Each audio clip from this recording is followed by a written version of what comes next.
The whole town is engulfed in blasts and erupting fire as a crowded bus rumbles down Zhongshan Road, passengers tense and anxious. A man gazing out the window muttering that just days ago the underwater earthquake and Mt. Fuji's eruption killed tens of thousands and now even their place must be evacuated, while the girl beside him frets over leaving in such a hurry with nothing, saying she'll have to buy supplies in Jiangnan City. Only for the man to warn her the goods in Walmart and Ali warehouse there have already been moved, prompting her shocked, "What?" Another man adds that this is old news. Today Dongming Lake in Xinjiang dried up and the Darendong warehouse was emptied. And she gasps, "Really?" The total value of these supplies must be in the hundreds of billions, to which the man corrects, "No, it's in the tens of trillions," while Suchin, seated quietly among them, thinks that the loss of supplies and all the natural disasters are just the surface of the world, as the woman frets the end of the world is coming and another man laughs, saying he would even look forward to it, claiming that's when all living beings are equal. But Suchin reflects that even in the end of the world there is no true equality because he has lived it himself, remembering his last life as an ordinary delivery man when the apocalypse descended from abnormal solar energy release, rising atmospheric temperatures, frequent crustal movements, and monsters emerging from underground. The world changed, a new order arose, and in a scarcity where even a packet of instant noodles, ham, or sausage required giving up everything. Yet now he has been reborn a month before that apocalypse, determined to act differently. As the woman clutches his hand and bends close, saying that what they said scared her, "Can you?" But he lets go, stepping off the bus, replying that he has more important things to do, thinking that in the apocalypse the most important thing is supplies, and he stands before the building, Mr. Hippo, remembering how in his last life he wasted time searching for supplies and now must prepare in advance. Donning his delivery uniform that reveals his name, Suchin, while the supervisor warns that being 21 seconds late will deduct half a day's salary. Chen mutters sorry to himself, recalling how in his last life the apocalypse came, his boss ran off, and his annual salary vanished, thinking these supplies are his compensation and wondering how about letting him take them, then strides through the warehouse, his boots gleaming as he pushes his hand forward to open a space, a portal-like dimension revealing a warehouse stacked with supplies.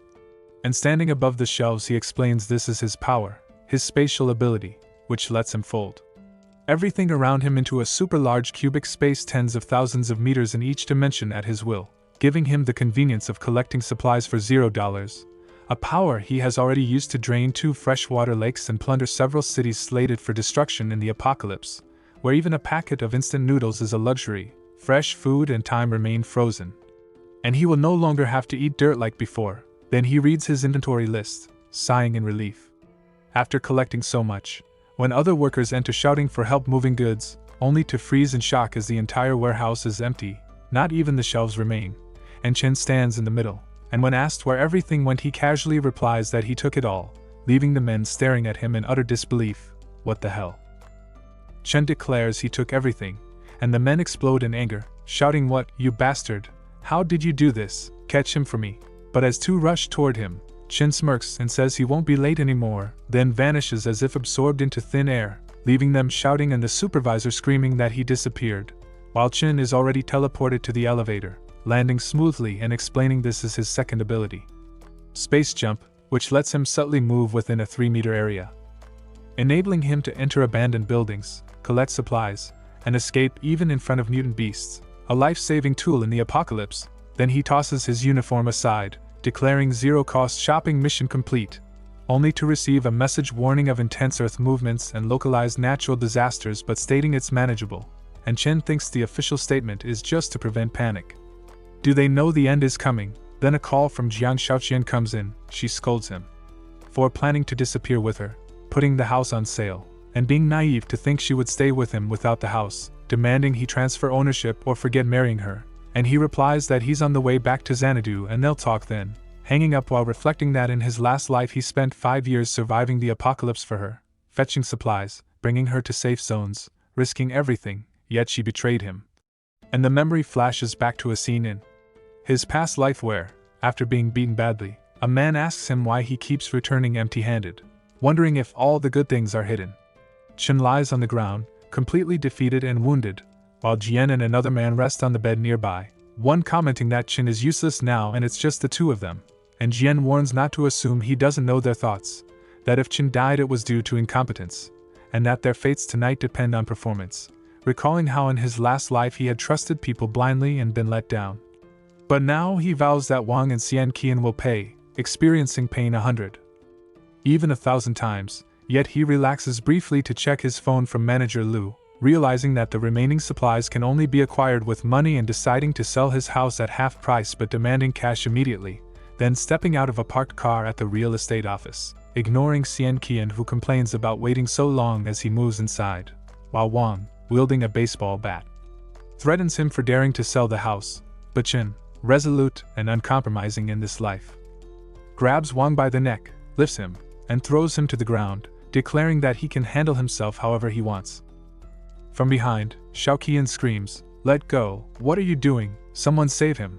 But Chen throws her aside with a slap, and she falls to the ground while Wang shouts for him to stop, but Chen tells him not to worry, he won't die too quickly, then releases him as Wang coughs heavily, and Chen moves inside the building while Xiao Qian rushes to Wang asking if he's okay, shouting at Chen that she's not angry yet but he must kneel and apologize quickly or forget marrying her this lifetime, and Chen glances back with venom in his eyes as both Xiaoqian and Wang retreat, shouting they'll get him later, and Chen thinks they're worthless, stepping further into the office where a man offers him water and says he'll pay for the house, seeing the foolishness of selling a million yuan property for 700,000 as an easy profit, and Chen sits, saying okay, but it must be full payment today. The man agrees, they sign the contract, and the transfer will be done next Monday, Chen approving the plan, thinking the buyer can now choose the house as long as he dares to live in it.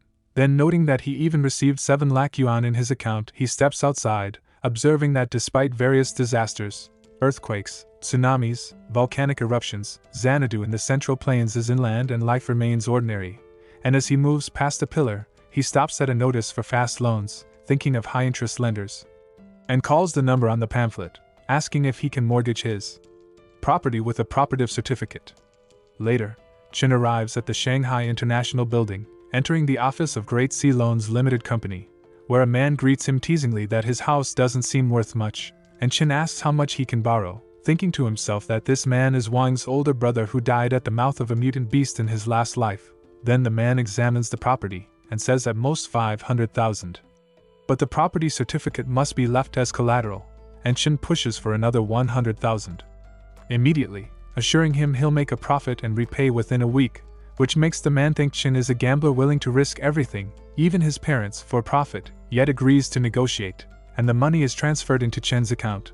While outside a taxi, Xiaoqian emerges shouting she's just reclaiming her own house and demanding Chen pay for laying hands on her, with Wang promising to make him pay.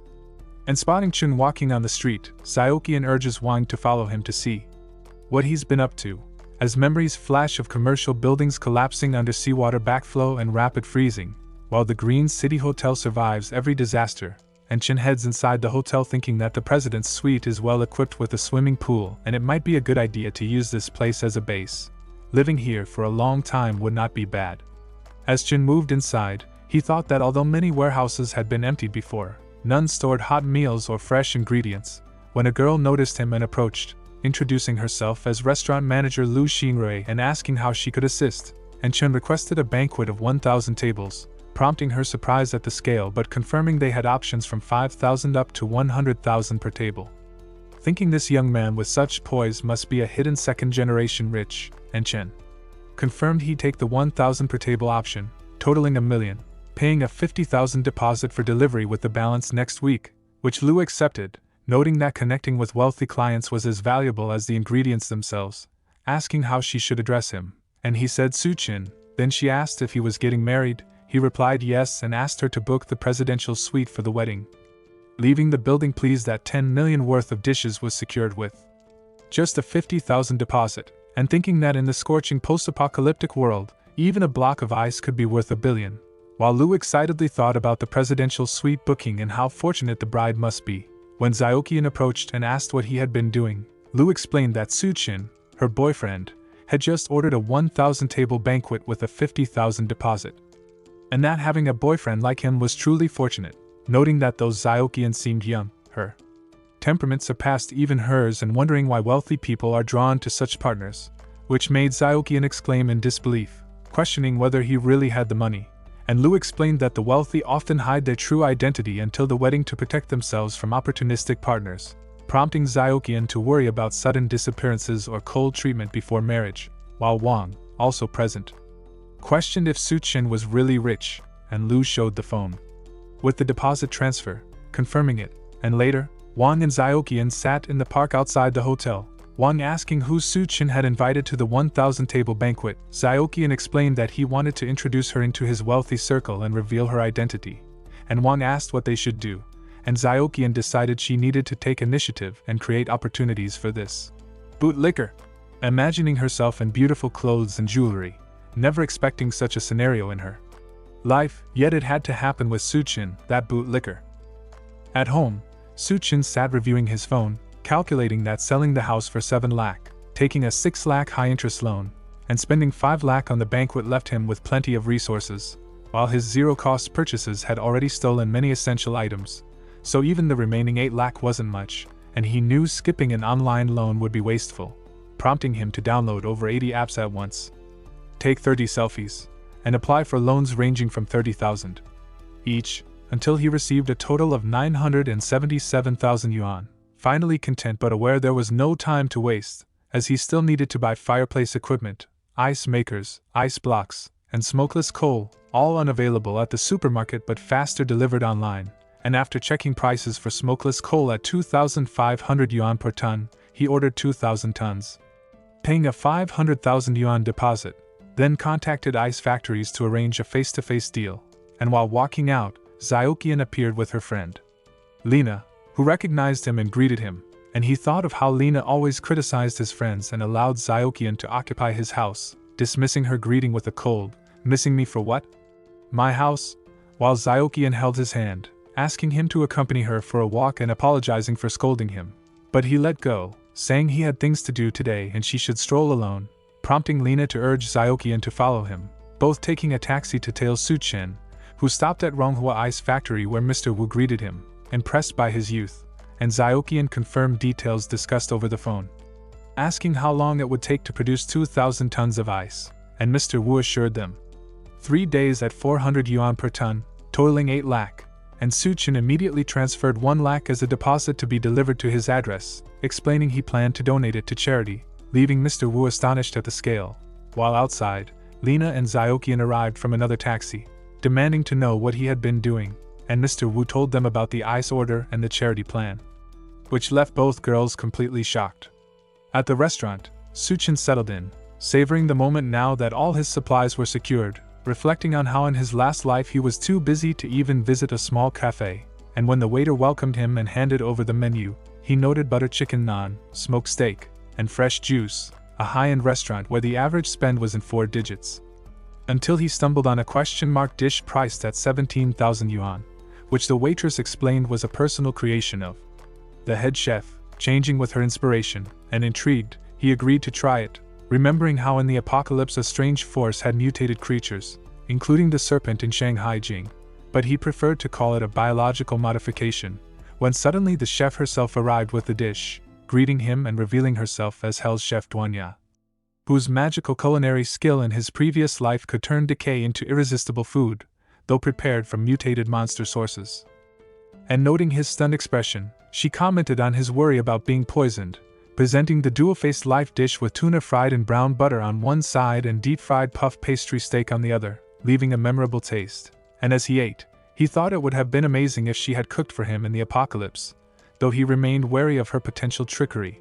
Meanwhile, Lena and Xiaoqian had followed him, whispering about the 10,000 yuan plus dish and joking about becoming rich wives before Suchen moved to the bar, thinking of the wealthy who spent millions without savoring the experience, reflecting on the lost opportunities of his last life. And as he sat with a drink, a group of girls approached, insisting he join them, introducing Yunyun, whose boyfriend had cheated on her with an older woman, and as she gulped down a glass of alcohol, she flirted, asking if he was single and willing, encouraged by her friend, all under the watchful eyes of Xiaoqian and Lena, who panicked, shouting at him. But Suchen guided Yunyun into a private room, tapped her head awake, admonishing her to stay home and stock up on food, warning her against visiting such places in the future, and stepping back outside, he mused that living like this was rare and enjoyable, Yet with Xiaoqian and Lena trailing him tonight, the opportunity had already slipped away.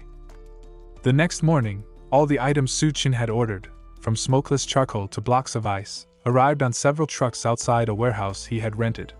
He guided the drivers inside and directed where each load should go. One of them worried the lack of a cold room would make the ice melt, but Suchin brushed it off and told them to unload everything as instructed. Meanwhile, Wang tracked down Xiaoqian and revealed that Suchin had secured a massive warehouse in the suburbs and was filling it with large machinery. Curious about his activities, she went there with Lena to see for herself. The moment they arrived, they spotted a lavish banquet from Green City Hotel being arranged, complete with a red carpet, making the place look like the aftermath of a grand wedding feast. Lena became convinced Suchin was about to propose, expecting guests to soon flood in. Xiaoqian, though, smugly claimed that even if he did, she might not agree. She decided to confront him and asked Lena to join her to judge how serious he truly was. When they approached, she demanded to know why he was buying so many supplies and what exactly he intended to do with them.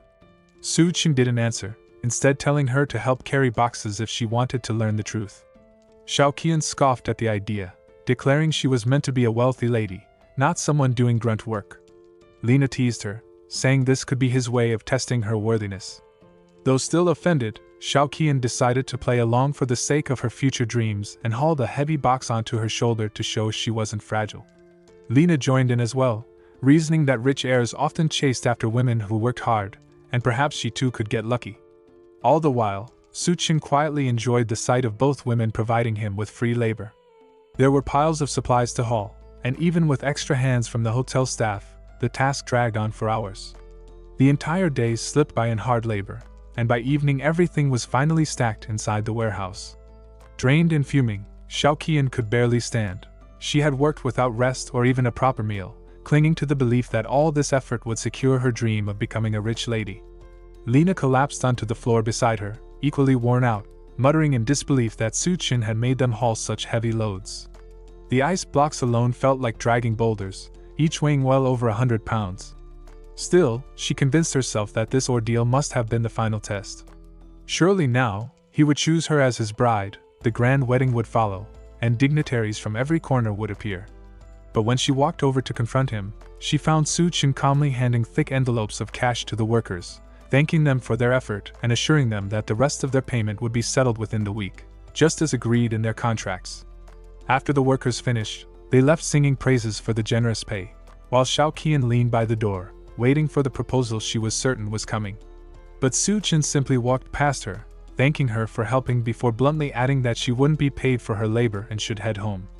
Desperate, she pleaded with him to stop joking. Surely the guests would arrive soon for their wedding celebration, since all of this preparation had to be for them. Amused, Suchin almost wished her fantasy were true, but reality was far harsher. He had already sold his house and was drowning in debt after taking out multiple loans to purchase these supplies. Hearing this, Lena shouted in disbelief.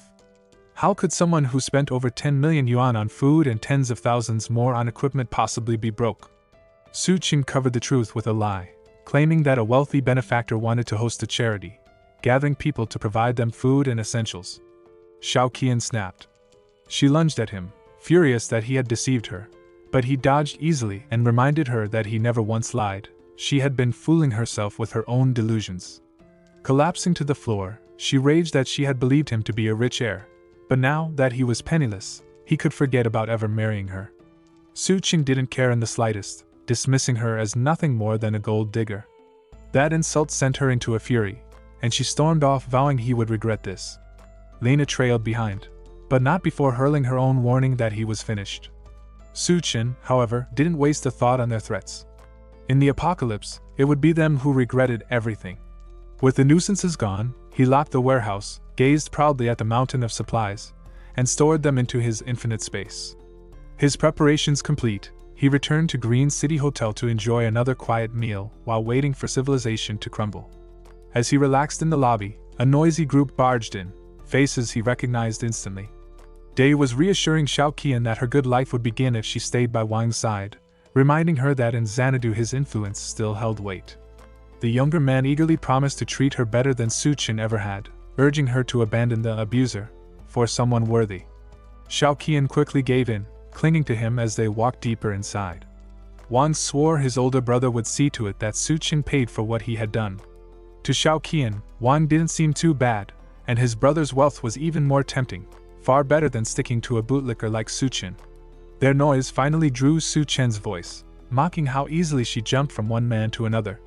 Shocked by his sudden presence, Xiao Qian froze, while Wang pointed him out as the man who dared to lay hands on him. Dehai's expression shifted in recognition. This was the same person he had given a massive loan to not long ago. Man had already been planning to track Suchin down, but realizing his debtor was also the one who clashed with his younger brother gave him even more reason to act. Wang was startled to learn his brother knew Suchin, only for the man to reveal that this was the same person who had mortgaged his house and borrowed over 500,000 yuan. Worse still, repayment was due the very next day. Now both brothers had their own grudges to settle. Xiaoqian, disgusted, sneered that he actually dared to owe Dehai money. With a debt that size, he'd never crawl out from under it. Thankfully, she thought, she had dodged a disaster by not tying herself to him. Suchin, however, remained unbothered, calmly wiping his mouth after finishing his meal. Dehai leaned down and warned him that he had no business enjoying himself in a hotel while owing such a massive sum. Wang shouted that Suchin could never repay it, so they might as well end him now. The thugs lurking behind them grinned darkly, eager for violence. Just then, Manager Louis stepped in, attempting to calm things down. Dehai said he would reconsider if Suchin knelt and apologized to him and his brother, promising that would settle things peacefully. Louis turned to Suchin for an explanation, but he only brushed it off, calling them pests not worth his attention. The insult pushed Dehai over the edge, and he slammed a heavy hand onto the table, declaring that whatever small respect he'd shown ended here. Nothing could save Suchin now. Or so he believed, until new figures entered the hotel. The man leading them demanded to know what was happening, and both Dehai and Suchin immediately recognized him. His name was Gao Chang, a ruthless figure Suchin remembered from his previous life as the infamous Skull Crusher. Together with Hell Chef, Gao had once ruled the post-apocalyptic world of Xanadu. Suchin even recalled rumors that when the apocalypse began, the first wave of mutations erupted right here at the Green City Hotel, where Gao happened to be. That was likely where his terrifying power was born. For the moment, though, Gao was still a prominent entrepreneur in Xanadu, running a vast underground network with countless followers. His sharp gaze swept the room, pausing on Suchin with a flicker of interest. Once the commotion settled, Gao Chang carried on with his business in the hotel, leading DONGHUA to a private office where Mr. Sun awaited with a glass of wine in hand. Greeting her warmly, he praised her beauty and said he had long heard of her reputation. He offered the drink, but she froze, recognizing the drugged contents swirling within the glass. While she stared at it, elsewhere Suchin sat in his presidential suite, swirling his own wine. Memories of his past life surfaced. Back then, he and Xiao Qian had hidden in a basement, barely surviving the scorching heat of the apocalypse. Never had he imagined that in this timeline he would cut ties so easily, leaving her to chase after him. To him, it was the perfect chance to even old scores. From his window he watched Xiao Qian and the others by the pool, oblivious to the storm about to come. Dehai and Wang, stripped down to swimsuits, were thrilled at the sight of the women approaching. Noticing how the nights had grown hotter than the days, Wang had suggested the pool as a way to cool off, though both men were clearly more eager for the company of the girls. Laughing and embracing their luck, they waited eagerly as Xiaoqian and Lena walked over in swimwear, pausing only to remark that the moon seemed unusually bright. Wang seized the moment to clasp Xiaoqian's hand, declaring that his love outshone the moon itself. She brushed him off, uninterested in his hollow affection, and moved toward the pool. Watching from above, Suchin chuckled to himself. The crimson glow of the moon signaled the beginning of the apocalypse, and he raised his glass in a toast to the end of the world. In the next instant, the moon erupted in searing light. A wave of burning heat swept over the poolside. The group bolted for the lobby, but Dehai lagged behind. The moonlight scorched their skin raw, forcing them inside in a panic. To those in the lobby, the outside now blazed as bright as midday, leaving them stunned. Dehai's men assumed he was fooling around with the girls and ignored his absence, until Xiaoqian, Wang and Lena stumbled inside, their skin blistered and red. Desperate for relief, they spotted a large fish tank and plunged in, fighting over who would stay submerged. Shocked, the men demanded to know what had happened and where Dehai had gone. Too late, Wang realized they had abandoned his brother. When Dai finally staggered in, His body was covered in burns and blisters, and he collapsed as everyone rushed to his side. Meanwhile, in the private office, Mr. Sun pressed DONGHUA to explain why she hadn't touched her wine. Before she could answer, Gao stepped in, suggesting he focus on the banquet prepared for him. Mr. Sun dismissed it with a wave, fixated only on her refusal. No one in Xanadu, he said coldly, dared reject a drink he poured. Ordering Gao to stand aside, he made it clear this was none of his concern. In that moment, DONGHUA understood, this had been a setup. Gao had thrown her to the wolves, hoping to win favor with Mr. Sunday. Mr. Sun carried himself like an untouchable king of Xanadu, certain he could exploit women at will. Today, his eyes were set on DONGHUA, and though she was convinced the wine before her was poisoned with something foul, she had no way out. Just then, the moon flared crimson, flooding the room with blinding heat. Both Mr. Sun and Gao scrambled to draw the curtains, shaken by the unnatural light. Realizing something disastrous was unfolding, they rushed downstairs, leaving DONGHUA breathing a sigh of relief, saved by the sudden distraction. Meanwhile, the hotel lobby had descended into chaos.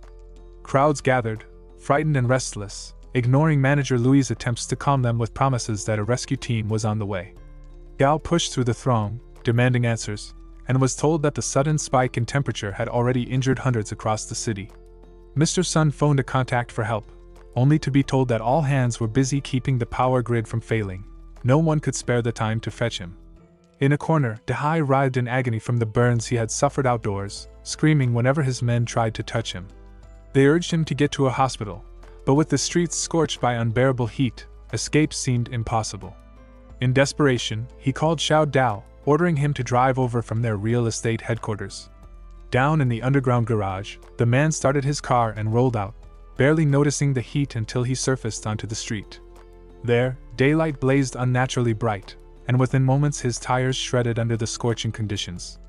Forced to abandon the vehicle, he sprinted barefoot across the pavement, only to realize in horror that his shoes were melting into nothing. He stumbled, crashing down, and when he lifted his head, the half-liquefied remains of another victim stared back at him.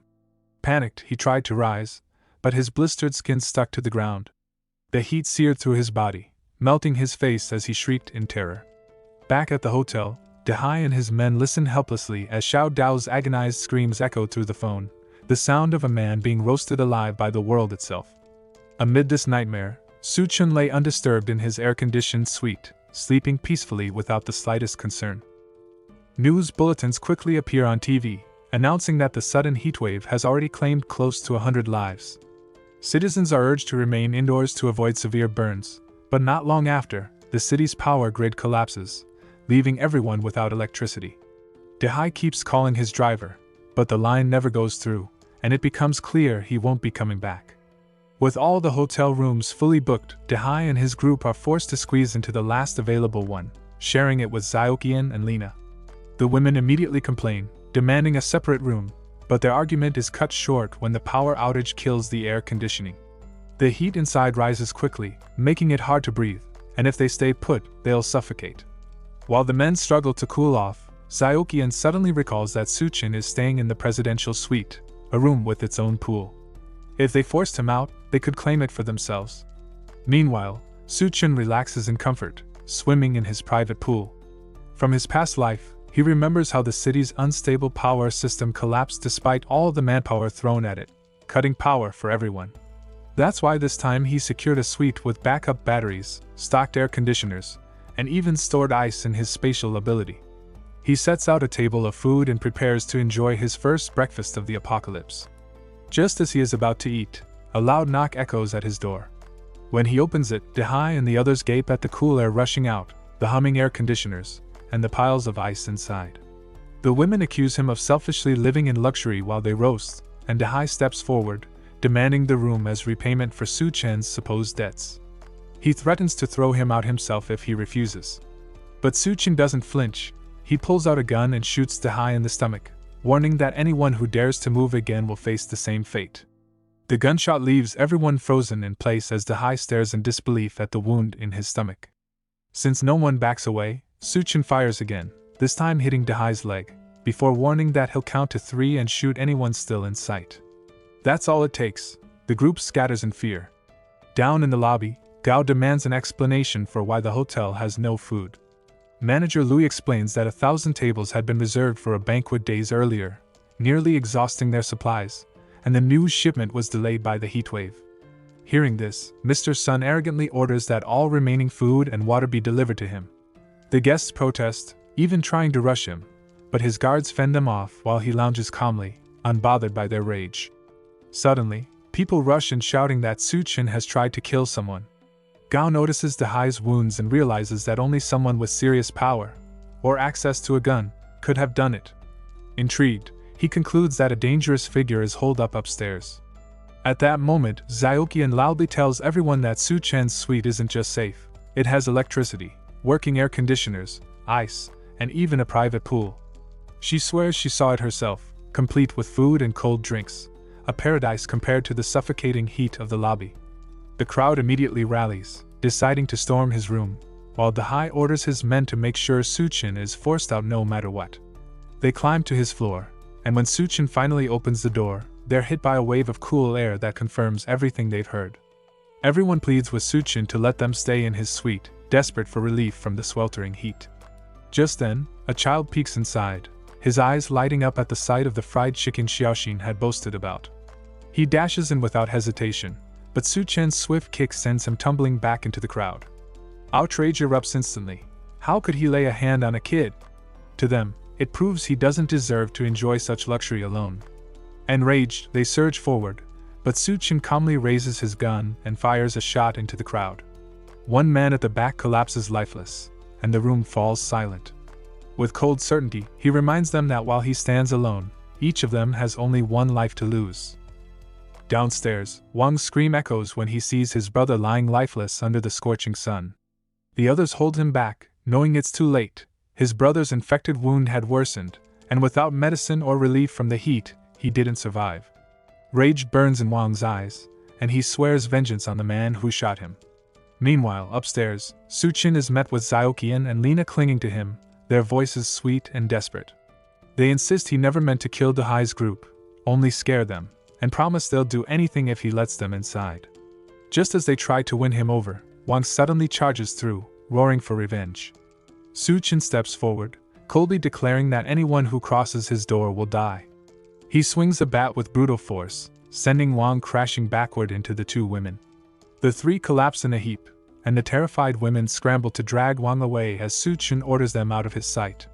Glancing at the surveillance system above his door, he knows that even if they hadn't left, he would have gunned them down without hesitation. Out on the burning streets, armored military vehicles rumble toward the hotel. Their wheels have been replaced with treads, and the windows sealed against the blistering heat. One vehicle halts in front of the entrance, and soldiers in insulated suits stride into the lobby. They ask if DONGHUA from the academy is present. A man steps forward, and the team explains they've come specifically for him. He's fitted with insulated gear before leaving with them, as Professor Lu's geological expertise will be crucial in dealing with the unfolding catastrophe. The lobby erupts in protest when the soldiers announce they've only come for one man, leaving everyone else behind. The rescue team explains that another operation will take place at midnight, the coldest hour, and survivors should head to Silicon Valley Plaza where a rescue point has been set up. Relief spreads through the crowd, though not everyone is satisfied. Mr. Sun charges at a guard, demanding an insulated suit for himself, but he's restrained with ease. Frustrated, he orders Gao to grab one, but with guns pointed at them, they can't move. As the soldiers prepare to leave, Xiaoqian suddenly shouts that there's a murderer upstairs. Lina backs her up, warning that he has a gun and has already killed several people. Hearing this, one soldier, Xiaofeng, decides to investigate despite warnings from his squad not to act rashly. He assures them he'll report back once it's done. Eager to claim the presidential suite for herself, Lina smirks, hoping Su-chin will be killed. Xiaofeng sneaks up to the room but notices a hidden camera aimed at him. Before he reacts, the door bursts open. First a flashbang blinds him, then tear gas chokes him. Staggering, he doesn't see Su-chin until the bat cracks against his head. When he wakes, tied to a chair in only his underwear, his first realization is how cold the room is. Across from him, Su-chin calmly examines his military ID and the confiscated gun. The soldier, still dazed, wonders how an ordinary man has air conditioning, ice, and military-grade weapons. Su-chin casually explains he's a recent graduate who brought them back from the Middle East, an unbelievable story, but the soldier can't press further. Instead, Su-chin asks about the government's rescue plan. Shocked at his knowledge, the soldier admits survivors must reach the rescue point on their own, though exposure to moonlight longer than 10 minutes causes people to collapse. Modified vehicles and safe zones have been set up, but the only protection ordinary people can use are insulated blankets. Su-chin presses the gun to the soldier's head, but instead of pulling the trigger, he cuts him free. He respects his duty, yet warns him that if anyone comes again, the ceiling-mounted guns will wipe them out. Understanding the threat, the soldier leaves quietly, stripped of his weapons. Back in the lobby, the people are frustrated that he shares nothing beyond telling them to use insulated blankets to reach the plaza. Mr. Sun, furious, slaps Gao and blames him for the failure. The crowd despises him, but knows his influence will still matter if they want a better life after rescue. Watching from the shadows, Su-chin approaches Gao, asking if he still intends to maintain order in such chaos. The men bristle at his presence, but he calms them with an offer, and reveals a bucket filled with edible ice cubes. The two men immediately lose control over the sight of ice cubes, and one of them whispers that they should just kill Su-chin and raid his room for more. Su-chin calmly silences that thought by pressing an assault rifle to his throat. Gao, keeping his composure, suggests making a deal instead. Su-chin accepts and hands over a few cubes, watching as they savor the relief. The other man can't help but wonder what kind of treasures lie in Su-chin's room if a single cube of ice feels like heaven. Gao agrees to cooperate for now, though in his mind, he's already plotting a way to kill him later. While they enjoy the ice, Mr. Sun notices and furiously attacks Gao for keeping it to himself. Gao's size forces his subordinate to back down, and Mr. Sun seizes the bucket, gorging on the cubes himself. As he eats, his attention shifts to DONGHUA, who sits in the corner still fully dressed despite the suffocating heat. Smirking, he mocks her modesty before grabbing her hand, clearly in the mood. She pulls back and slaps him, but in rage, he tears open her jacket, threatening to take her in front of everyone. When he notices her soaked in sweat, he sneers and offers to strip her further. That's the breaking point for Gao. He finally stands, his voice cutting through the lobby. Mr. Sun, startled for a moment, tries to assert dominance, but Gao no longer cares. In one swift motion, he drives a knife into the man's neck, ending him instantly. Chaos erupts, but Gao takes control, declaring that Su-chin was right. Parasites like Mr. Sun have no place in the new world. From now on, anyone who wants to live must obey his orders or accept death. Watching from above, Su-chin notes with quiet satisfaction that Gao has stepped into the role of leader, much like in his previous life, only this time the shift has happened much faster. Later, the new boss of Green City Hotel drinks deeply from the bucket of water Su-chin had given him. Lena and Zyokian crawl at his feet, begging for a share in exchange for anything. With disdain, he splashes water in their faces and orders them to follow him if they want more. The two scramble for the drops on the floor while he laughs. One of his men asks if they should head for the rescue point, but Gao refuses. The safe zone is a kilometer away, and survival can't be left to chance. Supplies are scarce, and anyone useless will only drag them down. He decides to follow Su-chin's example, keeping the weak as cannon fodder.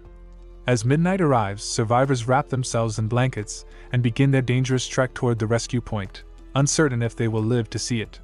Do you want me to continue leaning into Su-chin's perspective as the silent observer shaping events, or keep the narration more balanced between him and the chaos downstairs? Since Gao seized control of the supplies, no one else in the hotel has been given food or water. Staying inside means certain death, yet heading to the rescue point offers at least a faint hope. A large crowd sets off down the empty roads, planks strapped to their feet to shield against the blistering ground. Even so, the heat is unbearable. When one survivor stumbles and crashes onto the asphalt, her body melts instantly.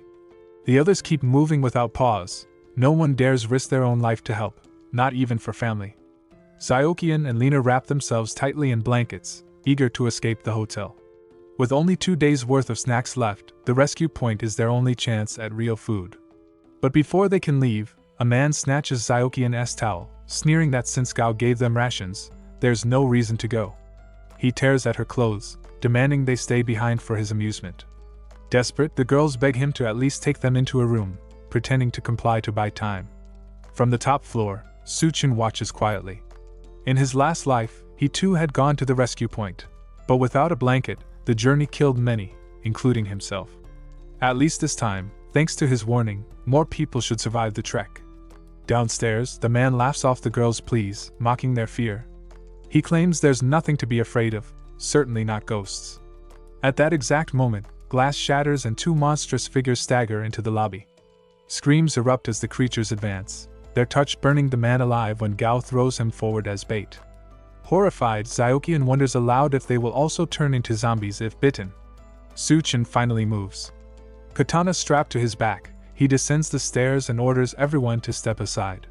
The crowd gapes in disbelief at his boldness, but Gao waves them down, muttering that they should let him fight, then finish him once he's weakened.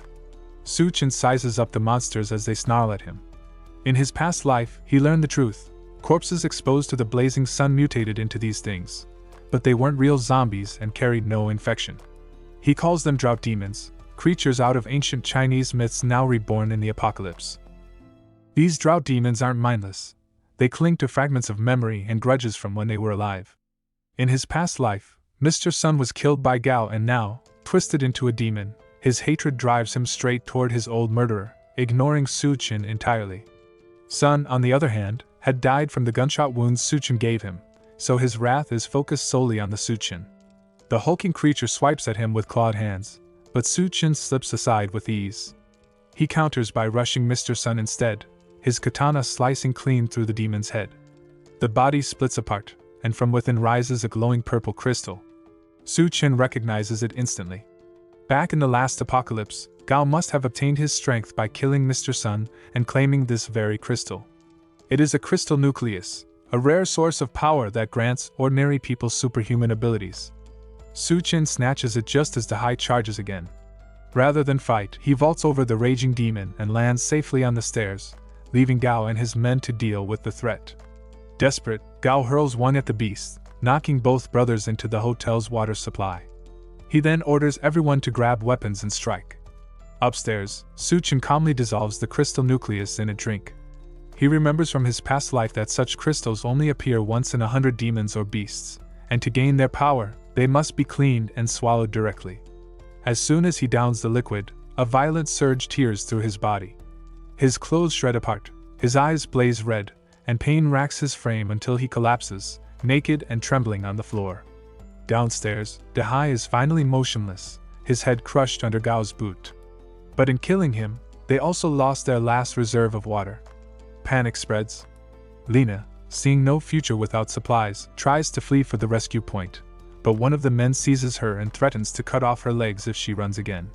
Desperate, she bargains for her life, promising a way to deal with Suchin. When they press her, she reveals that Xiaoqian is his former fiancé. If they drag her to his door, he will surely come out to protect her, giving them a chance to ambush him. The men nod in agreement, while Xiaoqian reels in shock at her sister's betrayal. But when the crowd grabs her, she forces a calm face and claims she will go along with their plan. Before putting their plan into action, they decide Xiaoqian needs food first, specifically meat. The problem is that everything in the electric fridge has already spoiled. Gao, however, has a cruel idea. He hands her a knife while the others pin Lena down, telling Xiaoqian that if she craves meat, she'll have to carve it out herself. Realizing their intent, Xiaoqian understands they want her to eat her own sister. For a moment she hesitates, then her expression hardens. Lena screams in panic, begging for mercy and reminding her that they are family. But Xiaoqian no longer believes in such bonds, especially after her sister suggested she be used as bait. Without remorse, she grabs Lena by the neck and plunges the knife into her again and again. Even Gao and his men are stunned as she coldly tells her dying sister that this is her own fault. Laughing over the blood-soaked body, she declares that once she's done eating, she will head upstairs and drink Suchin's blood. Gao orders DONGHUA to prepare the meat, insisting that without water, this is their only way to keep strength for the coming fight. Though reluctant, one of the men calls for her. Meanwhile, Suchin wakes and feels the results of the crystal nucleus coursing through him. His body is stronger, tougher, and resistant to heat, with muscle and raw strength increased to the point that he crushes a block of ice in one hand. As he admires the transformation, a knock sounds at his suite door. Checking the security camera, he sees DONGHUA, known as Hell's Chef, nervously waiting outside. She knows the downstairs floor has descended into madness under Gao's rule, and her only chance of survival lies in joining forces with Suchin. When he opens the door, still completely naked, she lets out a scream.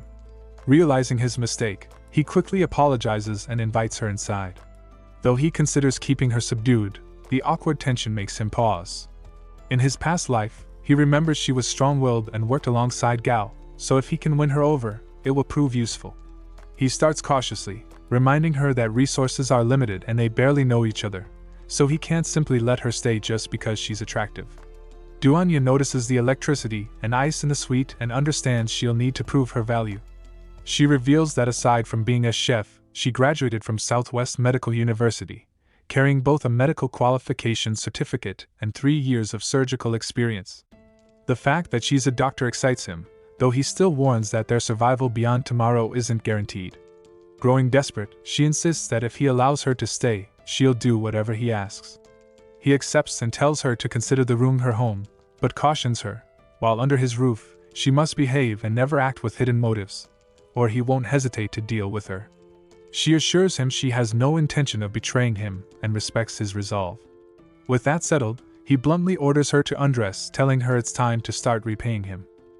DONGHUA heads straight for the shower after being allowed to stay, grateful to finally have water, electricity, and security in a place that feels like paradise compared to the chaos outside, even if it comes with a price. Suchin's intentions are clear from the start, especially after his remark about offering her something different to eat, but she knows it is still better than the burning heat and the threat of being devoured downstairs. She had already guessed he might act this way before coming up, so she quietly accepts her situation. While she washes up, he sits in the living room, insisting to himself that he is only keeping watch to make sure she doesn't try anything reckless. When she finally steps out, she is dressed in a tight nurse costume he picked out, the outfit barely covering what it should. He tells her she looks just right, leaving her flustered and uneasy. But before either of them can process the awkward moment, a loud pounding shakes his door. Outside Suchin's room, voices shout for him to come out and save them, while another threatens to smash the door down if he refuses.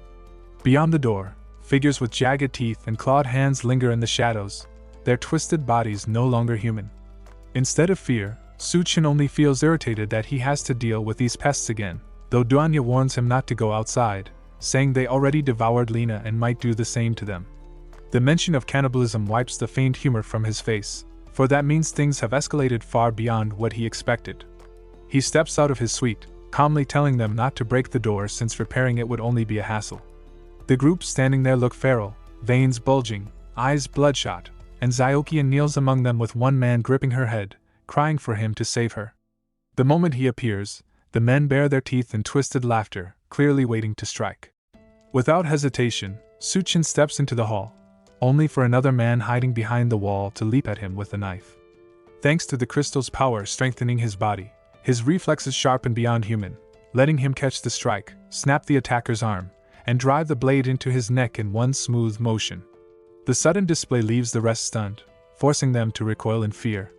But Zyokian uses the distraction to dash into his arms, begging for protection. Suchin grabs her by the throat mid-move, exposing her fangs and glowing eyes for everyone to see. Once human flesh is consumed, the body mutates, fangs emerge, and humanity is lost. Zyokian and the others are no longer people. She gasps under his grip, choking for air, while the men shrug off the sight, arguing survival is all that matters, even if it means turning into monsters. Zyokian grins through the pain, boasting that human meat gave her strength and that once she kills him, she'll claim his supplies. With a feral twist, she swings her claws at him, but he responds with a powerful kick that hurls her across the hallway and straight through a window. She crashes into the frame, nearly plummeting to the burning streets below, but manages to cling to the edge at the last second, eyes burning with hatred. She isn't done with him yet. Outside the hotel, Zyokian clings to the wall as the scorching sunlight burns into her skin, making her scream in agony. Inside, the rest of the men decide to strike before Suchin can draw his weapon. He wonders if it's even worth wasting bullets on them, but one of them sneers that he shouldn't underestimate their new strength.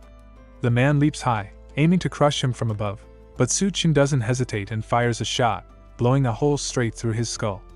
The others spread out, moving unnaturally fast, their enhanced bodies making them quicker and stronger than before. Bullets fly but barely graze them, as they dart and weave through the hallway. One of them swings down from the ceiling, but Suchin grabs him midair and smashes his head into the ground, ending him instantly. Another rushes in with a knife, but Suchin twists his wrist, snatches the blade, and slices 2 more throats in swift motions, dropping them all in seconds.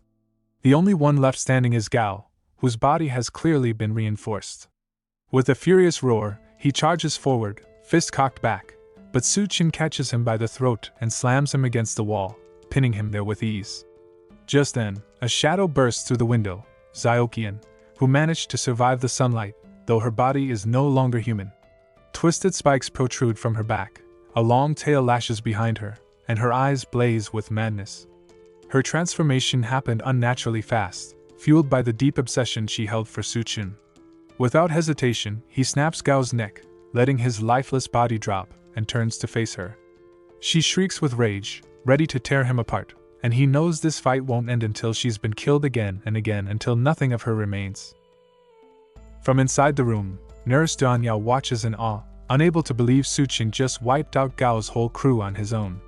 The mutated girl standing before him, however, radiates a completely different kind of threat, and the nurse knows she can't just sit back and do nothing. She wants to stay by his side, to be useful rather than a burden, even if his way of looking after her is rough around the edges. Her eyes dart across the room until they land on something that might actually help. Moments later, she steps out gripping a whip, telling him she's going to fight too. Suchin barely spares her a glance, unimpressed. Bravery is fine, but with the way she's dressed, she's more likely to distract him than assist. The monster spares no time for their bickering, roaring before lunging forward at incredible speed. A swipe nearly tears through his head, but he dodges just enough, his shirt shredding apart instead. He instantly activates his berserker ability, muscles tightening as his strength and toughness skyrocket. The creature darts behind him, snapping at his neck with jagged teeth, but even her bite can't pierce his reinforced body. Taking his chance, he grabs both her arms, flips backward over her, and slams onto her back while yanking her limbs upward. Without hesitation, he rips them clean off, smashing her to the floor in one brutal motion. Her shrieks echo down the hallway as he lands behind her, ready to finish it. He'd originally thought about dragging this out, letting her suffer in the apocalypse before finally ending her, but her persistence forces his hand. He'll have to kill her now. Before he can strike, her long tail whips out, wrapping around one of the corpses nearby, lifting it effortlessly into the air as she lets out another maddened scream. The monster's body twists grotesquely as her mouth splits open all the way down to her torso, swallowing a corpse whole in one horrifying gulp. The act makes her stronger, restoring her arms and multiplying her power tenfold. For Suchin, this only makes the fight more interesting. If she can regenerate, that means she's not so easy to kill, and he can keep tearing her apart as many times as he wants. He darts behind her again, seizing her arm and ripping it clean off before forcing her to the floor. Before she can recover, he tears away her other arm, her tail, and even both legs, only to watch them regrow instantly, just as he anticipated. That's only the warm-up though. What follows is a savage cycle of destruction and regeneration. Suchin rips her apart piece by piece, from her limbs to her tongue to her very organs, stopping only at the head since it seems to be the only part that doesn't regenerate. Again and again, her body restores itself, only to be dismantled once more. By the time he reaches the 21st round, her regeneration fails, leaving her battered and powerless on the floor. He considers gouging out her eyes but decides against it. He's cruel enough already. Trembling, she demands to know why he has tortured her so mercilessly, asking what reason he could possibly have. He replies coldly that it's revenge, then stomps down hard on her head, ending her once and for all. With the threat eliminated, DONGHUA hesitantly asks if he's okay, but he brushes past her concern, instead asking if she's ready.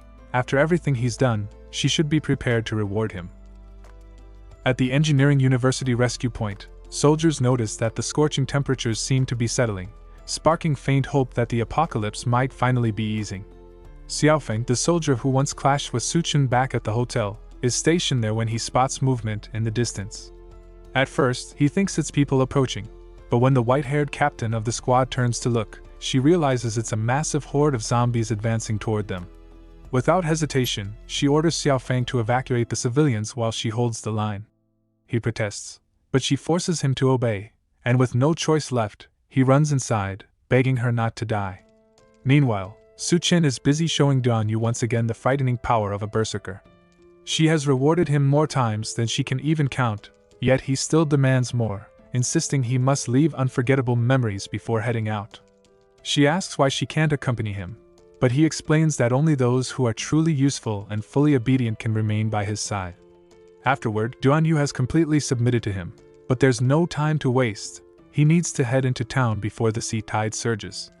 From his past life, he knows that zombies, driven by instinct, eventually converged into a massive tidal wave that struck the rescue point, wiping out countless civilians and soldiers while scattering military-grade weapons across the streets. That chaos allowed many fools to arm themselves with guns, leading to endless bloodshed and the rise of ruthless factions. Some used power wisely, but many others wasted it recklessly, like the idiots who thought blocking Su Chen's car with a single gun would stop him. He doesn't even slow down, plowing through them without mercy as he drives on. Passing through the city, he notices familiar cracks spreading across the walls from the relentless sun. In his previous life, the heat combined with the zombie onslaught caused the subway station to collapse, killing thousands trapped underground, and this time, he knows it's about to happen again. Su Chen halts his car briefly when he notices a massive hole in the ground, dozens of zombie eyes gleaming up at him from the darkness below. The noise of the engine has drawn them, but despite the possible abundance of crystals hidden in their skulls, he knows not all zombies carry them, and cracking each one open would waste too much time. Deciding it isn't worth the effort, he drives off toward the engineering university to see the situation firsthand. It's his first time back since graduating, but instead of memories, he's greeted with a campus swarming with delinquents and the undead. As he steps through the front entrance, a group of rough-looking survivors confront him, their chained-up zombies snarling against the walls like pets. They warn him that this is their territory and demand his backpack if he wants to leave in one piece. Playing along, Su Chen pretends to be weak and casually pulls a roasted chicken leg from his pack, offering it up as though it's a trade for safe passage. The men, clearly starved of real food for days, go wild at the sight of it.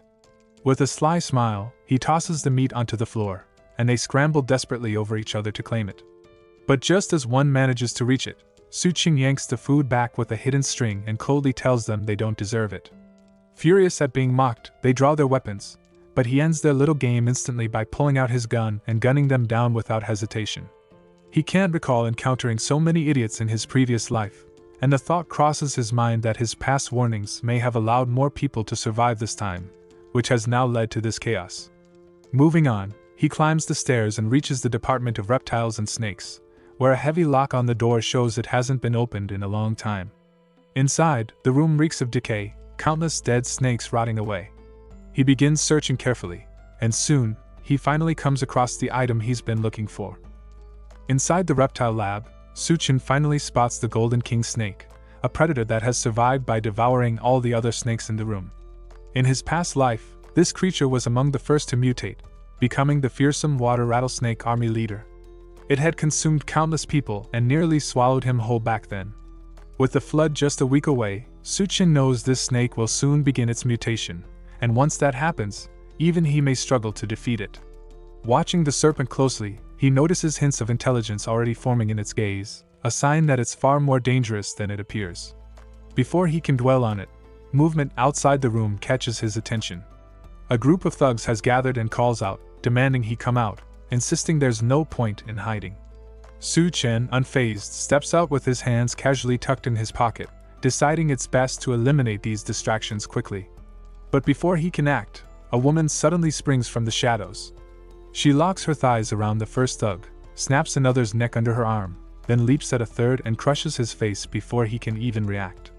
3 bodies drop in seconds. Amused, Su Chen joins the fray by pressing a gun against the back of her head, mocking her skill while threatening her life. She doesn't hesitate to counter, slamming his arm with her elbow to deflect the gun and flipping onto her hands before launching herself at his neck in an attempt to snap it. Unfortunately for her, his body is far tougher than she expected, and the move leaves her awkwardly straddling his shoulders with her crotch pressed against his face. He pauses just long enough to take a deep breath before asking her what exactly she's trying to do. After a brief struggle, he easily restrains her in a compromising position with red ropes, the barrel of his gun once again aimed at her head. Out of options, the woman finally gives in and introduces herself as Baitsung, captain of the Azure Tiger Special Operations Team. Even while tied up, Bai keeps her composure, warning Suchin to behave and let her go. But he brushes aside her words and instead asks if she knows Xiaofeng from the Special Forces. The mention catches her off guard, and he casually explains that he once saved the soldier's life. Something that isn't entirely false but not quite true either. With her suspicion eased, she decides to share what she knows. A group of fugitives had taken over the school, holding students hostage while seizing weapons. When the zombie horde hit the rescue point, Xiaofeng led the civilians to evacuate, not realizing that some of the escaped prisoners had blended in with the crowd. Suchin doesn't blame her for the slip, reasoning that such chaos makes things unavoidable. Bai agrees, adding that with proper weapons, there's nothing to fear. As she speaks, he spawns a grill and begins roasting meat, chewing leisurely while she squirms in discomfort, finally asking how long he intends to keep her bound like this.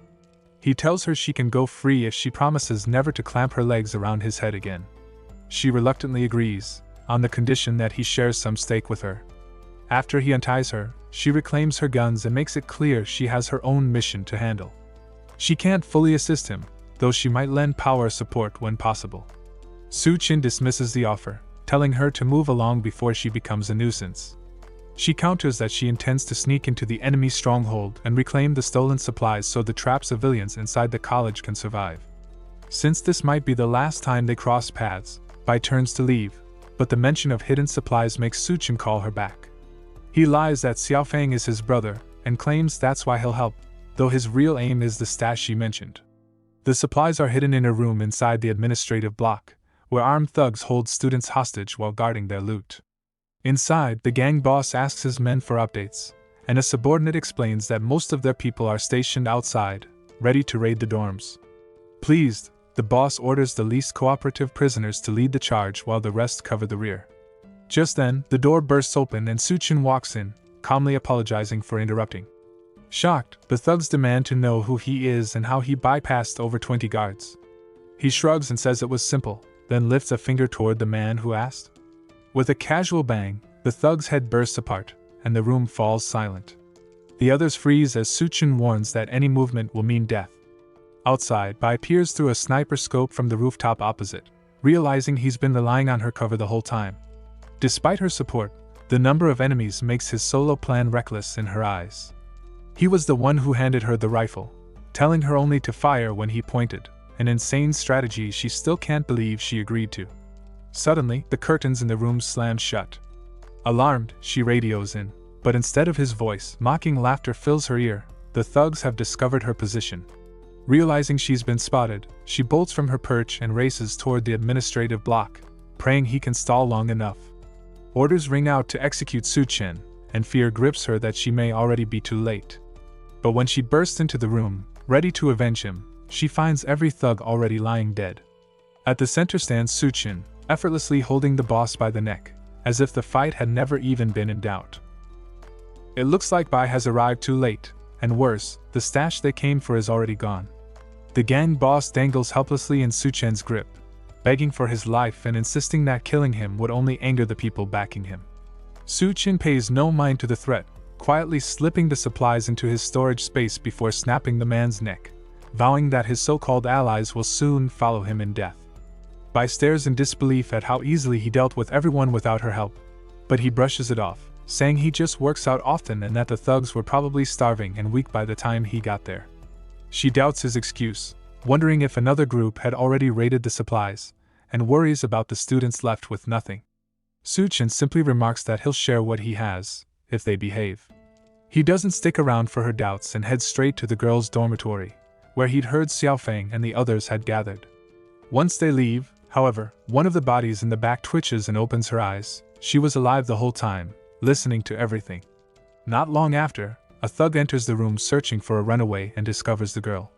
Freeing her from her bindings, he asks if her cover as a prisoner turned up the information she wanted.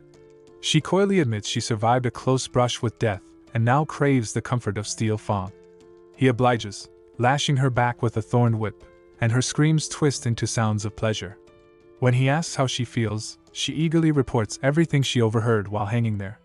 At last, he asks who stole the supplies, and she names the devil responsible, Su Chun, and by return to Xiaofeng, who sits bandaged and clearly injured, though he insists he's fine. His eyes linger on the unfamiliar man beside her, but Su Chun ignores that and asks to see the wound. What started as a scratch now looks far worse.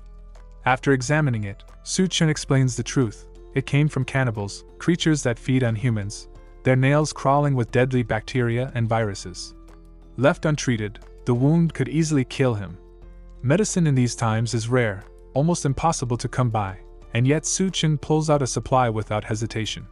Both Bai and Xiaofeng are stunned by how much he produces, but Su Chun brushes it off, saying it's only because Xiaofeng is his brother.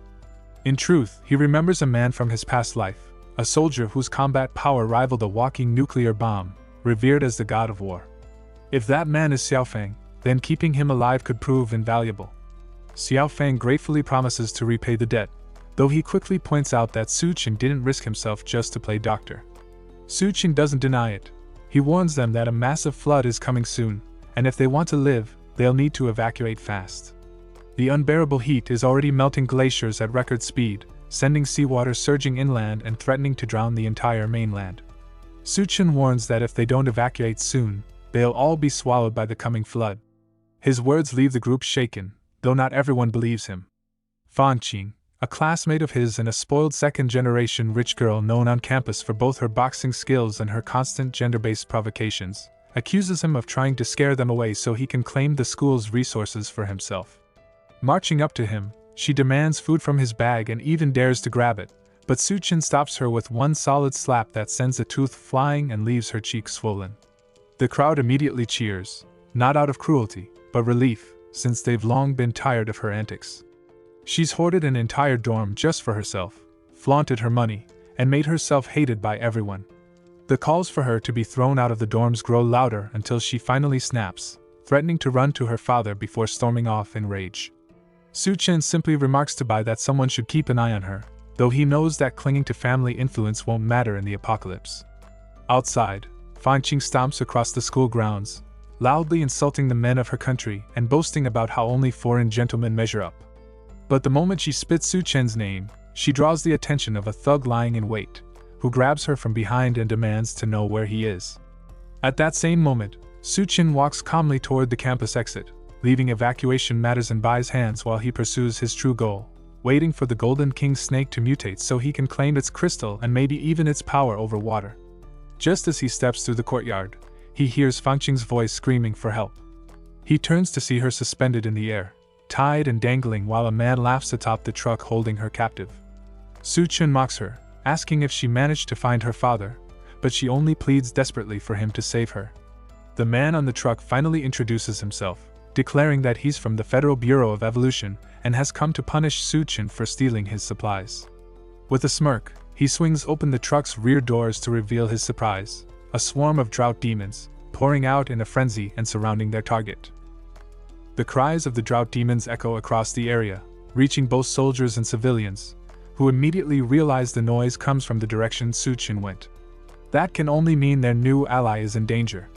Bai quickly orders Xiaofeng to remain behind and protect the civilians while she checks the situation, but he refuses to let her run off alone again. Back on the battlefield, the thug grins and points at the swollen-faced girl dangling in the air, asking if she's Su Chun's classmate. If that's the case, then this is his chance to play the hero. He just has to kneel and beg, and the girl will be freed. Su Chun pauses to consider the mock offer, but before he can respond, Fan Qing screams at him to stop hesitating and kneel down already. It's not like it's impossible, she insists, since he just said he'd save her.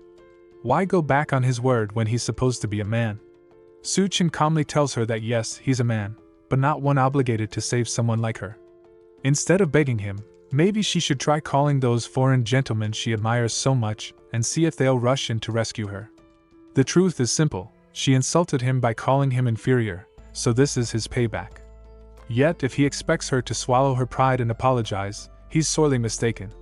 Fan Qing smugly claims she doesn't even need him to save her, but Su Chun just chuckles and points at the massive swarm of zombies charging in from behind the truck. He wonders aloud if she'll regret her words in a few seconds. The girl stiffens, realizing too late that in her rage she completely forgot about the undead. As they grab her legs, she shrieks for help, crying for Su Chun to save her, but her pleas come far too late. The HOARD drags her down, tearing her apart as her screams echo until they fade into silence. The Bureau of Evolution officer bursts out laughing at the cruel irony, mocking Suchin for being so heartless that he wouldn't even save a helpless classmate. Still, he grins, declaring that Suchin will be joining her soon. To prove his power, he pulls out a jar of fine powder and smears it across his face. He boasts that this special substance makes monsters obey any command, since it's created from the ashes of dead drought demons. The revelation makes him freeze, staring in disgust at the bowl in his hands. He hadn't realized until now that he was rubbing his skin with ground-up monster remains.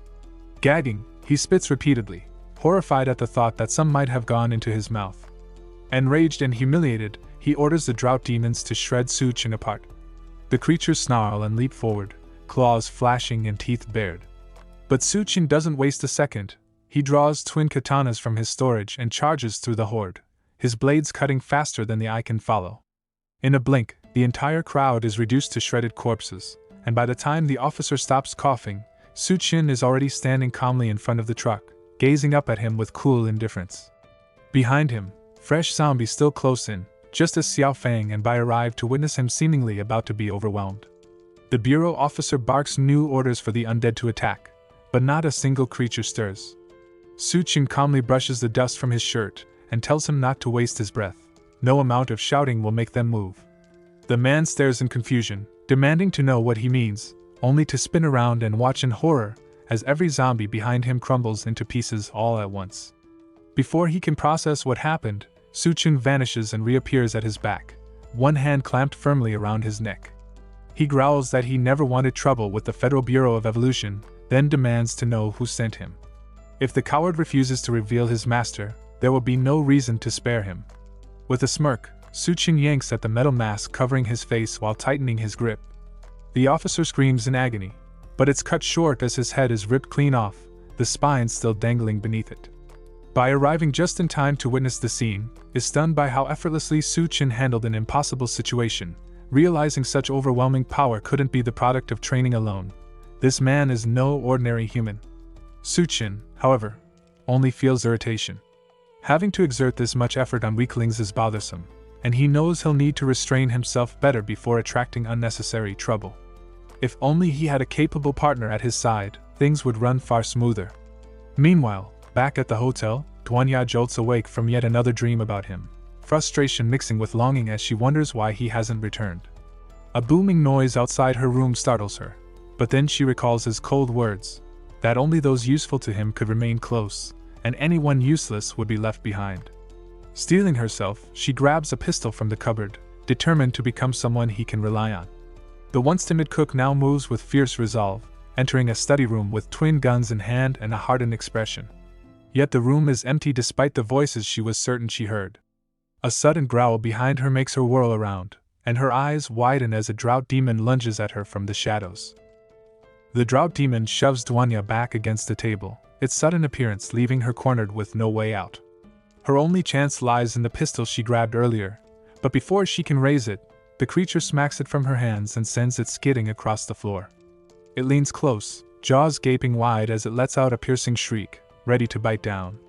With no defense left, she squeezes her eyes shut and braces for death, yet the strike misses, its teeth sinking into a chair beside her instead. Confused but alive, she realizes the monster's empty sockets mean it can't see and that it must be tracking her by smell. Fortune has bought her a moment, but it's far too close now. Any sound will give her away. Out of the corner of her eye, she spots the pistol resting at the edge of the table, just beyond her reach. She stretches her hand carefully, inching toward it, but the distance remains too much. Then her back brushes against the demon's arm, and it lets out a guttural roar, spinning on her. Just as it lunges, Suchin's words echo in her mind. He told her his resources weren't infinite, and he wouldn't keep anyone useless around, no matter how they looked. The only way to prove herself was to take a crystal core and gain power of her own. Spurred by that memory, she refuses to cower. With a sudden burst of resolve, she drives the heel of her shoe straight into its eye socket, thrusting so hard the other side bursts through the back of its skull. The zombie freezes, but when she tries to pull her leg free, it seizes her ankle, forcing her to stomp its face several more times until it finally collapses. Breathing heavily, she snatches up an axe lying nearby, wishing Su Chen had witnessed her proving she wasn't useless. Determined, she kneels to check whether the creature carries a crystal core.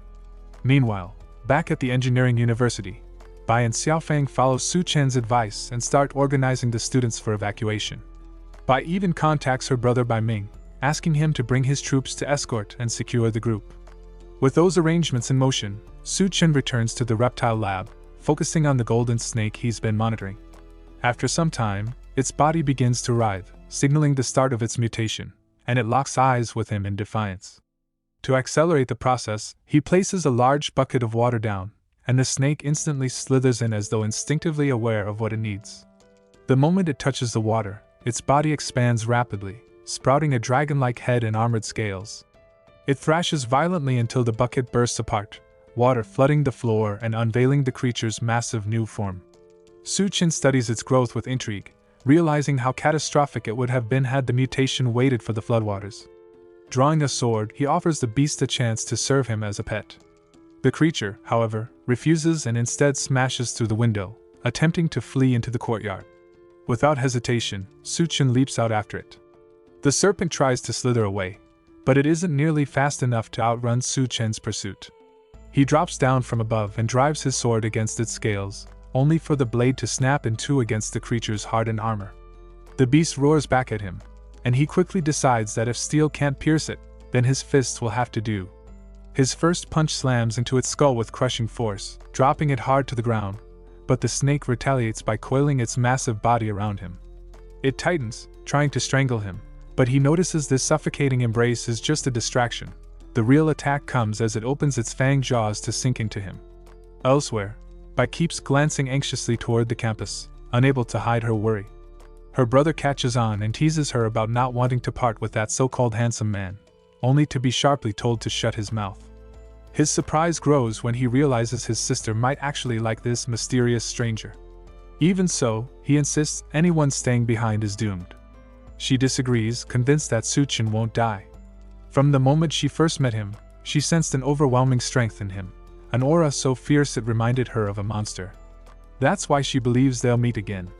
Back on the battlefield, Su Chen effortlessly snaps free of the serpent's coils, gripping its throat with one hand while planting his foot on its body. With his current strength, there's no way such a simple tactic could hold him. Remembering that snake's nerves remain active even after decapitation, he avoids tearing off its head. Instead, he rips the beast in half at the midsection, leaving no chance of a counterattack. Among the remains, he retrieves the crystal core, eager to discover what power this one will grant him. Soon the heavy rains arrive, and just as Su Chen predicted, the city begins to drown. The brutal heat had already crushed people's spirits, but the great flood now sweeping across the globe threatens to erase human civilization entirely. Even inland cities like Xanadu are swallowed by the rising waters, leaving only the tallest structures jutting above the surface. At the engineering university, the low terrain is completely submerged, with just the administrative buildings still visible above the flood. Su Chen isn't spared either, and the rushing waters engulf him, but he adapts with ease. The crystal from the Golden King Snake has granted him the ability to move and breathe freely beneath the surface. His body undergoes striking changes the moment it touches the water. Tiny scales form across his skin, his physical strength surges, and a translucent membrane covers his eyes, sharpening his vision while protecting them. Strangely, he breathes without using his nose or mouth, as if his entire body itself is drawing in oxygen. All of it mirrors the traits of the Golden King Snake, and while it isn't the coveted power to control water, the gift of surviving and fighting underwater proves to be a priceless advantage. The floodwaters surge from the Green City Hotel district, making it impossible to swim upstream. The current is relentless, filled with dangerous debris drifting beneath the surface, and every obstacle blocks Su Chen's path back to the hotel suite. At the same time, the distant volcano erupts with full force, yet Xanadu's skies remain deceptively clear because of its distance. He knows once the volcanic ash spreads to block out the sun, the dreaded doomsday winter will follow. With disasters piling one after another, it feels like human civilization has already collapsed. To survive, the only path is to keep evolving and gaining power, or risk becoming prey for the newly transformed creatures. Su Chen recalls how, in his previous life, Xanadu fell into chaos after the Great Flood, divided among terrifying rulers, the northern zone dominated by the Golden King Snake and the female Corpse King, the south controlled by the cannibalistic Devourer clan, the west claimed by the Rat King and his swarm, and the east ruled by Gao the Skull Crusher alongside DONGHUA, Hell's chef. He had nearly lost his life countless times under their reigns. But this time, things are different. He has already slain Gao and the Golden King Snake early. To secure his strength, his best move now is to claim the remaining crystal cores. Yet challenges remain. The Devourer clan is too vast, the Corpse Queen too elusive. That leaves the Rat King, whose presence at the University of Technology had sparked a rat plague in his last life. If he tracks it down early, he might seize its core before the swarm grows too dangerous. Just then, strange noises stir him from his thoughts, and he finds himself encircled by aquatic beasts drawn to his presence.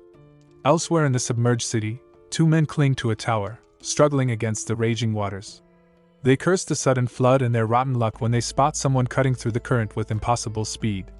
Anyone else would already be dead in such conditions, yet this swimmer moves with ease, and they soon recognize him.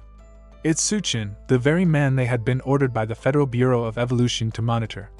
Without him, they wouldn't be stuck in this nightmare. Bitter and angry, they vow to kick him back into the water if he dares climb up. But what shocks them most is his pace. He glides like a creature born of the sea, and trailing behind him are packs of sea zombies chasing with terrifying speed. Still, Suchin swims even faster, pushing forward against the current and drawing closer to their tower. They shout at him to stay away, but he recognizes them instantly as Bureau agents. If the Bureau already has him on their radar, then this is the perfect chance to squeeze information from them. With a sudden burst, he launches from the water, stepping on one of the men as if he were a foothold, and vaults his way to the top of the tower. One of the men loses his grip and slips off the tower, plunging toward the zombie-filled waters. At the last second, his companion grabs his arm, saving him from certain death. But with the added weight, both are left hanging with little chance of holding on for long. The first man insists he'll pull his friend up, but it's useless. If he doesn't let go, they'll both drown. Suchin seizes the moment, demanding they share everything they know about the Federal Bureau of Evolution. They grit their teeth and refuse, warning him that even if they die, others will come for him. If that's their choice, he has no reason to show mercy. As the struggle continues, a zombie latches onto the larger man's leg and drags him into the water. His companion screams and dives in after him, willing to die together. It's a hopeless gesture. Within seconds, they're surrounded by dozens of snapping jaws. Just as they're about to be torn apart, Suchin dives down and cuts through the swarm with his sword, killing every zombie in a single flurry. The men are left stunned, questioning whether he's even human, but one thing is clear: they owe him their lives. Acknowledging that debt, they finally revealed the truth. They admit they were sent by the Federal Bureau of Evolution to keep watch over him. The Bureau is stationed at the Science and Technology University, led by Chief Liu and his research team. They were only following orders passed down from above. Hearing this, Suchin recalls how in his past life the rat plague broke out at that very university. The connection between the Bureau and the disaster is too suspicious to ignore. When he presses about rat experiments, they admit only researchers are allowed in the labs, so they know nothing beyond speculation. Suchin concludes he must investigate the university himself before the rat catastrophe erupts. Meanwhile, at the Green City Hotel, DONGHUA manages to carve out a crystal core from a zombie's skull. Swallowing it, she's hit by the same searing pain Suchin once felt when evolving. She wonders if she's succeeded and what power she'll gain, but her thoughts are cut short as she notices the floodwaters rising, now reaching even the top floors of the hotel. DONGHUA feels the cold floodwater swirl around her feet, small tentacles wriggling and circling, ready to strike. Before she can react, the monstrous mass wraps around her body, lifting and binding her in its slimy grip. It coils tighter, leaving almost no room to move. Suddenly, it lunges toward her face, revealing a gaping mouth lined with hundreds of razor-sharp teeth. She barely manages to block it with her hands, but the creature twists around them, pinning her further. More tentacles erupt from the water, and in an instant she's completely entangled, surrounded by dozens of them. The attack comes so fast she barely has time to react with her newly acquired powers. Her thoughts flash to Suchin and the day he first demonstrated his space manipulation ability, explaining that consuming a crystal core lets one gain a monster's power. Yet, she knows appearances can be deceiving. The only way to truly understand her new ability is to sense it within her body and the environment. She focuses, feeling the energy shift inside her. Instantly, she perceives the small brains of the attacking monsters and yells a command, forcing them all to stop. The tentacles go limp as if dead, leaving her free but covered in sticky goo. Grabbing her axe, she swiftly slices through the immobilized monsters, turning them into a mess of flesh and slime. By the time she finishes, she's completely coated in gore and decides a bath is necessary. A voice behind her asks if he can join. She spins around, ready to defend herself, but it's Suchin, who has clearly witnessed her take down the monstrous eels alone. Suchin notices DONGHUA clutching a weapon, impressed by her preparedness. She rushes forward and hugs him tightly, relief flooding her at seeing him again after such a long absence. The moment is cut short when she realizes he's inexplicably naked. Pulling away, she demands why they keep meeting like this, and he calmly explains that the water was filthy, so he removed his clothes. They decide to bathe together, and for the first time in days, Suchin finally relaxes, appreciating how home feels after being away. DONGHUA rises behind him, giving him a soothing massage as they unwind. The calm mood allows him to ask if she succeeded in awakening an ability. He didn't witness her power directly but sensed something different from the temperature of her mouth. She questions how he could possibly know that, but he ignores her and presses again, asking if she managed to awaken an ability. DONGHUA explains that her ability seems to involve some form of mind control, and Suchin already suspects what it might be. He asks if it can affect food, but she admits she hasn't had time to practice yet. Eager to test it, she tries using it on him, making him believe she's wearing a revealing gown, only to realize his mental strength is overwhelming. Without his consent, she might have collapsed immediately. Despite that, he's impressed with her power and decides to make her practice until her legs grow weak, and they laugh together late into the night. The next morning, Suchin teaches her how to hold and shoot a gun, combining her new ability with precise control to eliminate the remaining tentacle monsters. He advises her to focus her mind, control her powers with thought, aim carefully, and fire. DONGHUA appreciates the lesson but wonders why he's teaching her shooting when they still plan to go to the University of Technology. He explains she has half a day to get accustomed to her abilities and shooting since she's from the medical university, and for the next adventure, she will accompany him to prove her usefulness.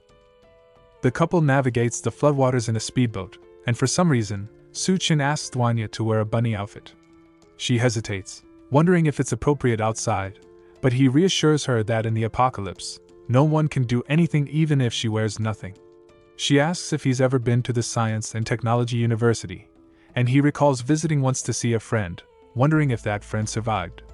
She comforts him, saying good people usually have good fortune, so he shouldn't worry. After more travel, they reach the university, which has been fortified for the apocalypse. Suddenly, he senses danger and pulls DONGHUA close as bullets start raining on their boat. The shooter pauses briefly to ask their purpose, and since he can't reveal he's investigating the mutant rat king, Suchin lies that he came to join the Federal Bureau of Evolution. The man seems unconcerned about him and instead fixates on the DONGHUA, offering to open the gate if she spends the night with him. Suchin heads home while the two of them pull out their trump card, offering braised pork to get the gate opened. The sight of the food instantly changes the guard's attitude, and he orders the others to open the gate quickly, claiming he hasn't seen meat in ages. They dock the boat, and the guard demands the pork as soon as they step off, sending his partner to escort them inside while he keeps the food for himself. Unaware of the smirk on Suchin and DONGHUA's faces, he greedily eats what he thinks is meat, not realizing it's an entire monster's hand charmed by DONGHUA's power. Satisfied, he allows them in and promises to send Suchin to the lab later. Another, friendlier guard leads them to the main base, where tired and hungry people are scattered. The lower levels house the elderly, children, and low-tier residents, so he offers to take them upstairs to a clean room. While they walk, a young girl appears, wobbling as she apologizes for feeling dizzy. DONGHUA notices her weakness from hunger and asks about her parents. She explains they went out to find food and haven't returned. DONGHUA offers her a piece of bread, but the girl hesitates, worried the DONGHUA will go hungry. DONGHUA reassures her that one piece won't make a difference, yet the girl remains unconvinced. Suchin then shows off a banquet table and promises she will never go hungry if she becomes his woman.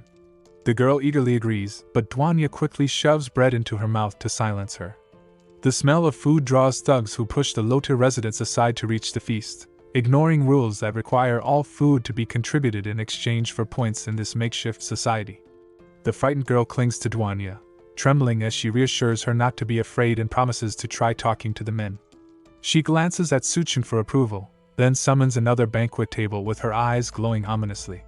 She tells the men to eat to their heart's content, and though something is clearly wrong with the food, it looks so tempting that they can't resist. They shove each other to get the first bite, almost moved to tears by how delicious it tastes, and praise DONGHUA, promising to reward her later. Suchin, however, can't escape punishment so easily. As a newcomer who broke the rules, the men decide to make him fight in a life-or-death duel against two feral-looking individuals, recognizing them as the brothers he encountered on the tower during his city swim. The girl realizes they are her brothers who went searching for food and never returned, bursting into tears and angrily shouting at the men to let her go, but DONGHUA holds her back. The thugs explain that the brothers had failed their last mission due to Suchin's interference, leaving them short on contribution points, so they were sentenced to death. Rather than killing them outright, the men drugged them and kept them for entertainment. Since both Suchin and the girl know the brothers, the thugs impose a cruel new rule. If Suchin loses, they will throw the brothers and their little sister into the river. The two brothers appear to be in a wild, uncontrollable state, likely the result of some kind of drug. Heavy chains and collars bind their necks, and they seem not to recognize Suchin at all. The thugs shout for them to fight, and as soon as the brothers are freed from their restraints, they rush forward, aiming to strike him. The clash barely begins before it ends. Suchin effortlessly incapacitates them, slapping one across the face and delivering a precise chop to the other's neck. Both collapse immediately, and the little girl instinctively tries to rush to their side, fearing the worst, but DONGHUA holds her firmly and reassures her that they are unharmed. The thugs, however, are far from satisfied. Their plan for a dramatic showdown has been ruined, especially after wasting 2 doses of their special drug. Shrugging off their disappointment, the leader turns back to Suchin and warns him that since they're feeling generous today, if he surrenders all his supplies, they will pretend this entire incident never occurred. Puzzled, Suchin asks why he should give up his resources, and the thug explains that he must be new to their territory. Anyone entering the Science and Technology University must obey the boss's rules to maintain order and prevent freeloaders from taking advantage. Freeloader behavior is not tolerated here, and if he wants to remain, he will need to earn contribution points by giving up supplies or locating new resources. In this camp, contribution points function much like currency used to in the past. Just like in the real world, only those who set the rules benefit. Suchin reluctantly agrees to their terms and explains that the last of his food has already been eaten, so there's nothing left to hand over. At that moment, a large, imposing man arrives and offers him contribution points in exchange for working under him. The sheer presence of this man instantly makes the previously arrogant thugs tremble with fear. They address him as Captain DONGHUA, clearly the camp's leader. He is carried on a massive chair by several slaves, while a frightened-looking woman rests against him. Captain DONGHUA promises free meals, proper lodging, and well-paid positions, as long as they remain loyal and work diligently. While he speaks, one of the slaves trips and falls, and without hesitation, he drives a knife-tipped spear through the fallen man's chest, killing him instantly. He tells Suchin that they are short-handed and that he has arrived just in time to take the place of the now useless slave. The offer extends especially to the DONGHUA, who could receive unlimited meals and comfortable quarters if she agrees to serve him. As he continues, he roughly handles the woman on his lap, reminding them that in the apocalypse, industrial production has collapsed, and his offer is a considerable sacrifice. Additionally, he's grown bored with his current group, and they are due for replacement. The thugs shout at Suchin to accept immediately, claiming that when their powerful boss wants a new woman, the old ones will become available for the others' enjoyment. Meanwhile, Captain DONGHUA's attention shifts from workers to something else. He catches a scent among the thugs and questions them about what they have been eating. In their excitement over the food DONGHUA had provided earlier, the thugs completely forgot that eating anything without their boss's approval is punishable by death. They immediately collapse to the ground, begging for mercy and promising that from now on, any food they find will be handed over to him first. Captain DONGHUA interrupts, ordering them to stop groveling and be quiet. He isn't concerned about the food itself. The mere smell is enough to make him furious. Did they eat something revolting? He asks in disbelief, trying to identify the stench. Suchin and DONGHUA exchange surprised glances, realizing he seems completely unaffected by DONGHUA's mental control. It becomes apparent that he might have seen straight through it. When the thugs insist that they only consumed the food given by Suchin, the spell breaks entirely, and they suddenly realize the horrifying truth of what they've been eating. Their stomachs rebel instantly, and they bolt toward the bathroom, desperate to purge themselves. Captain DONGHUA lets out a weary sigh, wondering how he ended up surrounded by such fools and vowing that one day he'll replace them all with competent people. Despite his immunity to Duan's mental influence, Suchin notices that the large boss exudes a strong, palpable aura that even he can sense. His presence alone was enough to snap everyone out of the mental control. Observing this, Suchin wonders about Captain DONGHUA's true nature, and judging by the way his subordinates behave, he can tell it's not something good. Even though Suchin is strong enough to eliminate the entire camp on the spot, he knows that doing so now would only complicate his objectives. Finding the mutant rats must come first. Captain DONGHUA interrupts his thoughts, asking what he thinks of the slavery offer. Suchin responds calmly that he isn't interested, which makes the boss laugh. Captain DONGHUA predicts that one day, Suchin will come crawling to him. Then, he summons another camp member, instructing him to take over the front post so he can leave. Once the Captain DONGHUA leaves, Duan apologizes quietly, admitting she couldn't maintain her mental control. His mind was far too strong, and nothing she did had any effect on him. Suchin reassures her that it isn't her fault. If the men survived after consuming the water ghoul's corpse, then clearly something unusual is happening within this camp. He warns that they must remain cautious and avoid drawing too much attention to themselves. As they speak, a survivor approaches, explaining that they've angered the guards and should follow him if they want to stay safe. This man seems to recognize Suchin and introduces himself as Miao Puyuan, the former roommate of Tian Yu, a friend of Su Chen's from before the apocalypse began. They had first met the last time Suchin visited the school. Meanwhile, Captain DONGHUA makes a final note to have someone keep an eye on Duan, commenting that women as attractive as her are incredibly rare. Puyuan leads them to another building inside the university that has so far withstood the floodwaters. Inside, DONGHUA uses the limited medical supplies available to tend to the two brothers who were knocked out by Suchin. Although their resources are scarce, what they have is enough to stabilize the brothers for the moment, keeping them out of immediate danger. The little girl expresses her gratitude and stays close to her siblings, helping care for them. Suchin asks Puyuan if all the students are now staying in this building, and he confirms that every surviving student, regardless of gender, has sought refuge here. Since Tian Yu frequently assists everyone in this area, the building has come to be known as the territory of the field team, a strong faction capable of even challenging the Devourer clan that had previously threatened Suchin. While they talk, another man enters and asks Suchin if he wants to join their group. It's Tianu, who initially doesn't recognize Suchin, but Puyuan makes the introduction. The field team leader lights up at the sight of his old friend, and the two embrace, with Tian Yu nearly moved to tears as he holds on tightly to Suchin. Tiana clings a moment longer, almost believing they might never see each other again. Reunions like this are rare, and he suggests that the two of them go have a drink together. Having just returned from a mission not long ago, he can spare a few days to stay with Suchin. As they chat, his gaze lands on the beautiful DONGHUA in her bunny suit, and recognition hits him immediately. He remembers her as the legendary beauty of their university, once called the cold goddess DONGHUA. She blushes, still flustered by the memory, and nervously insists that such things belong to the past and no longer matter. The faction leader then turns to Puyuan, asking how this famous goddess ended up in their settlement, and why she's dressed as a bunny maid.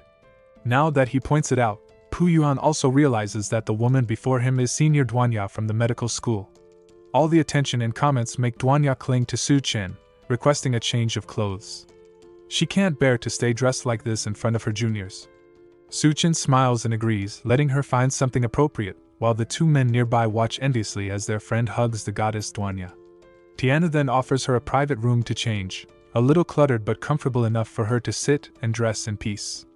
Suchin notices it's a luxury room, clearly bought with a hefty amount of contribution points, and Tiana realizes they arrived without any bags, wondering where her clothes came from. Suchin quickly shifts the topic to Tiana's usual missions, noting that if they take several days, they must be dangerous.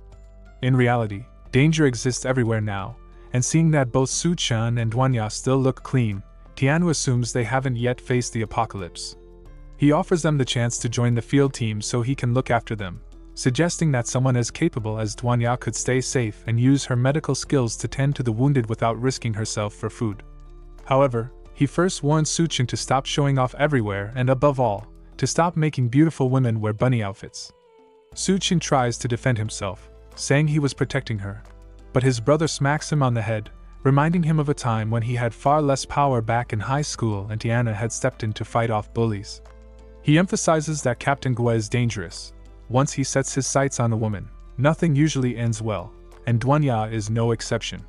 Meanwhile, in the private room, as DONGHUA tries to remove her bunny outfit quickly, a knife suddenly presses against her throat from a shadowy figure. She nervously asks who she is and what she wants, but the woman ignores the question, saying she was sent by her boss to help arrange her accommodations, insisting that as a woman, DONGHUA shouldn't be sleeping near those men. DONGHUA may not recognize her, but the reader knows this is the unsettling, eerie woman of their acquaintance. The woman is the same one who had observed Su Chen's entire fight in the school administrative building, witnessing firsthand the extent of his power. Right now, though, she is merely a messenger, sent specifically to capture the senior beauty, DONGHUA. The chef tries to insist that there is already enough space in the settlement, and that DONGHUA doesn't need assistance, but the woman is adamant. She explains that her boss specifically ordered her to come, and nobody refuses the boss. DONGHUA, however, is ready to take initiative. She uses her mind control ability to seize command over the woman, halting her in place and freezing her movements. Then she instructs her to release her hold, and the woman steps back, letting go. Forcing someone's body with mental power is always a struggle, but DONGHUA can maintain it briefly. Her task completed, she leaves the rest for Su Qin. As she moves toward the door to alert the others, the woman forces her own body to act, stabbing her hand in the process. The sudden pain snaps her senses back, and she uses the fleeting clarity to launch an attack on DONGHUA. They crash into the wall, and the noise quickly draws attention from outside. Someone bangs on the door, demanding to know what's happening. There's no way such a commotion would happen over simply changing clothes. The attacker tries to silence DONGHUA by covering her mouth, but she produces no response, and the outsiders assume the worst, breaking into the room. The first person to enter is shrouded in shadows, initially unrecognized by the attacker. She rushes at him with blinding speed, aiming to strike. Tiana tries to shield his friend, but it's unnecessary. The woman immediately realizes who she's facing. She has seen his actions at the University of Science and Technology, and knows his reputation well. The man called Su Qin had taken on multiple zombies alone with little effort. Despite her own experience killing many, her instincts screamed that any misstep against him would be fatal. With no time to stop or redirect, she abruptly kneels while still in motion, grinding to a halt at his feet. Shakily, she addresses him as her master and begs him to punish her. Su Qin, caught off guard, has no understanding of what she wants or what her intentions truly are. The woman asks if her sincerity isn't enough to satisfy him, and to prove she is truly giving herself, she strips and asks again if that will please him. Tiana comments on how much his taste in women must have changed, while Xiaomi nervously looks away. But the disrobing was merely a distraction to draw their attention. With everyone momentarily flustered, she detonates a smoke bomb, filling the area with thick fog, and tries to make her escape. Before she gets far, Su Qin grabs her by the neck, lifting her off the ground and halting any chance of fleeing. He asks if she really thought she could escape so easily, clearly prepared to deal with her decisively. The assassin pleads for her life, warning him that he can't kill her. She reveals that the girl he saved, along with her two brothers, have been taken to the settlement's arena, and killing her would endanger all three. Su Qin shows no concern, tossing her into the floodwaters outside the building, but the others grow alarmed at her warning. The girl she mentioned is Xiaoma, and the guards must have captured her and her brothers while they weren't paying attention. Shura asks what they should do next. If they fail to act, the big mutant rats in the arena will surely kill them. The mention of rats catches Su Chen's attention, as that was the very reason he came to the settlement. He decides to check it out himself, and Tiana urges him to stay calm and avoid unnecessary conflicts. Meanwhile, in the arena, Xiaoma stands nervously in the center, ready to fight for her brothers. Captain DONGHUA sits on the stage before her, clearly orchestrating the scene. He tells her that because her two brothers failed their tasks, they have been sentenced to death. However, since she is willing to enter the arena and fight, he will grant them one final chance at life. The two brothers hang by their necks behind him, mere inches from death, shakily urging Xiaoma not to trust him and to run for her life. Captain DONGHUA tells them it's already too late to run. Xiaoma, however, refuses to leave. If there's even the slightest chance her brothers can be saved, she will fight with everything she has to get them out. She asks the imposing captain once more if he truly intends to let them go, and he responds that he will honor his word only if she survives. Behind her, a cage swings open, and a massive rat lumbers toward her. She barely has a second to react before it sinks its teeth into her arm, causing her to scream in pain. The beast lifts her off the ground and hurls her around, preparing to devour her. As she struggles for her life, memories of her brothers flood her mind. Times when they were starving and one of them found a pile of mushrooms. She warned them the mushrooms were dangerous, but her other brother ate some to protect her, passing out immediately from the poison. They barely saved him, and that incident had set them on the path to the city to complete the task of tracking down Suchin. Success would earn them contribution points and finally end their hunger. Now, those two brothers, who risked their lives for her, shout for her to run, insisting she survive without them. They cannot bear to watch her being eaten. Captain Gua orders his guards to silence them, and they kick the logs holding the men, causing them to fall and choke on their ropes. Shyama screams for her brothers and fights back against the rat, driving a large stick into its eye. The creature howls in pain and releases her. She dashes toward her brothers, urging them to hold on, though her words are clumsy. Her heart is in it. The rat quickly recovers, lunges, and pins her beneath its paw. Captain Gua laughs at the spectacle of her desperate attempt to save them as she cries out for her brothers. Escape seems impossible, the rat looming over her, until she screams for help. In that moment, Suchin arrives, slapping the rat aside with a single strike. Tiana shouts at him for acting so impulsively, but for Suchin, the kill was too easy. These creatures are nothing more than oversized rats. Captain Gua stares in shock but quickly regains his composure. He had not expected anyone to enter his arena voluntarily, but if death is what the intruder seeks, he is happy to oblige. As he speaks, massive gates open around them, and the rats inside swarm over one another to flee. Suchin calmly glares at them, one hand in his pocket, ready to face an army of giant rats. While Suchin confronts the army of rats, Xiaomi and Tianu manage to free the two brothers from their death traps. They thank her for rescuing them, but the little girl quickly reminds them that it was Suchin who truly saved them. Meanwhile, on the upper floors overlooking the arena, a drenched assassin watches with contempt while standing beside a scientist Lu Hyun in a lab coat. Lu Hyun asks if Suchin is the special research subject she had mentioned, and she confirms he is, someone with superior genes capable of stabilizing the Doomsday gene. If that succeeds, they could create even larger, more ferocious rats using the latest technology. Below, Suchin locks eyes with the same rats, both sides poised to strike instantly. The Lu Hyun pins high hopes on him, but notes that if he dies here, he is unworthy of being their experimental subject. Suchin wastes no time, effortlessly slaying several giant rats in less than a second. His companions gasp in astonishment, and Tianu wonders if this is the Suchin he truly knows. Yet, despite his display, none of the giant rats contain crystal nuclei, meaning the only chance of obtaining one lies with the Rat King. Just then, as if on cue, an announcement blares from the speakers scattered around the camp. It's the Lu Hyun who has been observing the fight the entire time, declaring that Suchin is the experimental subject he needs for his work. He orders Captain Gua and Tianu to bring Suchin up, dead or alive. The two settlement leaders appear to answer to him, and Captain Gua seems eager to hand Suchin over for experimentation. Xiaoma quietly warns DONGHUA to escape with him immediately, stressing that if she doesn't leave now, she might never get the chance again. DONGHUA refuses, insisting she won't leave while Suchin is still there. Captain Gua taunts Tianu, pointing out that he knows the field team leader and Suchin are brothers, and now, with a direct order from their superior, Tianu must choose, stay with his brother or side with the man who helped him survive the apocalypse. Suchin ignores the overweight, pompous man and asks Tianu what's happening and why the situation is spiraling into chaos. Tianu explains that the man upstairs is Lu Hyun who, at the start of the apocalypse, developed a drug that enhanced human strength and allowed him to seize control of the university. But in the apocalypse, nothing comes without a cost.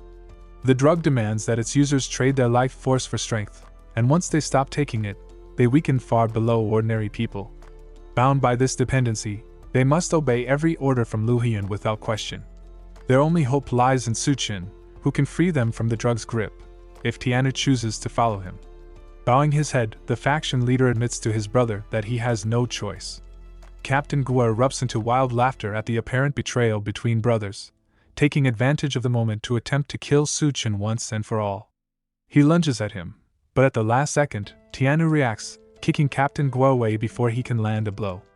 The large man, caught off guard, is sent flying, growling furiously as Tianu removes his shirt, preparing for a life-or-death brawl between captains. Despite the danger, he stands firm for what he believes in and for the people he cares about.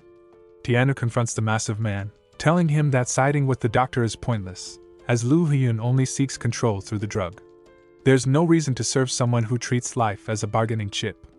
If Guo has nothing to lose, it won't matter if he dies, but anyone who threatens his brother will face Tiana's full fury. Suchin smiles at him, seeing the same determined look he remembers from years ago. Tiana charges, striking powerful punches across Captain Guo's body, but the larger man reveals his hidden advantage. Their boss had provided him with a higher-level drug than the one Tiana received. This boosts Guo's strength to near invincibility, making him nearly untouchable. He raises his dual weapons above his head and slams them down toward Tianu, who barely catches both clubs, shock forcing him to cough up blood. Captain Guo then activates a switch on the weapons, sending electricity surging through them. Just as Tianu nears collapse under the jolt, Suchin intervenes, delivering a massive kick that drives the metal mallets from Guo's hands, sending them piercing into his body and forcing him backward. The impact of the mallets, combined with the sudden surge of electricity, sends Captain Guo collapsing instantly, unconscious and defeated. Each feat Suchin demonstrates seems more astonishing than the last, leaving everyone present in awe. The scientist, who had invested all his resources and personnel into perfecting human evolution, realizes that his countless experiments have achieved nothing. The pinnacle of humanity has already appeared. He offers Suchin one final chance to join his work and become the first truly flawless human. But Suchin sees through the illusion. The scientist's vision of perfect humans is really a guise for his larger plan. What Lu Hyun truly pursues are rats, whose genes closely mirror human DNA. By manipulating these rodents, he could forge an army of rat men and impose his control over the world, turning the apocalypse into a paradise for himself and his creations. Suchin finds the scheme absurd and immediately rejects the proposition without hesitation. Lu Hyun, however, believes this refusal stems from Suchin's failure to grasp the true potential of his evolution project. Determined to demonstrate just how revolutionary it could be, Lu Hyun signals his subordinate, who lines up a sniper shot from the upper floor window overlooking the arena, aiming at his target and firing. Suchin narrowly avoids a projectile that resembles a tranquilizer dart, which instead strikes Captain Guo squarely in the chest. Almost instantly, the large man begins transforming into a monstrous new form, his body absorbing the electrified mallets as if they were part of him. Once a sumo wrestler, his thick frame had already made him resistant to heavy blows, but now, fueled by the recently injected level 3 drug, his strength surges, and any injury he sustains heals instantly. Yet Suchin remains unfazed, defiantly flipping a flaming middle finger toward the mad scientist. In his eyes, none of this is impressive. The setup is merely a grotesque scheme to turn people into monsters. That act of defiance pushes Lu Hyun at his limit. He commands the mutated Captain Guo to kill Suchin and harvest the genes needed for his research. With a deafening roar, the transformed man spins forward like a sumo cyclone, aiming to crush Suchin.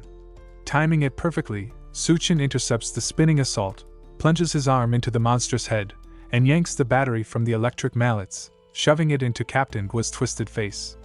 The battery detonates immediately, delivering what should be a fatal blow to the hulking creature. Despite the battery explosion, Captain Guo's enhanced healing factor immediately repairs his injuries, leaving his body horribly disfigured but still strong enough to fight. Annoyed by the persistence of the mutated man, Suchin lunges forward to finish the battle in one decisive strike. His punch lands squarely on what would have been the creature's jaw, sending him crashing into a crater. Without pausing, Suchin increases his speed, kicking up clouds of dust and dirt, while raining blows on the recovering foe. In a world where superpowers are largely unknown, he cleverly uses the debris to camouflage his movements, allowing him to attack freely. The only problem is that no matter how much damage he inflicts, Captain Guo keeps regenerating, a grim testament to Professor Lu Hyun research. Fortunately, Suchin's spatial ability isn't limited to supplies. It can summon enough weight to crush his opponent and eliminate any chance of recovery. He unleashes it, summoning tons of concrete and steel, creating a deafening noise that terrifies the onlookers, though a thick wall of dust shields them from seeing the destruction. When the dust finally settles, Suchin perches atop the rubble, the massive man buried beneath tons of debris. Lu Hyun panics at the sight, realizing that Suchin isn't just special, he's defied the Lu Hyun directly. Obsessed with revenge, he prepares to eliminate Suchin entirely, unleashing thousands of rats from rising cages to swarm the area. Yet Suchin remains unfazed, even exhilarated, ready to ensure none of the attacking creatures survive either. The group spins around, realizing they'd been completely encircled.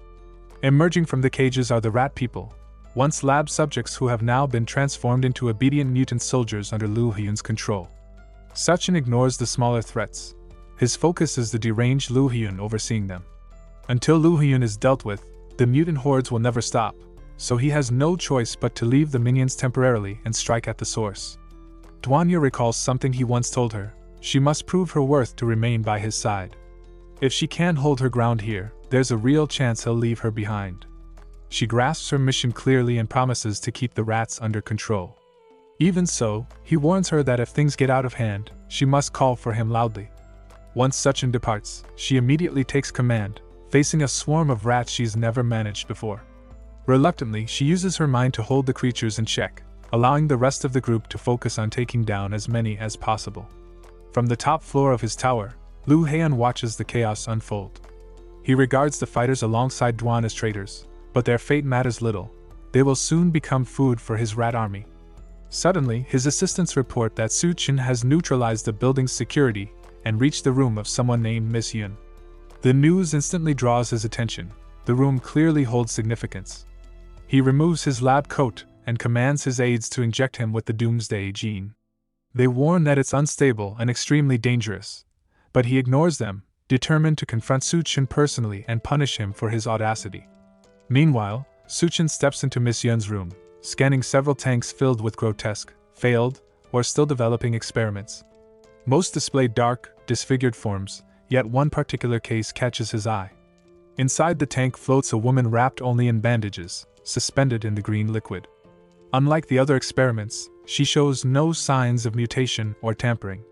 It's Yun, the woman from the bar Suchin visited before the apocalypse, somehow surviving this long, likely following his earlier advice. He barely has a moment to process the surprise before focusing on rescuing her. He coils his fist and shatters the glass with a single strike, lifting Yun and pressing her against his chest. She begins to stir, instantly recognizing him. He reassures her, promising to get her out, but she's more concerned about being hungry. Their brief reunion is interrupted by a raspy shout ordering him to release her. Almost immediately, an ice arrow shoots toward his head, and he catches it effortlessly while still holding her. Lu Hyun emerges from the shadows, shouting again that she belongs to him, enraged that Suchin is touching her. Though he demonstrates ice powers, they're no match. Suchin snaps the cheap arrow in his hands, watching it crumble to pieces. He challenges Lu Hyun, asking if he really treats women like items on a shelf, unable to simply claim someone without consent. The scientist insists that in this apocalypse, ordinary people are nothing but ants, and someone with the power of evolution has the right to rule. According to him, being his woman is a privilege, but Suchin just sees the speech as proof of the man's madness. Yun clings desperately to him, begging him not to leave. Her fear is clear, and knowing she's already saved only fuels Lu Hyun's rage. He snarls at Suchin, demanding he release her, then charges, screaming that Yun belongs to him. Suchin reacts instantly, hurling a shelf to block him, but Lu Hyun swats it aside like paper. In that split second of defense, Yun leaps forward and kisses Suchin, claiming her small victory for the last time he left her behind. Exhausted, she collapses against his shoulder and faints. That final act pushes Lu Hyun past reason. He hunches in fury, teeth gritted, seeing this as the ultimate betrayal. In a flash, he begins evolving, clothes shredding as his eyes blaze white and veins pulse violently. His skin darkens, teeth sharpen into fangs, his body grows while skin tightens, and his nails morph into claws. When the transformation completes, he stands as a fearsome half-man, half-rat creature, declaring he will demonstrate the true power of a god. Suchin, unfazed, keeps hold of Yun and calmly invites the scientist to attack. He helps Yun sit against the wall, telling her to rest. She complains about being hungry, so he offers her some of his chocolate. She looks fragile from being trapped so long, and his concern for her is clear. Their quiet moment is broken when he senses a hostile presence. A grotesque monster appears, enraged that they're ignoring it. Its sharp teeth and long claws glint as it threatens to tear them apart, warning they will meet their maker for their distraction. Su-chun remains calm, unaffected by the filthy creature. In an instant, he gestures with his hand, obliterating the monster's upper body. Blood and gore splatter across the room, a fitting end for such a repulsive being. Yet Su-chun, disappointed, asks if that's all it has, clearly expecting a real challenge, something the monster is far from ready for. Meanwhile, Yun finishes the chocolate and asks if the people downstairs are his friends. Glancing through the window, he confirms they are. She grabs a chair, insisting she must repay him for everything he's done, especially saving her life. She hurls it through the window, then prepares to leap to the bottom floor to aid his friends. Giving him a final look, she warns that Lu Hyun isn't easy to kill and he must be careful. She jumps, growing steadily in size as she descends, and when she lands, she towers over everyone. The crash startles Su-chun's friends, leaving them momentarily stunned. DONGHUA and the others look up, seeing a giant woman groaning from landing on her butt. The DONGHUA barely believes her eyes, while Tanyu simply realizes a massive figure has joined the fight. Despite her growth, all the bandages remain intact. Amid the rubble and destroyed structures, the rat army lies dead behind her. Gritting her teeth, Yun rises and strides across the battlefield. The others stare in disbelief, questioning how a giant woman appeared out of nowhere. As she moves, Tianhua pleads not to be crushed, noticing her immense size and even remarking on the color beneath her bandages. She steps on a rat, hearing it scream and feeling it squirm underfoot. Watching the rats flee, Yun finally comprehends the scale of the threat her new companions faced.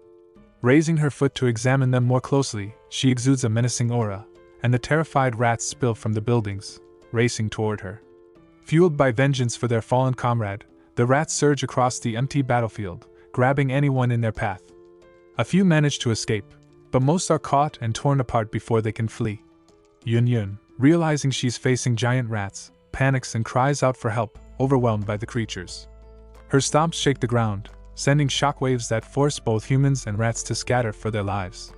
She screams at the monsters to get away while the other humans attempt to calm her, fearing she might accidentally crush them. Many give up, retreating as she continues rampaging. From the safety of the window, Su-chun watches the chaos, amazed at the raw power Yun wields. Suddenly, the rats in the room begin mutating and reviving. He turns sharply to see them rushing toward him but remains composed, knowing he can handle them. The swarm climbs over him, and he allows himself to be swallowed without resistance, acknowledging that Lu Hyun isn't easy to defeat. The rats merge around him, forming a monstrous shape resembling the legendary Rat King. Seconds later, he is completely engulfed, yet makes no move to escape. From within the mass, Lu Hyun's hand emerges like a dark omen resurrected from the dead. The full rat figure rises, now fully transformed into the Rat King Su-chun has been hunting. He laughs, declaring his body nearly immortal, mocking Su-chun's repeated efforts to defeat him. With his main obstacle finally dealt with, Lu Huyen sets his sights on world domination. Below, the remaining fighters freeze in shock as the rats abruptly halt their attack, standing motionless like a single hive mind awaiting commands. DONGHUA and her companions exchange confused glances, unsure why the swarm has paused. All the rats turn their attention upward, eyes fixed on the top of the building where their leader stands, exuding the smug arrogance of a cartoon villain plotting conquest. Lu Hyun basks in his victory, his grotesque figure looming over the battlefield, eyes glinting with overconfidence. The humans recognize him as the Rat King and panic spreads among them. In unison, the rats kneel, pledging loyalty to their master, honoring the one who sustains them, leaving the DONGHUA and her friends stunned at the creature's intelligence. Meanwhile, Yun prances around, swatting rats aside and demanding they get out of her way. Irritated by the foul creatures and their obnoxious king, she marches straight up to Lu Huyen and demands to know where Su-chun is, ready to confront him if he refuses. She also isn't done enjoying the chocolate he owes her. Lu Huyen, unfazed by her bold stance, coldly tells her man is gone, offended by her dismissive tone. He warns her she's asking for trouble, his unsettling smile signaling he's ready to strike.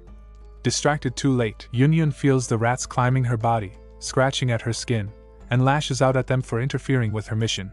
She isn't the only one struggling against the relentless onslaught, but she refuses to be deterred from confronting their king. DONGHUA and the rest of their unlucky companions struggle to keep up as the rats suddenly go berserk, attacking with relentless ferocity. They fight to maintain their ground, but Yun is pushed to the floor, the swarm threatening to rip her apart.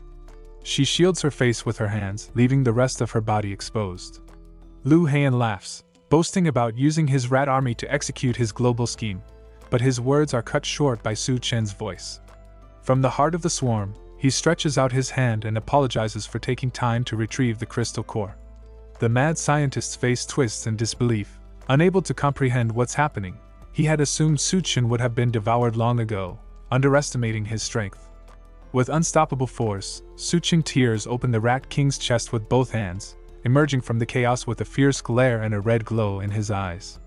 Red streaks mark his body as he splits the Rat King in two. Lu Heian, still in shock despite being split apart, can hardly believe it.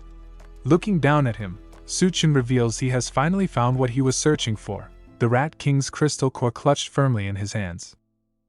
With the Rat King's crystal core gone, the mutated rats grow even more vicious, squeezing through barricades as if they barely exist, and new creatures emerge from every crack and corner, searching for their next victim. They pop out of holes in the walls and floor, clutching the bones of those they've already devoured. The fighters caught in the chaos grow irritated and terrified. One man shouts as the rats slip through the tiniest spaces, urging his companion to watch the ditch nearby. A little girl's bald brother freezes as a rat rises from the sewers, sniffing for prey. Suddenly, it seizes his leg, dragging him into the depths. He screams and claws at the ground, helpless, while more rats converge. His sibling cries out as the girl clings to him, tears streaking her face. Even as he's pulled away, he tries to comfort them, telling his little brother to take care of the girl, his voice fading as the swarm swallows him. The rats retreat to their hidden lair to continue feasting, leaving only grief in their wake. Meanwhile, Tanya is utterly exhausted, barely holding back the relentless tide. Blood streams from his mouth, cuts mar his face, and his eyes sag under heavy bags. He's on the verge of collapse, realizing the fight has drained him completely. With his last ounce of strength, he slashes at the approaching monsters, but more rats swarm him, sensing weakness. At this point, Tianyu is teetering on the edge of death, barely able to maintain consciousness as the creatures close in. He is beyond exhausted, barely able to keep his eyes open as his arms give out, and it seems like the end has finally come. Once his last bit of energy fades, he accepts his fate. Yun is also being overrun, with the monsters climbing all over her and biting, forcing her to scream in pain as the buildings around shake from her frantic movements. DONGHUA struggles too, realizing it's impossible to block or control all the rats at once. Tianyu glances skyward and notices a dark figure atop the building. The figure leaps from the roof and lands in front of them with a menacing aura, instantly killing some of the filthy rats and scattering the rest. Its face is shadowed, with a bright, sinister grin that radiates immense power. Tianyu freezes in fear, convinced it is the Rat King and that all is lost. Duanyu feels tears rising, fearing Su Chen has failed despite his formidable strength. Then the figure speaks, urging them not to be afraid. The former chef recognizes the voice immediately as Su Chen's, and she feels a flicker of relief, able to calm herself slightly. The dark aura around him clears, revealing that it is indeed Su Chen. Despite the fear and chaos, he has taken down the Rat King and absorbed its power. The consciousness remaining in the crystal core tries to devour him, but his sharp mental strength holds it at bay. He won't lose in a battle of minds, and a wicked smile spreads across his face as the shadow fades from his body. Tianyu finally sees his brother again and breathes a sigh of relief. Su Chen thanks the faction leader for holding back the horde until the Rat King was defeated. As the shadow leaves him, the mutated rats fix their eyes on him, eager to attack. Tianyu warns him to be careful, but Su Chen remains unfazed, tilting his head slightly and glaring at them with devilish intent. The rats freeze, then scurry away, terrified, and squeeze through barriers, vents, and underground tunnels to escape. The remaining survivors stare in disbelief, wondering why the rats suddenly fled. Though he isn't the Rat King, the residual power from the crystal core is enough to intimidate them. There's no time to celebrate, however, as Tianyu starts coughing violently, his body reacting to the scientist's drug. Su Chen rushes to support him, realizing the drugs are also a poison. They grant immense strength but deepen their toxic effects the more they are used. Desperate to help, he asks Yun what can be done. She explains that in Lu Lian's lab, there is a corpse with the answer. If he can obtain a blood sample from it, they can create a serum to neutralize the poison. With a clear mission, Su Chen returns to the lab in search of the monster Yun described. He reaches a door deep within the building, the same area where he faced the Rat King, and wonders if this is the place Yun mentioned. A strong, oppressive aura seeps from behind the door, unnatural and heavy even from outside. With no other choice, he opens it, and a wave of stale, frozen air leaks out. Entering feels like stepping into a black hole, as if a thin barrier of pure mental power blocks the lab's entrance. Breaking through, he checks himself but notices no physical changes. Confused, he looks ahead and sees someone sitting at a computer, far from the corpses Yun warned him about. The woman greets him casually, calling him her classmate Le. Suchin is stunned and confused. She must be mistaken. He glances at his reflection in a lab machine and freezes. He truly looks like Lu Hyun. He immediately realizes this must be some kind of illusion, and that he needs to wake up quickly. For now, though, he decides to play along. He greets her as Professor Xiao, and she invites him to take a seat. Suchin assumes he has somehow entered Lu Hyun's memories, reliving the past. Xiao removes her jacket, and when he asks why, she explains the lab is stuffy and she needs to cool off. On the table beside them, a crab is under experiment. Lu notes that a common parasite is found in these crabs, and she confirms, explaining it's a strange organism that coexists with its host while using it for protection, a parasitic succulina, which they are both studying. At least, that was the plan until Professor Xiao got a new idea. Leaning closer, she asks if he finds the creature interesting as she rests against his back and brushes his chest. Lu struggles to maintain his composure, but her revealing clothes and the way she presses against him make it increasingly difficult. The moment grows intense as she leans closer, impressed that he is both knowledgeable and physically capable. Lu smiles wryly, ready to handle the situation carefully. He turns his seat around to face her, and she moves close, their focus shifting to working together rather than the experiments on the table. The chair creaks under the movement, and they almost stumble as they navigate the cramped lab space. Looking out the window, she notices the moon glowing strangely, signaling the start of the apocalypse, and a sudden burst of blinding heat fills the room. They scramble to block the light, realizing the lab has become a dangerous shelter. Supplies are running low, and she reaches for the last bag of food, but he stops her, warning that resources are more important than anything else. Tension rises as they argue over rationing, emphasizing survival over personal comfort. Once they secure the remaining provisions, Lu continues his research, using the limited materials to craft a serum that can detoxify the poison, surprised to discover it works. The crisis forces them to focus fully on innovation, turning the perilous situation into a crucial step in their survival and scientific progress. Examining the data closely, Suchin is amazed at its potential, calling it a doomsday gene in awe. In the lab, Xiao hangs suspended in a weakened state, her form barely recognizable, yet she taunts him about the crystal core he has been searching for. Laughing, he holds the crystal in his hand but quickly realizes its true nature and shatters it, revealing that her claims were false. Slowly, Lu's image fades, revealing Suchin himself, who points out that if the crystal were genuine, she would have been defeated long ago. Xiao curses her misfortune, frustrated that she was so close to achieving her goals, only to be outwitted by his mental strength. When she pleads to give him her power in exchange for freedom, Suchin pauses, pity flickering in his eyes. But he knows the parasite she carries would overtake him if he allowed it entry. With careful precision, he neutralizes her threat, and her presence begins to fade, leaving the lab quiet once more. With the crystal core finally secured, Suchin remembers his original goal of acquiring a sample of the parasite for research. He considers the antidote he's been searching for and notes that there must be traces left in the lab. Observing the parasite's behavior, he reflects on how it forms root-like branches in its host, linking and controlling the body, eventually turning it into a servant to the crab parasite, an insight that could change everything for his work. With the university completely cleared, dozens of refugees wander the empty streets searching for a safe place to settle. The floodwaters have receded, leaving the roads passable, but also exposing the corpses that once lay beneath, now beginning to mutate once more. As the group moves forward, they are warned not to linger or look around, urged to keep walking to save time. Yun fidgets nervously, asking DONGHUA where Suchin is taking the remaining medical students. DONGHUA explains that the University of Science and Technology is no longer safe, mutant rat men roam its grounds, and that Suchin plans to escort the survivors to a secure zone in the next town. Hunger gnaws at Yun, making the long walk even more difficult, and she starts thinking of finding Suchin herself in hopes of getting something to eat. DONGHUA firmly stops her, reminding her that she isn't allowed to go. Yunyun wonders why DONGHUA is being so strict, stopping her from getting food, but for the former chef, it's more than just rules. DONGHUA tells her that since she's following them, she must obey and do as instructed. Her mind drifts back to a time when Suchin had behaved strangely, a fiery intensity in his eyes as he told her not to be afraid and insisted he needed to cool off. She had been unsettled by his sudden, unexpected boldness, and ever since, she's remembered how unpredictable he could become. Back in the present, DONGHUA wonders if his volatility might be linked to the crystal cores he absorbs. As the group presses on through the city, Suchin explains that once the floodwaters recede, bacteria, viruses, and even plants will begin mutating rapidly.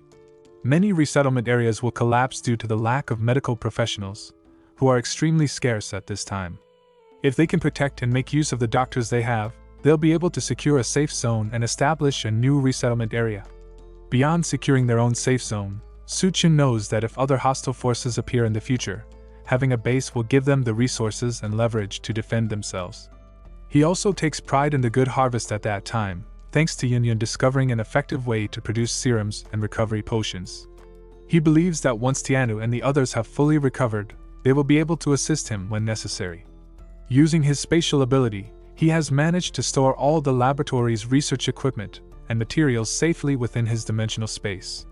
His thoughts then drift to the rat's crystal core he absorbed. It not only boosts his berserker powers but also increases his physical strength and grants him ice abilities. Although he can currently condense only a small amount of ice, he is determined to enhance this skill over time. On top of that, absorbing the half-body female mutant's crystal core adds even more to his arsenal, granting him 2 psychic abilities, though he is slightly disappointed that he didn't gain the power to create illusions. Suddenly, Tiana hears a strange noise nearby, and the rest of the group grows tense. Reacting quickly, Suchin activates his first psychic skill, spiritual perception, likely derived from the corpse's lingering hunger for blood. His eyes turn a sharp red, and an intimidating aura radiates from him, enabling him to detect the heat signatures of living beings within a 30-meter radius. It is as though he has become a living heat-seeking radar. Through this heightened perception, he spots the Devourer clan preparing an ambush, noticing mutated individuals concealed among the buildings, waiting for the perfect moment to strike. One of his group members spots something alarming above them and urgently points it out. Looking up, the group sees a female suspended from a traffic light pole. A girl in the group recognizes her immediately as Rui Rui, a former roommate, and pleads for the others to save her before it's too late, unable to watch her friend in such a vulnerable and humiliating situation. One of the men steps forward to attempt to rescue, but Suchin firmly stops him, insisting he focus on the mission and mind his own business. Suchin orders his group to keep moving, ignoring the girl's desperate pleas, and she can't believe how cold-blooded he is, wondering if he is even human for letting someone hang there with a chance of survival. Others begin speaking out, accusing him of lacking courage, and some decide they can't just stand by while someone dies, choosing to act. The girl commands them to lower Rui Rui quickly so she can provide medical attention, and a few men rush to the traffic pole to untie her. Suddenly, arrows rain down, piercing most of the rescuers and killing them instantly. Fear grips the group as the confident girl realizes they've lost 2 innocent people just trying to help, and it dawns on them too late that it was a trap. 2 towering Devourer clan members burst from the windows above with axes, surrounding the girl and her companion. One brute grabs her by the face, tasting her cheek, then gropes her and calls his companion over to have his turn. Terrified, she pleads for release while her friend tries to fight, only to be swiftly killed by the second Devourer's axe, blood splattering everywhere. The girl is less fortunate. The first brute tears her shirt and decides to keep her alive to breed instead of killing her immediately. Her screams carry to Suchin's group as they continue toward the safe zone. She asks if the woman was used as bait, and he confirms it, warning that even though the trap succeeded, they are not safe yet. Panic spreads among the others as they scan the streets for more hidden attackers, but Suchin remains calm, seeing a perfect chance to test his latest ability, corpse control. His eyes glow bright purple, and several undead corpses march out from an alley, attacking the Devourers concealed in the buildings. The Devourer clan is caught off guard as Suchin unleashes his horde of mutated corpses, leaving them barely any time to react. Despite the sudden assault, they slice through most of the creatures as if they were nothing more than paper, brushing aside the distractions with terrifying ease. The two massive brutes tear through the horde, sending the rest flying like bowling pins, but in the chaos, Suchun and his group slip away unnoticed. Infuriated, the brutes leap from the building to the street, hoping to pursue them, only to land right in front of Suchun, who waits casually with his hands in his pockets. They've walked straight into his trap, and escape is impossible. Eager to strike down the last standing target first, they charge, unaware that Suchun is unfazed. He notes that without crystal cores, the devourers aren't worth his personal attention and lets his controlled corpses handle the punishment. As he decides, dozens of undead surge from hiding spots to encircle the brutes, this time in overwhelming numbers they cannot easily cut through, forcing them to fight desperately for their lives. Meanwhile, Huching, the rest of survivors, finally reach the safe zone they've been heading toward. A booming voice challenges them, demanding to know why they are trespassing. DONGHUA, leading the group, explains that they are travelers from the University of Science and Technology seeking refuge. Suddenly, a man leaps from the rooftop, landing in front of them with a threatening aura, clearly displeased by their presence. In this zone, anything unfamiliar is considered trash, and he orders them to leave immediately. DONGHUA tries to use her mind control powers, questioning what gives him the right to block their entry, but her abilities have no effect. For a moment, it seems he's under her control, but with a few taps to his head, he snaps free. DONGHUA realizes too late that he must be an able user like them. The brute swings his axe and leaps to strike, but Xiaofeng intervenes just in time, defending DONGHUA. As always, he fights to protect others, telling the attacker, whom he calls Captain Sun, that these people are only seeking refuge and don't deserve to be harmed. Sun doesn't care. These clearly aren't ordinary people. Normal survivors wouldn't make it through the Devourer clan's territory so easily. He suspects they're spies sent to infiltrate the safe zone. At this, Suchun finally steps out from behind the group to face his old friend, telling the brutish Captain's son that if he doesn't want them, he'll simply take the dozens of doctors he brought to another safe zone. This revelation catches the guards off guard. They hadn't realized there were so many doctors in the group. Surviving alone is rare enough, but bringing dozens at once is extraordinary. Xiaofeng, seeing Suchun again, understands these aren't ordinary wasteland survivors and cannot be Devourer spies. He pledges his life to protect them personally. With Suchun present, if he claims there are dozens of doctors, he must be telling the truth. After all, past feats prove he could convince anyone even if he said he had thousands. Backed by his soldiers, Captain Sun has no choice but to allow them in. Doctors mean no more burying patients alive, and the sick can finally receive treatment. Disappointed to miss swinging his giant axe, the captain walks away but warns Xiaofeng that if the doctors fail to cure the patients, he'll bear the responsibility for vouching for them. With permission granted, the soldiers lead Suchun's group into the safe zone while Xiaofeng stays behind to apologize, telling him not to take offense, saying the captain is just like that. Suchun isn't bothered. He's dealt with far worse throughout the apocalypse. Focusing on the mission, he brought his group of doctors at the right time. This safe zone has patients in urgent need of care. A soldier leads them to a warehouse deeper inside, where the dying and ill are kept together. In the back, they see the corpse of a woman infected by a strange condition. Hundreds of small white mushrooms cover her body, sprouting straight from her skin. Attempts to clean them only make them grow faster, weakening the victim until death. Suchun immediately recognizes it as a mutated fungal infection. The plants themselves had begun mutating just like the people, which meant they could infect and even control anyone they came into contact with. Suchun advised that the group warn others to be careful around young shoots, making sure no one got pricked by them. DONGHUA leaned closer to examine the vegetation sprouting from the young woman's body, realizing it was feeding off her. For now, her only option was to take a sample and try to study it, hoping to develop a cure or medicine for the infection. Yet this was only the start. Rapid mutations were spreading fast, and if these new plants weren't eliminated, they would grow uncontrollably and eventually attack humans. That would give the Devourer tribe the perfect chance to strike the safe zones, turning countless people into nothing more than livestock for them. The tribe would grow stronger, and that was clearly against Suchun's interests. He had to ensure the safety of this zone to preserve it for his own future plans. For the moment, though, the priority was to assess the situation and secure everything. As he considered his next move, a loud commotion erupted elsewhere in the safe zone. A van roared through the streets, someone atop it shouting for people to get out of the way. It was the DONGHUA, the Lord's son, recklessly driving and firing at innocent people for no reason. Even so, Xiaofeng's team didn't intervene. Xiao Feng explained to Su Chen that the team had already been disbanded, probably because they had allowed the newcomers into the city despite Captain Sun's warnings.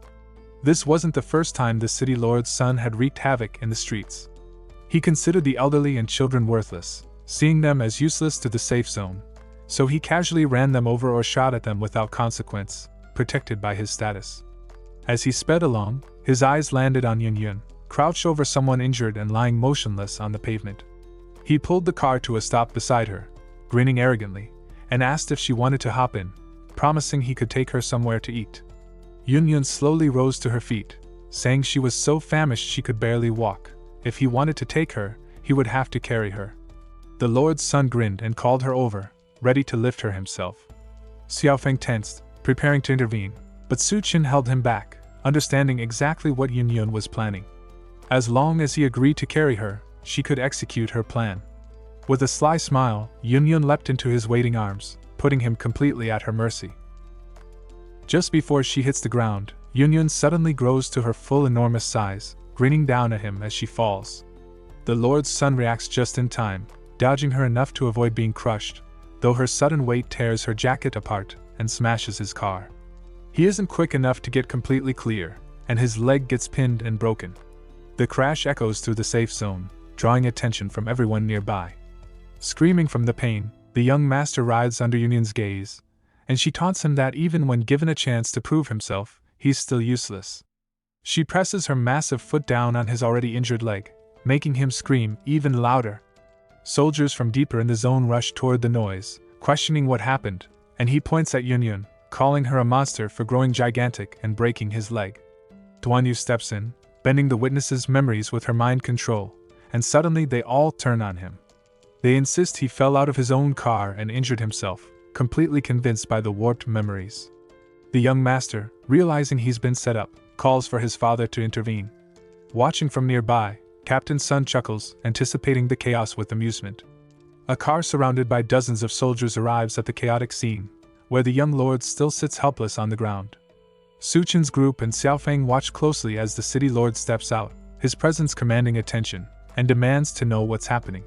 The way people rush to answer him, along with the security detail that piles out behind the car, emphasizes his authority. Xiao Feng steps forward to defend his friend, explaining who Su Chen is and mentioning that he brought dozens of doctors seeking refuge in the safe zone. He also tries to call out the young lord's reckless behavior, but the boy interrupts, demanding his father punish them all for his broken leg. The city lord ignores his son's outburst and slaps him across the face, showing he has already warned the chaotic youth about his behavior and knows what goes on in his absence. This isn't the first time he's told his son to treat every newcomer with respect. His vision is to make the safe zone a place of hope, where anyone who arrives feels warmth and safety. Because of that commitment, even his own son faces punishment when he steps out of line. The crowd watches, impressed by the city lord's sense of justice, and they begin cheering, recognizing the rare kindness and nobility he brings to a harsh, unforgiving world. The city lord turns to them personally and invites them to stay, offering a chance to build a new dream together. He promises the best food and generous conditions to ensure everyone can survive in this hellish world. Xiao Feng quickly tells Su Chen that thanks to the city lord, his group can remain safely, but Su Chen is already gone, along with his two girlfriends. They slipped out of the city as soon as the lord appeared, knowing it would be unwise to stay. After Yun crippled his son, some form of revenge was inevitable.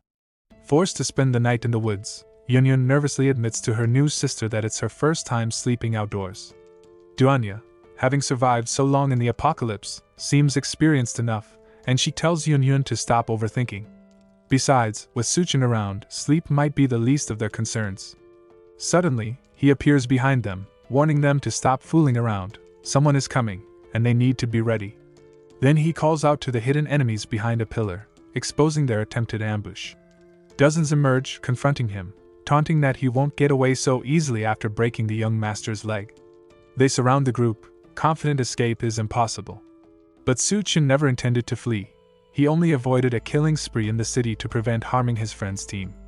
The men mock him, thinking a killing spree is laughable when he's clearly outnumbered, and step forward to finish him. With casual precision, Su Chen obliterates one of them with a single punch, making the rest finally understand what he meant by a killing spree. Panic spreads, and they open fire on the group, desperate to take him down before it's too late. Suchin doesn't hesitate. He draws his dual katanas and in less than a second, cuts through all the men surrounding them. Only one remains, trembling and begging for his life, promising to reveal a secret about the city lord if spared. Suchin pauses just before the sword would strike, telling him to speak. The man confesses that the city lord maintains close ties with the nearby Devourer clan, trading behind everyone's back every week. The city gives up refugees in exchange for food. Yun, furious at the revelation, smacks him on the back of the head. All this time, young people have been handed over for supplies. The man leads them to the city gate, where the deal usually takes place. Several people are trapped in a cage while a massive Devourer clan brute oversees them. He tells the guard delivering the captives that the food will arrive by dawn, then grabs the man by the neck, lifting him effortlessly. The guard struggles briefly, but the brute bites down and tears his head off in one swift motion. The guards, just temporary refugee hires, never survive these transactions. The city lord leaves no witnesses. The man asks if he can leave now, having told everything he knows, but Suchin isn't finished with him yet. He has one more task in mind. They tie the man over an empty street, using him as bait to draw the devourers in. The screams work perfectly, attracting nearby brutes who see a lone person hanging in the dark as easy prey. One asks why someone is dangling in the middle of nowhere, but his companion doesn't care, rushing to claim the free food. They hit the guard in the stomach, making him cough up blood and pass out, but the commotion triggers Suchin's plan. From above, Yunyun's voice rings out. She's been holding the man over the alley the whole time.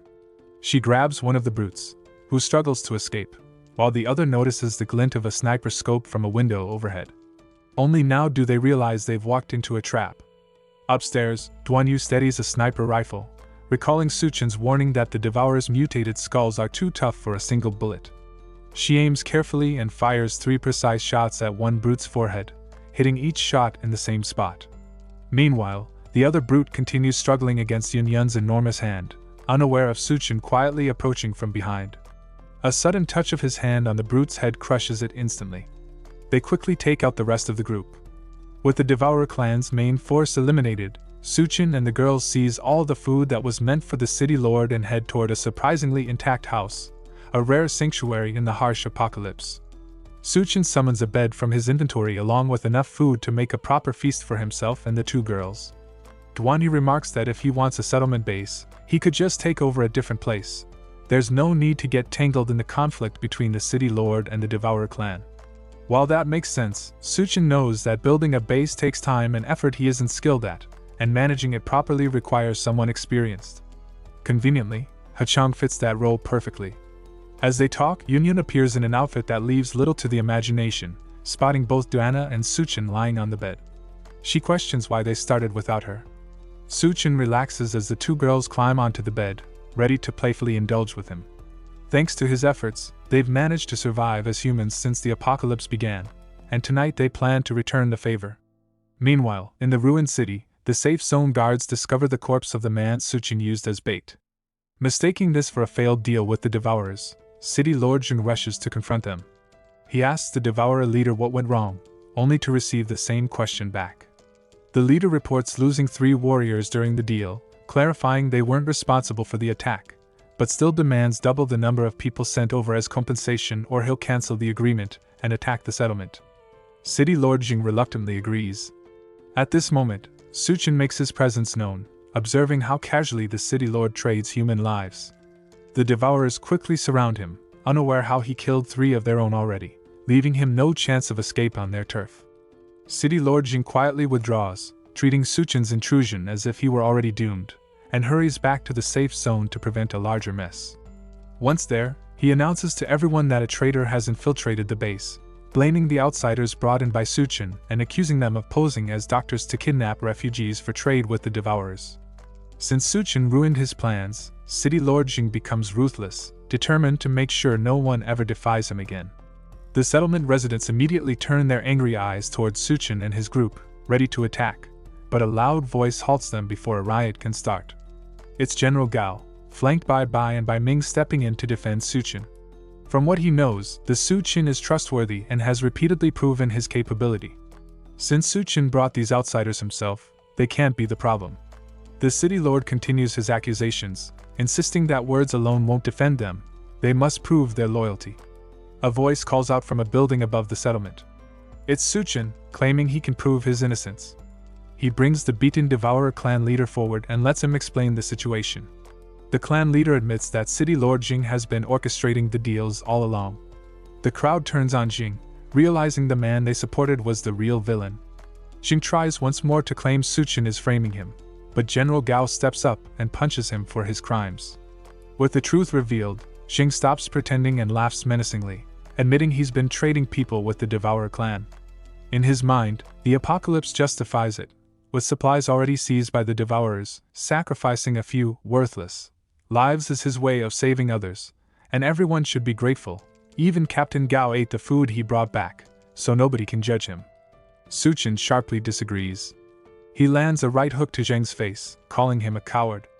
In a world where the strong prey on the weak, trading lives for food is a coward's choice, no better than the Devourers themselves.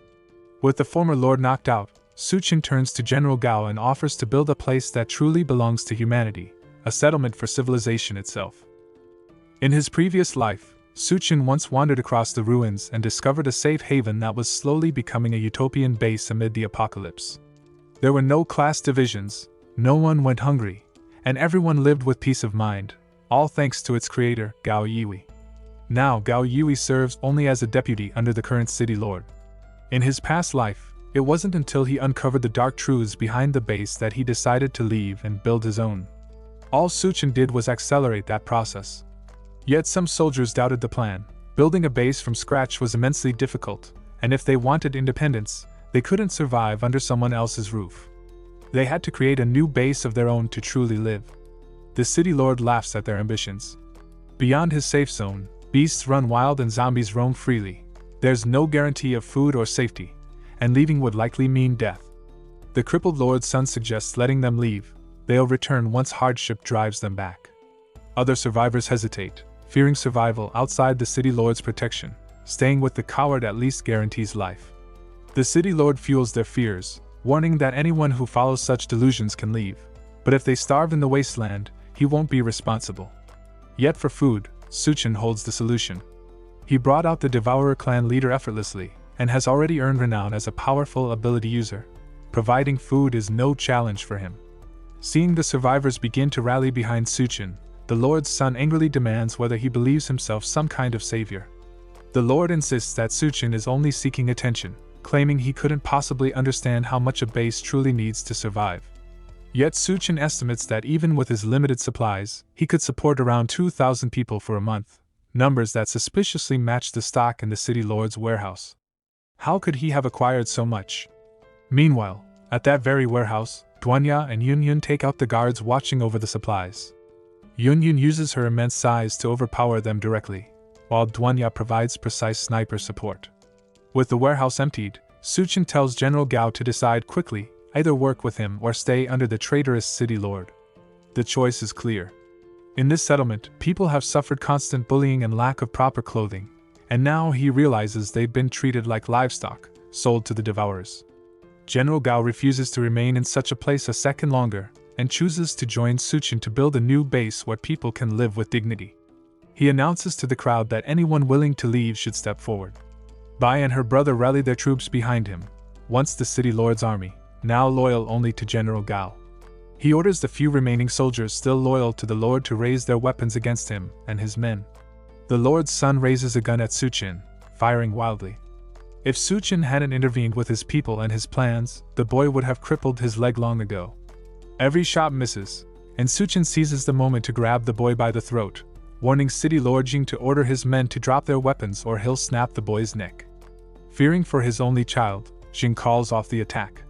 Suchin tells Captain Gao to take his people and the refugees away, promising to handle the rest himself.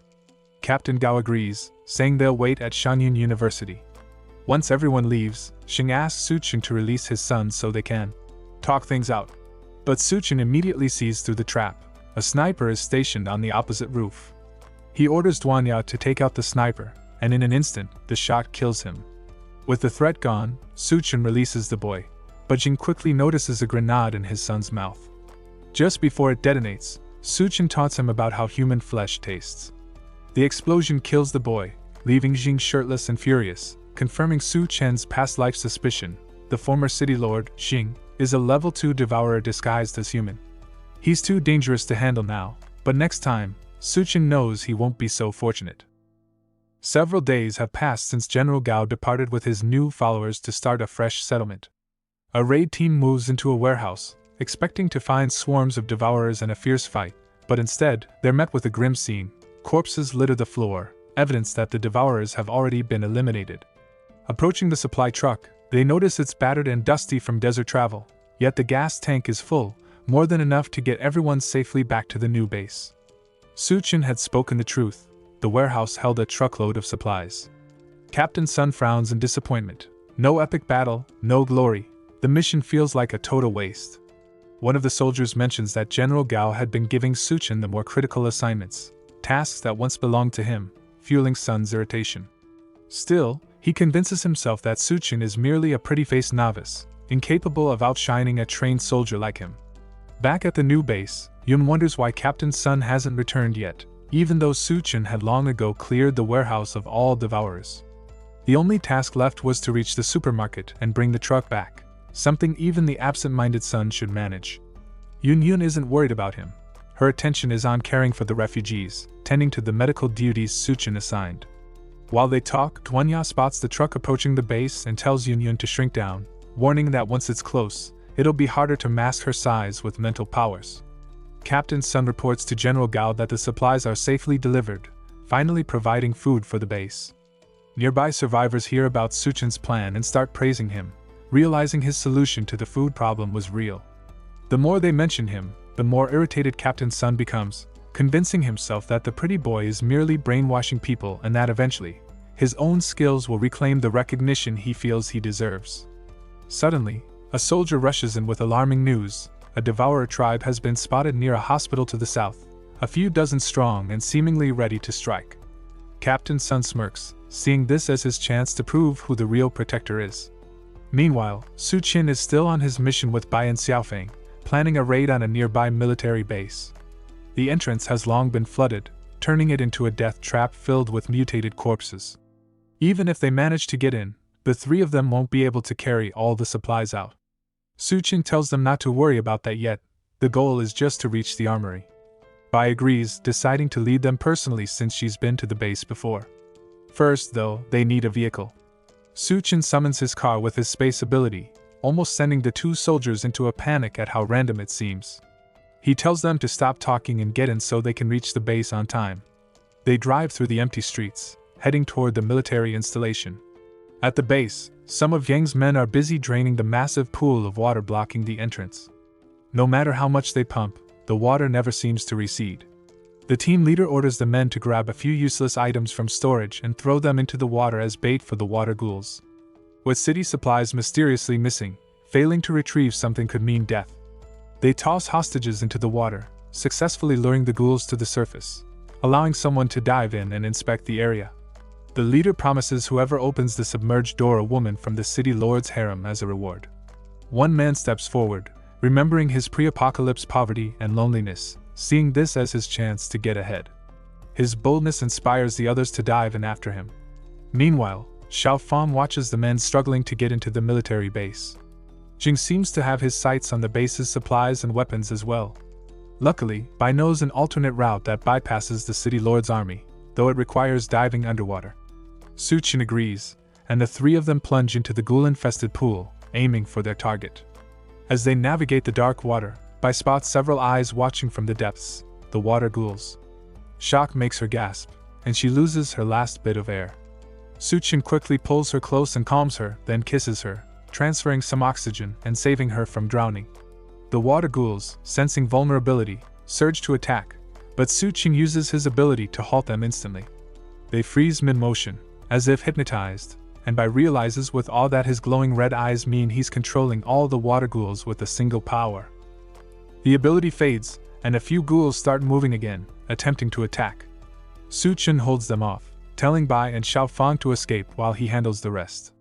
They surge to the surface, finally emerging from the floodwaters into the military base.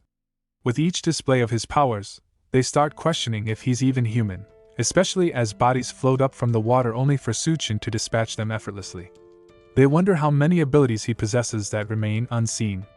Once all the water ghouls are neutralized, one drops a rare white core, a low-drop item for monsters. Getting one so quickly is usually considered a miracle, yet Suchin seems unsatisfied.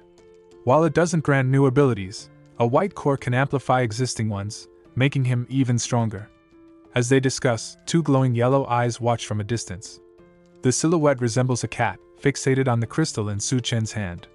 The moment he's distracted, it leaps, snatching the core before he can react. Why is a cat in a military base? Likely one of the base's cats survived the apocalypse, keeping rats in check. This feline has sleek black fur with glowing stripes and piercing yellow eyes, impressive enough to swipe the core from Suchin unnoticed. Calm yet slightly irritated, he offers it some superfish snacks, hoping to trade for the white core. The cat leaps again, snatching the snacks from Suchin's hand and dashing deeper into the base with both treasures. In just a minute, the formidable Suchin has been outwitted twice by a single feline. Anything that survives the apocalypse isn't ordinary, and this cat is clearly special. They move through the base until they find a lever that restores the electricity. Surprisingly, the systems still function despite the long abandonment. Before the flood, survivors had fled too quickly to take everything with them. At last, they reach the arsenal, finding enough weapons to arm 500 people. Xiao Fan points out that if they can locate a tank, they could potentially equip 1,000. Bai warns him to be careful as he goes off searching. The storage is packed with supplies they'll need, but the real problem is figuring out how to get it all back to their base. The city lord's troops could arrive any moment, and heading back to the safe zone for reinforcements isn't an option. A loud rumble pulls their attention. Xiao Fan has found a tank, but something else found him first, a massive mutated creature resembling a giant dog. It chases him, firing a laser from its snout that strikes the tank directly. Panicking, the soldier begs Suchin to act, warning that if the blast destroys the armory, they'll all go up in flames. Suchin quickly uses his space ability to store all the warehouse supplies in his pocket dimension, emptying it in seconds just as Xiao Fan drives up. Xiao Fan asks if the monster can be stored too, but the ability only works on inorganic objects, so living mutated creatures are immune. Bai volunteers to distract the monster so Suchin and Xiao Fan can retreat, but Suchin thinks it's a bad idea and scoops her up, placing her safely in the tank. Bai protests, insisting he must get back safely since the supplies are in his space. Before they can argue further, the monster fires again. Suchin dodges, but the tank isn't so lucky and takes a direct hit. He tells her to check on Xiao Fan while he handles the monster, warning her not to die on him.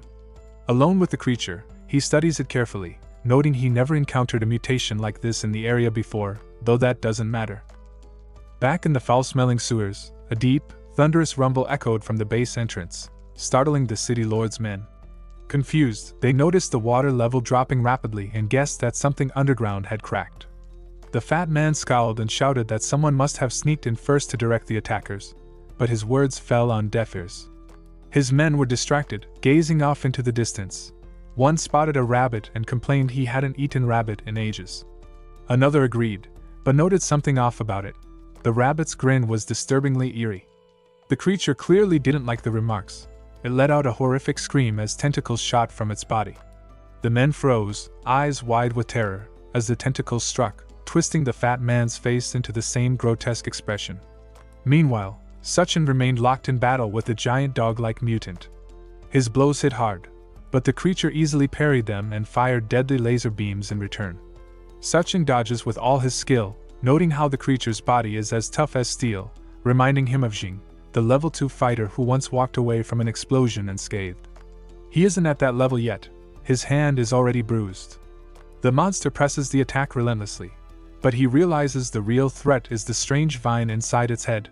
He needs to remove it. Before he can act, tentacles wrap around him and a blast of pink energy shoots toward him. He teleports just in time to avoid it. Then he hears a familiar sound, the cat again, glowing with a strange power as it approaches, growling. Surprised, Suchin warns it to stay back, but it advances, serious and unyielding. Nearby, Bai digs frantically through rubble, calling out for Xiaofeng. After a tense moment, Xiao Fan's voice answers from beneath the debris, saying she barely dodged being crushed. Bai hastens her rescue, but suddenly, eerie laughter echoes through the area. By yells for whoever is there to reveal themselves, and the city lord's men emerge from the shadows, faces twisted into creepy smiles. She realizes they must have opened the gate, but their appearances are disturbingly wrong. The pig-faced soldier stares at her with a grotesque look, confirming they're no longer normal. Meanwhile, the cat roars loudly, its claws elongating and eyes blazing with energy, clearly offended at being called a kitty. Suchin, a bit nervous, wonders if it just grew bigger, but the cat isn't focused on him, it's charging at the dog monster. Watching, he notes the natural animosity between cats and dogs is taken to an extreme here. Realizing the cat probably used the energy core to arrive, he grows serious and signals they should fight together. Sensing his strength, the cat hesitates, but Suchin leaps onto its back without resistance. Now, they prepare to battle as a team. Now riding the giant cat, Suchin feels its displeasure as it thrashes, trying to shake him off, but he clings tight. With determined expressions, they charge at the dog monster. The cat attacks first, claws scraping the monster but barely leaving a mark. Suchin pats it, urging it to move quickly and target the vines while he handles the rest. Reluctantly, the cat obeys, darting around the monster and slicing through the vines. Taking advantage, Suchin leaps off, landing a solid punch to the monster's face that sends it flying. The cat, impressed, sharpens its focus, and together they begin to fight as a proper team. The monster thrashes wildly, swinging and firing in all directions, but the cat's speed is unmatched. In moments, the creature is slashed across its body, deep cuts covering it, until it collapses. The core rolls free, and the cat leaps for it, but Suchin reaches it first, popping it into his mouth without hesitation. The cat lets out an annoyed meow, ignored as the water continues rising around them. Suddenly, panicked meowing echoes. This once fearsome cat is now splashing like a frightened kitten, calling for help. Suchin scoops it up, teasing it about being afraid of water and promising protection if it sticks with him. The cat wriggles to escape, so he tosses it back in, only for it to scramble immediately onto him, meowing as if it's changed its mind. The cat immediately seems on board, clearly unwilling to be left behind, and Suchin reminds it that staying is its choice. Meanwhile, Bai finds herself trapped, encircled by the city lord's men whose twisted, inhuman faces tell her they're no longer human. Xiaofeng shouts that the tank won't start and urges her to retreat, but she doesn't know where to go and has no intention of abandoning the fight. Then her eyes catch a rabbit, but it isn't ordinary. Its sharp teeth and sinister smile give way to a monstrous form, a tangle of vines leeching energy from the city lord's men and controlling their bodies like puppets. Before she can react, the vines lash toward her from behind. Xiao Fan yells a warning as the vines tear at her clothes, trying to ensnare her. The monster rabbit leaps at her, jaws wide, and she braces for the worst. Just in time, Xiaofeng's tank roars to life, smashing into the rabbit and sending it flying. He shouts furiously, enraged that it touched Bai, and the tank fires repeatedly, each blast lighting up the night sky. The rabbit is shredded by the explosions, leaving Bai stunned and staring in disbelief. Xiaofeng leans back in the tank, exhausted but relieved, believing the danger has passed, until he notices the monster core hurtling straight toward his face. The core hurtles straight into Xiaofeng's mouth, and he freezes in shock as his eyes begin to glow, absorbing its power. Bai rushes over, asking if he's alright. Xiaofeng insists he's fine, though he clutches his stomach and admits he feels strange.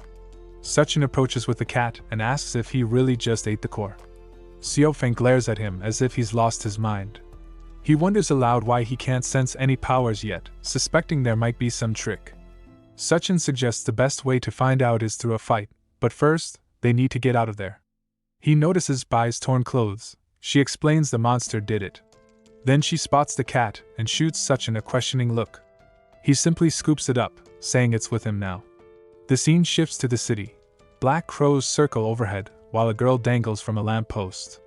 Nearby, Dao clan members harass another girl, her cries pleading for mercy. One taunts that her begging only makes it more fun.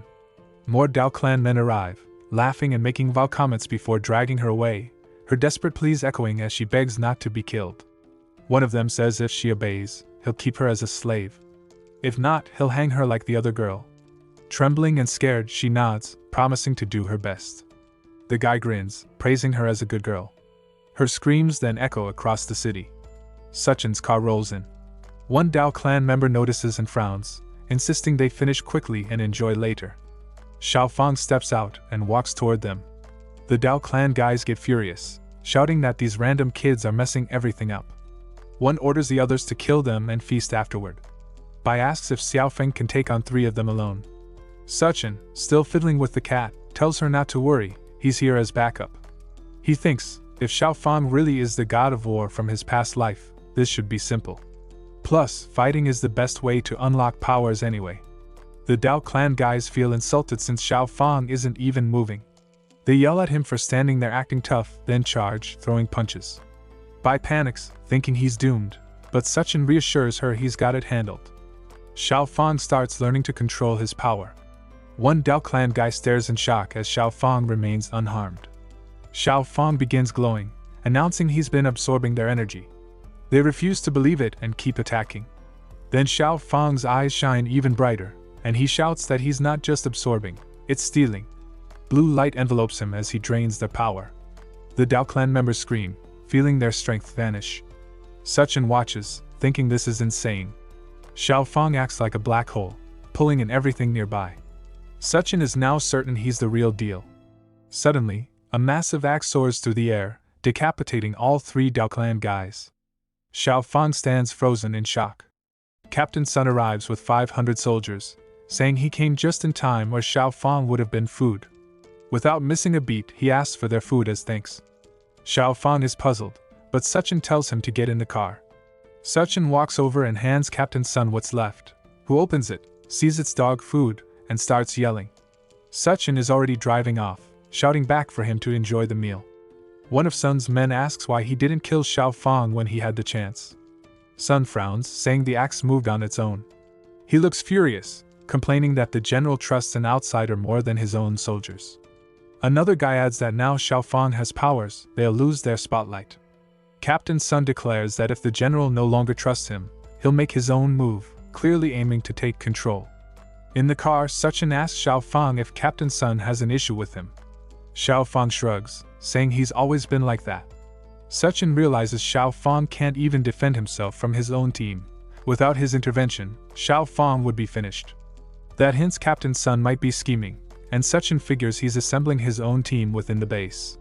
He resolves to handle it personally. Meanwhile, at the base construction site, the workers cheer as Yunyun builds the wall with incredible speed, completing it effortlessly. One worker remarks how much faster they are with her help. Yunyun laughs, saying she needs to eat a lot when she transforms. The workers assure her it's fine, as long as the wall keeps everyone safe, even wiping away tears as they speak. Then Yunyun spots a car approaching in the distance and beams, thrilled to see Suchin has returned. Suchin's car rolls into the base, weaving through streets crowded with workers busy fixing everything up. The cat leaps out, but Suchin quickly tells it to calm down and not frighten anyone. The cat meows in response, almost like it understands him. Bai watches, commenting that the cat looks genuinely happy. Xiaofeng wonders aloud if the cat might bolt since Suchin isn't keeping a strict hold on it. Suchin parks the car in his spot and mentions how much he spent on snacks and ice cream for the cat on the way back, joking that it's practically living like royalty. Where else could it get a life like that? Later, they arrive at a large, empty warehouse. Gao asks if it's spacious enough, and Suchin confirms, saying it's perfect. He then channels his power, and a flash of light fills the room. Gao's eyes widen as towering piles of military supplies suddenly materialize, stacked like mountains. Suchin explains that with all these weapons, the base's security is basically secured. Gao remains stunned and asks why Suchin revealed his power to them. Suchin just laughs, saying they're all in this together now, and if he can't trust them, who else can he? He calls her beautiful and tells her to have some fun.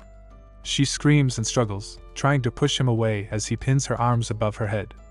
Even the cat freezes, too frightened to move. But when she opens her eyes, she sees Suchin standing there, shocked, asking when he got back. He says he's the only one who doesn't fall for her mental tricks. She realizes this immediately. He releases her. Afterwards, DONGHUA takes the cat to wash up, speaking softly to it, saying that Suchin must have brought it back. She examines its fur and remarks that the gold stripes look nice, deciding to name it Gold. The cat seems pleased, enjoying the warm water and her gentle scrubbing. Suchin enters the bathroom and hears her call it Gold. He compliments the name but reminds her that she's supposed to help him bathe. She asks about the armory and whether he found anything. Suchin pulls out a core saying, "Of course, now he can level up to level 2. Gold stares at the core, confused. Hadn't he already eaten it? Suchin laughs, explaining that things were too chaotic earlier, so he just hid it in his space, but felt it was really needed, so he brought it back. Then he places the core in his mouth. DONGHUA is stunned and asks if he's really going to eat it now, but it's already too late. Suchin's body begins to transform. His skin darkens, red veins appear, and a powerful energy radiates off him. DONGHUA gasps, realizing, this must be level 2. The bathroom trembles under the force. She screams at Suchin to stop, claiming she can handle it, but he doesn't slow down. Outside, Yunyun is helping with the wall when strange noises from the bathroom catch her attention. Gold remains unbothered, purring softly. Frowning, Yunyun walks over, peeks inside, and sees Suchin holding DONGHUA close in the bath. She shouts, demanding why he didn't come find her first, clearly angry. Shrinking back to her normal size, she storms into the bathroom. DONGHUA cries out for help, and Yunyun panics, calling Suchin's name. Suchin steps out of the bath, his body glowing with the intense level 2 energy, looking over and saying, "She showed up at the perfect time." DONGHUA and Yunyun collapse on the bed, their limbs weak and breath uneven, as though they've just finished running for miles. Both softly call Suchin's name at the same time, unable to muster the strength to sit up. The exhaustion of dealing with someone who has reached level 2 is far more than they anticipated. DONGHUA murmurs that she feels like she's about to lose consciousness, and Yunyun admits the backlash is overwhelming. Suchin apologizes, explaining that he may have consumed too many cores. Yunyun sighs and says they'll have to raise their own strength soon, otherwise he'll just keep outmatching them in every way. DONGHUA nods in agreement, and asks him what's different about his abilities now that he's advanced. Suchin decides to test it. He begins with his physical skills. The berserk and serpent forms that were once separate are now fused, and his skin turns pitch dark, harder than reinforced steel. A strange aura spreads across his body, something like a living force field. He wonders if it can be used offensively, and to test it, he extends his hand toward the two women. A sudden wave of energy blasts them across the room, sending blankets tumbling as they hit the ground with a heavy thud. Suchin laughs, noting how much stronger his offensive power has become. Then he tries his spatial skill. Where before he could only tear space by touching it directly, now small portals open in the air around him within a range of 20 meters. Yunyun, still sprawled on the floor, calls him a jerk for tossing them like that, but Suchin ignores her and keeps going. Next comes his ice power. Until now, he could only form shards, but now he can layer ice across his body like armor. It isn't especially practical yet, but it's still a step forward. He suddenly thinks of combining abilities, channeling ice through the spatial gates to launch shards from every angle. Each one strikes with the force of a bullet, and he grins, saying it's perfect for ambushes. DONGHUA and Yunyun stare in surprise. Yunyun mutters that if he keeps evolving at this pace, he'll end up launching missiles next, and DONGHUA quickly agrees. Finally, Suchin shifts to his mental sense. His scarlet eye technique flares, and while the detection range itself hasn't expanded, he now perceives every detail inside his own body, as though he has a complete internal scanner built into him. But then something shifts inside him, an odd sensation, like he's suddenly been pulled out of his own body. The world around him feels warped and unreal, and he quickly realizes he's standing within some kind of mental realm. A voice cuts through the strange silence, one he instantly recognizes. It's the woman from the laboratory, the same place where the mutated rat was held. She greets him as though their reunion was inevitable. Suchin stares in disbelief, wondering how she's still here, but she explains without hesitation. When he consumed her core, he unknowingly allowed her to take root inside him, existing like a parasite. In an instant, her hair lashes out and coils around him, binding him tightly. Suchin seethes with anger as he discovers his steel body and spatial leaps are useless here in this mental domain. The woman smirks, saying that since she's part of him now, she intends to take something for herself. She leans forward, lips closing in as if to claim a kiss, but he isn't about to fall for her act. Instead, he recalls another of his abilities and summons chains that whip out and lock her in place before she gets close. She thrashes and strains against them but can't break free. He tells her plainly that he has no reason to trust her. She only laughs and reminds him that killing her isn't possible, since her true body is now fused within his. Su-chin snaps back that if that's the case, she can rot here trapped forever. Yet she isn't finished. With a defiant grin, her hair erupts from the ground like a living web, stretching and twisting until it wraps around him from every angle. He struggles, but the strands coil tighter, smothering him until he's completely bound, looking more like a grotesque cocoon than a fighter. Her laughter echoes as she declares that if she can't leave, then neither will he. Inside the strange mental realm, Xiao declares that if either of them can escape, then they should remain together in this space forever. Both locked down, he within her cocoon, she within his chains, they face the reality of being stuck in the depths of his consciousness for who knows how long. Breaking the silence, she proposes they talk instead. Su-chin reluctantly agrees, listening as she explains she only needs a sliver of his power to survive, an amount so small it wouldn't weaken him, and she lacks the strength to ever take over his body anyway. He remains wary, demanding to know how she plans to leave. Xiao admits that leaving outright would mean her instant death unless he finds her a new host, specifically a strong female ability user who is not only powerful but also beautiful with an attractive figure. Even in her position, she is shamelessly picky. Su-chin asks how he would even identify such a host, and she assures him she'll be able to tell once they encounter one. She even tempts him with promises of rewards for helping her, but he dismisses it coldly, warning her to keep out of his affairs unless she wants to be eliminated. Fearing him, she quickly agrees and pleads to be released. He loosens the chains, she dissolves the cocoon, and his consciousness returns to his real body. Back in reality, DONGHUA and Yun rush to his side, saying they feared his soul had slipped away. Their words unsettle him as well, and to be safe, he takes measures inside his mind by freezing the space Xiao occupies. After all, caution is survival in the apocalypse. Thinking it best to resolve the problem sooner than later, he tells DONGHUA to start finding other women. Both she and Yun instantly misunderstand, assuming he is dissatisfied with them. Realizing his slip, he quickly corrects himself, clarifying that he only meant to ensure the safety of the refugees. For now, replacing them is the last thing on his mind. Later, as he walks with DONGHUA, she updates him on the situation at the base. General Gao has already conducted a headcount, confirming around 1,300 people remain, with more than 400 soldiers managing defense. These troops have successfully fended off several attacks from the Devourer tribe and other mutant threats. Meanwhile, the men are busy constructing temporary walls, with Yun's giant hands providing crucial support to speed up the work.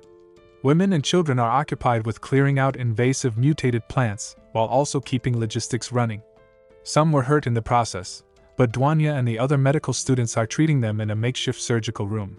She adds that once the wall is completed, perhaps the community can finally breathe a little easier, at least for a short while. Su-chin, however, doubts anyone will be able to truly rest anytime soon. Even though security and supplies are stable for the moment, there's still the looming issue of reclaiming the hospital from the Devourer tribe to secure much-needed medical resources. The matter is brought up in a strategy meeting where General Gao listens carefully, open to suggestions on how best to carry out such a risky mission. Just as Captain Bai's brother is about to recommend Captain Sun, their most skilled fighter with the most disciplined team, the hot-headed Sun interrupts, demanding to know why Su-chin isn't present. He mocks him for preaching about building a base yet skipping crucial discussions. Gao immediately warns him to hold his tongue, reminding him that without Su-chin, there would be no base and no people left alive for him to bark at. Gao finds Sun short-sighted, recalling how Su-chin had once entrusted leadership of the base to him, uninterested in command himself but confident in Gao's ability. Still, Su-chin had warned him before, even with walls and protection, complacency could see the base wiped out in an instant. Gao had understood this, knowing Su-chin's path would always be the pursuit of greater strength, while leading would only slow him down. Back in the present, Gao assures the room that if the situation truly calls for it, Su-chin will intervene without hesitation. Sun pushes back, saying the Devourer tribe is formidable, and he won't take responsibility for the inevitable losses that come with the mission.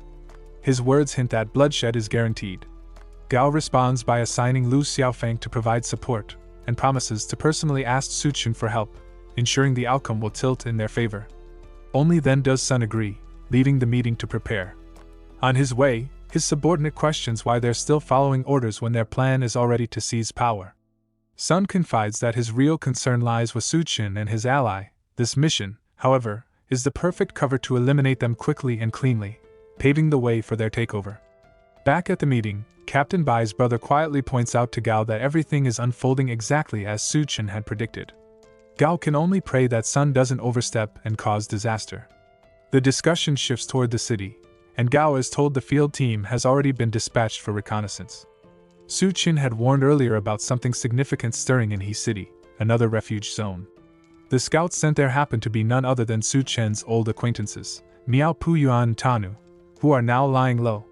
Miao, bitter at how far Su Chen has surged ahead in power, grumbles to his partner, wondering if they should beg him for crystal cores. Tianyu cuts him off sharply, reminding him that they owe Su Chen their lives and that true strength must be earned, not begged for. Even so, Miao vents his frustration, pointing out that despite their endless battles against monsters and zombies, luck hasn't favored them at all. As he continues to complain, Tianyu suddenly raises a hand, tense. Someone is coming. The sound of footsteps echoes closer. At the city gates, it isn't Miao Puyuan and Tianyu being approached, but rather the guards stationed there. Two dim-witted lackeys arrive, dragging along a group of captive women as tribute for the city lord. Among them sits none other than the twisted, masochistic agent from the Federal Bureau of Evolution. The guards check the captives and escort them inside to present them. The lackeys are practically drooling, convinced this delivery will make them rich. When the women are brought before the city lord, he looks them over with satisfaction and declares that any who can bear him a son will be spared. Terrified, the women beg for mercy, but he dismisses them as nothing more than breeders with no right to plead. To prove his point, he seizes one by the throat and begins violating her in full view of everyone. Even in the middle of this, a report reaches him. Su Chen and his allies are preparing to strike the hospital. His mood darkens instantly, and he bellows that his men must prepare to wipe them out. Su Chen must die at any cost. But the messenger hesitates, explaining that their troops are too weak to fight after being starved for so long. An alternative exists, forcing the civilians into becoming devourers, but the process takes far too much time.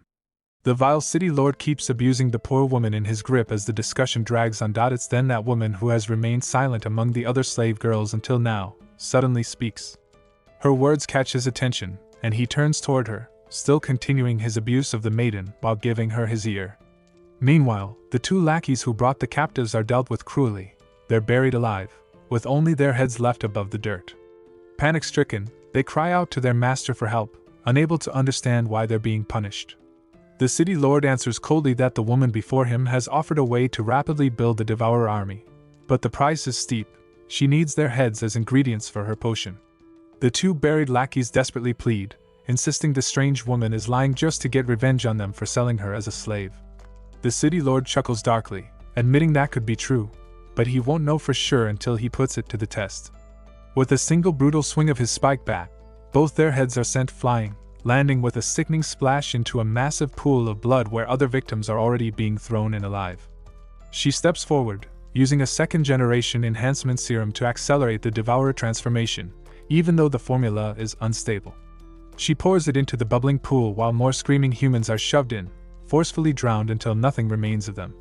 To the terrified captives awaiting their fate, she declares that they should be honored. Only the chosen ones are granted entry into the blood pool, and only the strongest will rise as warriors to serve the city lord. Her eyes burn with madness as she vows to take revenge on Su Chen for destroying the evolution base, which she blames for her capture and torment. Before long, the first batch of twisted devourers begins crawling out of the bloody vat, grotesque and powerful.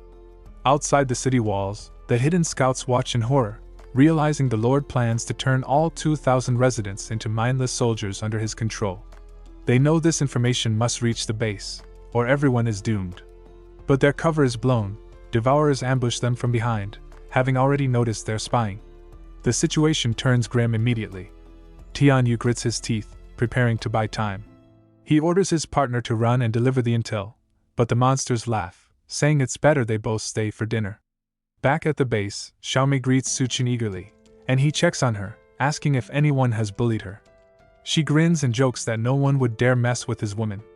Their lighthearted moment is cut short as General Gao arrives, updating Su Chen on the mission. He admits that the task may be too much for Sun and his men alone, and asks Su Chen to lend his strength.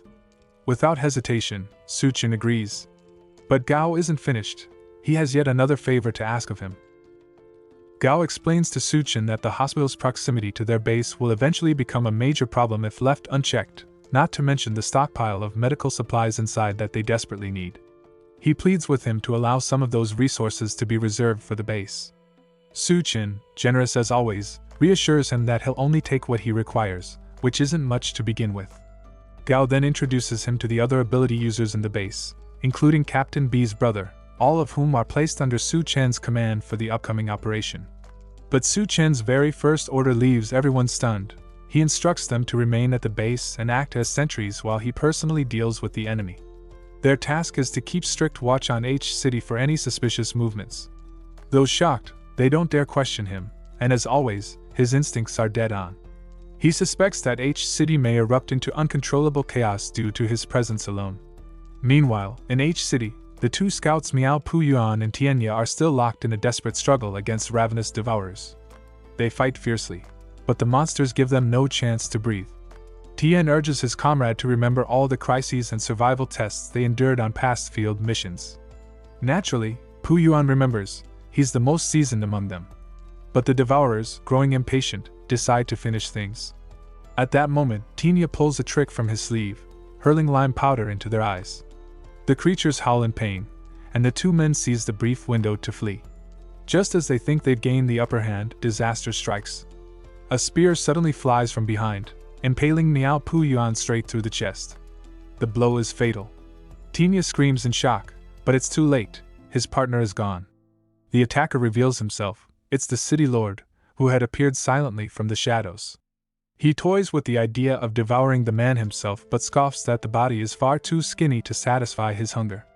Instead, he tosses the dying scout into the hands of his beasts as a snack. Tianya, desperate to save him, rushes forward, but another devourer sneaks up and slams into his back, knocking him down before he can do anything. Right before the monsters can tear him apart, Miao Puyuan cries out to his closest friend to run while he still has the chance. With that, he is brutally ripped limb from limb and devoured in front of Tinya's horrified eyes. Overcome with grief, Tianya vows to avenge him, using the precious distraction created by his friend's sacrifice to flee. He makes a desperate leap toward the river nearby. The devourers hurl spears to stop him, but though battered both physically and emotionally, he plunges into the water and narrowly escapes. Furious, the beasts howl for flesh, craving human meat above all else. The city lord, unfazed, commands them to march on Dawnlight Base if they want a real feast, as plenty of people there would make fine meals. Roaring Su Chen's name, he leads his expanded army of devourers straight toward the base. Meanwhile, inside the city hospital Su Chen plans to target, a woman writhes in agony as she gives birth to a devourer child without aid or equipment. The father of this disturbing newborn is none other than Feng Pengzi, the hospital's deranged leader. Once just a mentally unstable patient confined to the ward for his twisted obsession with impregnating women, he became the first to mutate into a devourer. Now gifted with monstrous power, his madness knows no restraint. The terrified woman, still trembling from childbirth, desperately searches for a way to escape, but the lunatic looms over her, already preparing for another round. He sneers that he will soon fill her with another child. Before she can even recover, she is forced once again into his sickening torment, the horror of her situation far from over. Still inside the hospital, the battle erupts as Dawn Base soldiers launch an ambush on the devourers. Sun leads the initial assault, gunning down the weaker creatures at the entrance before stepping aside and insisting that the ability users, including Su Chen, take over clearing the rest. Man challenges this demand, pointing out that they are only a small group, but Sun argues that while he has more men, they are ordinary fighters with nothing but guns. In his mind, it is only right for the superpowered humans to lead the fight. Su Chen views this as a thinly veiled threat and confronts him, but Sun stubbornly holds his ground. Finally, Su Chen agrees, warning him that those who betray him never end well, and he has the evidence to prove it. He commands his team forward, leading the charge himself alongside Duanya and Xiaofeng. Of course, Sun's motives are far from honorable. His scheme is to let the ability users battle the devourers until they are exhausted, then finish them off with his 100 rifles. Even an ability user, he reasons, would fall under such overwhelming fire. One soldier proposes sparing Duanya, and Sun readily agrees, remarking it would be a shame to waste a beauty like her. But their plans unravel quickly when they discover Su Chen's group has vanished without leaving a trace. Panicked, Sun orders an immediate search. Unbeknownst to them, their targets are right before their eyes. DONGHUA quietly explains to Xiaofeng that she has seized control of the soldiers' visual nerves, bending their perception to hide her group. She admits, however, that Sun himself is an ability user and could sense the illusion. To cover that weakness, Suchin steps in and deploys his enhanced spatial power, arranging portals in a ring around Sun and his troops. Hidden from sight, he launches ice shards through the portals, bombarding them from all sides at once. The sudden assault throws the soldiers into disarray, and Sun shouts for them to take cover. They rush forward blindly, unable to tell where the attacks are coming from, while Su Chen and his companions remain concealed under DONGHUA's power, watching chaos unfold. To Su Chen, charging headfirst suits men like them perfectly, so he decides to give them the push they deserve. Sun, frustrated, demands to know if anyone saw the source of the attack, but not one of his men has an answer. Meanwhile, the deranged hospital Lord Feng Pengzi finishes his twisted play, leaving the maiden beneath him lifeless on the cold floor. Only then does he notice chaos among his women. His subordinates had dared to touch what he calls his property. When they admit they only wanted children of their own, imitating their boss's depravity, terror spreads across the faces of the captive girls who know too well the fate that awaits them. Irritation boils into rage as Feng Pengzi lashes out, hurling his devourer underlings through walls with a single strike. By sheer misfortune, their crashing bodies smash straight into the area where Captain Sun and his men had just taken cover. The impact not only scatters his soldiers but also exposes them directly to the monstrous overlord. Stunned, the captain and his men freeze at the sight of the largest devourer they've ever encountered, only to realize the horror doesn't end there. Behind him waits an endless swarm, hundreds of ravenous monsters eager for fresh meat. Panic sets in, but Sun refuses to back down. Barking his order, he commands his troops to fire, and rifles roar. Yet dread sets in quickly, their bullets are gone. All their firing are hollow bursts of gunpowder, their weapons sabotaged. The grim truth sinks in, they've walked into their graves.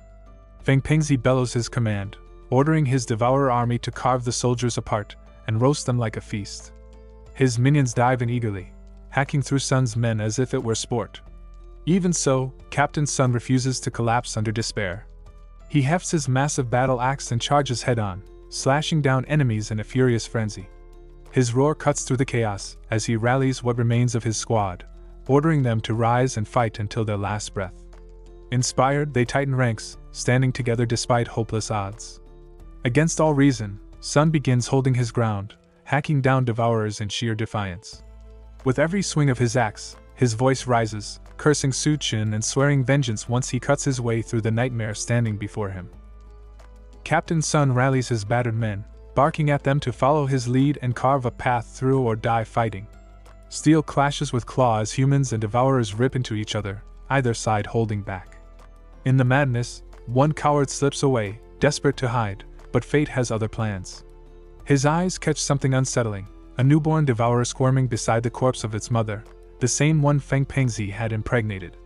As he creeps closer, the child melts into a shadowy portal, vanishing before his eyes. Confused, he scans the room, only for the creature to reappear beneath him, ripping into his flesh with terrifying glee. The man's screams echo as the infant devours him whole, realizing with delight that human meat not only tastes exquisite but also fuels his growth. Back in the fight, Sun's men can't help but marvel at their captain's ferocity. He alone slaughters 10 devourers in sheer defiance. Yet against the endless tide, those victories are dust, and Feng Pengzi mocks his futile resistance. Enraged, Sun hurls his battle axe in a desperate strike, only to watch the boss catch it midair with a single hand, leaving him stunned. That split-second lapse costs him dearly. The mutant child slips behind and, with newly sprouted blade-like arms, hacks off both of Sun's limbs. Agony tears through him as he collapses, helpless, pinned by the twisted spawn ready to finish the job. Before the killing blow lands, a sudden kick launches the brat across the room.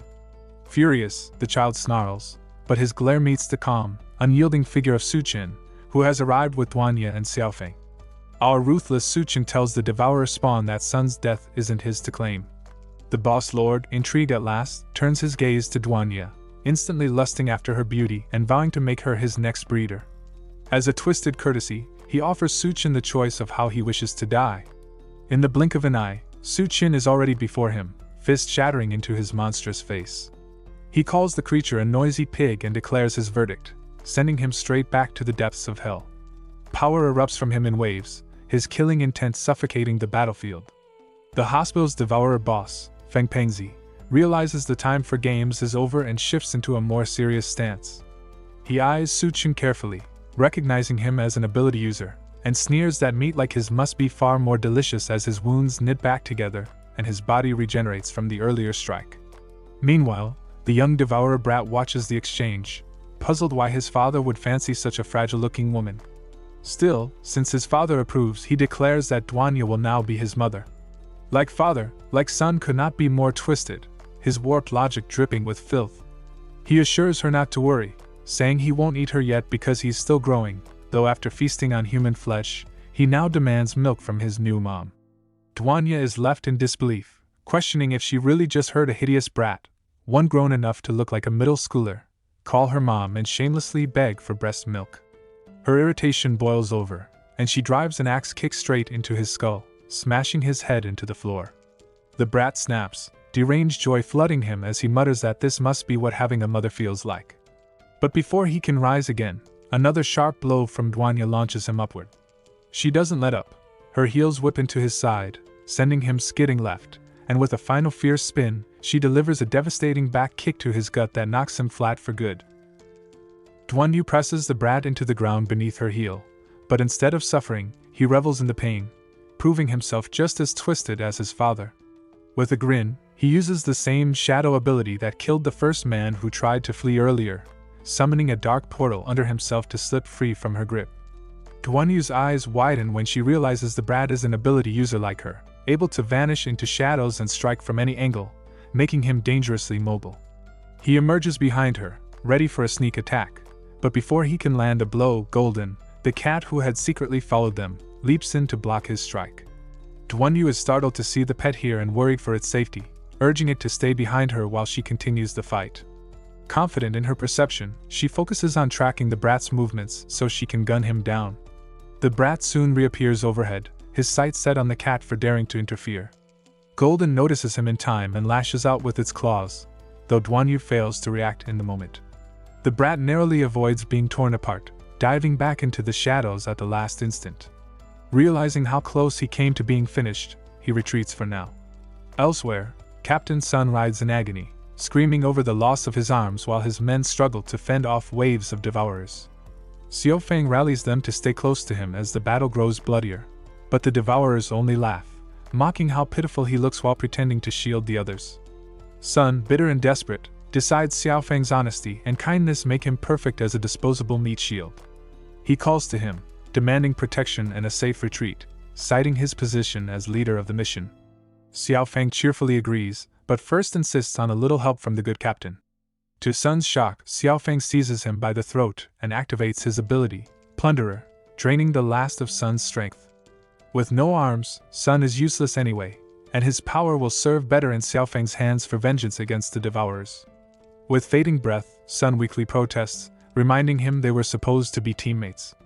Xiao Feng coldly replies that the bond ended the moment Sun aimed his gun at him and his allies. In this apocalypse, enemies get no mercy. That logic extends to Sun's men as well, since they were part of the betrayal. Without hesitation, Xiao Feng drains them all dry until nothing remains. Meanwhile, thanks to Su Chen's foresight and warnings, Dawn Base learns that a massive devourer horde is advancing toward them. At the newly completed wall, Captain Bai orders the soldiers to prepare for battle as planned. She spots Yunyun lingering nearby and asks why she hasn't left. Yunyun explains she built this wall at Su Chen's request and doesn't want to see it destroyed by beasts. Bai, blushing and fidgeting with her knees, shyly changes the subject, asking why Yunyun doesn't mind sharing a man with DONGHUA. Yunyun calmly admits it was strange at first, but in a collapsing world full of disasters and monsters, normal rules no longer matter. Quietly, she knows she could never handle Su Chen on her own anyway, since he is practically a monster himself. Then she asks if Bai has feelings for him too. Flustered, Bai instantly denies it, but Yunyun assures her it's normal to be drawn to someone as strong and striking as Su Chen and tells her not to be ashamed of it. Her words make Bai reconsider her denial, cheeks still burning. Their talk ends abruptly when a soldier calls out. He has spotted the Devourer army. The two women turn and freeze in shock at the sheer number of enemies marching toward them. Captain Bai quickly orders the news sent to the general and commands that all civilians be evacuated at once. Yun, meanwhile, calmly digs into her backpack, pulling out a chocolate bar and some other snacks to munch on. Between bites, she casually asks Bai if she intends to abandon the base. Bai explains she has no intention of giving it up, but civilians must be evacuated as a precaution should things turn dire. Yun, however, refuses to let the wall she built for Suchin fall before he even lays eyes on it. If he returns to find the base gone, she knows better than anyone how furious he can get, and that's something she could never handle. After finishing her snack, which turns out to be more than just a single chocolate bar, she pulls out a vial of green liquid, an enhancement potion, and injects it into her arm without hesitation. With new strength coursing through her, she climbs onto the wall and tells Bai to take charge of rallying the people to fight, because under no circumstances can the monsters be allowed to breach the base. Saying this, she leaps over the wall without a second thought. Bai stands in shock, unable to believe Yun is so willing to risk everything simply for a man. On the battlefield, Yun's body swells with power, her clothes stretching to fit as she grows larger. Spotting a nearby tree, she yanks it from the ground and hefts it like a weapon. With unwavering determination, she braces herself to stop the rapidly advancing devourer horde. Truly, what a woman! Yun quickly realizes the enhancement potion is doing more than expected. Her body keeps growing larger even after she thought she'd hit her limit, and she can only hope her clothes don't rip apart in the process. Still, she decides to make full use of this change and block as many devourers as possible. The city lord, however, doubts that even a giant like her can hold back the entire horde, so he orders his army to charge. The monsters rush forward, but Yun is fully prepared. When they try to slip between her legs, they find out size isn't her only advantage, she's incredibly fast as well. With one swift motion, she swings her massive tree weapon, sweeping dozens of them aside with sheer force. A few devourers attempt a different tactic, leaping onto her arm to claw and distract her, but she reacts instantly, slapping them flat against her skin like bothersome mosquitoes before going right back to mowing down the rest. One can only wonder what exactly they thought would happen trying such a pathetic stunt. From a distance, Captain Bai admits that all of such Chen's women are incredibly strong, yet even with Yun's overwhelming power, there are far too many enemies for her to handle alone. What troubles Bai even more is that the base's original defense system has already been compromised, and she can't just sit back while chaos unfolds, so she rushes off to make something happen. Meanwhile, Yun holds her ground, clearing waves of devourers and preventing them from advancing any closer. The monsters, once confident, now find themselves intimidated and losing morale against the towering woman. Just then, their twisted woman makes her appearance, presenting a solution to deal with the giant. The foolish devourers, forgetting she's on their side, attack her outright, but she had already anticipated their stupidity. She swiftly plants seeds into 3 of them, and before they understand what's happening, mutated plants sprout from their bodies, blooming flowers on their heads. While they stand confused, she calmly executes her plan. In the past, she discovered that fusing mutated plants with her blood could grant a massive temporary boost in strength, though at the cost of the host's life. The result is immediate. Their bodies swell and grow until they stand nearly as large as Yun herself. Now, instead of a helpless horde, she faces 3 opponents almost her equal in size and strength. The Devourer Lord beams at this development and issues new orders: let the giants clash, and while Yun is distracted, the rest should charge the base, slaughter the men, and spare the women for breeding. The horde gladly obeys, but as they surge forward, they are blindsided by devastating firepower. Tanks roll onto the battlefield, their cannons thundering as shells explode among the devourers, tearing their lines apart. None of them expected the humans to possess such destructive weaponry, and panic spreads through their ranks. Yun, still locked in combat, feels a wave of relief seeing the reinforcements arrive, not only to protect her but also to shield the base behind her. As Yun pauses to catch her breath, one of the massive flower-infused devourers lashes out, roots shooting forward to bind her hands. The restraint leaves her vulnerable, and though she manages to block the second giant's strike with her tree weapon, the force sends her crashing back against the wall.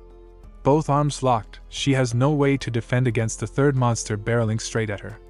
Just as the finishing blow closes in, a blast from above intercepts it, the timely strike of a drone. Relentless volleys follow, breaking the devourer's rhythm and giving Yun a chance to breathe.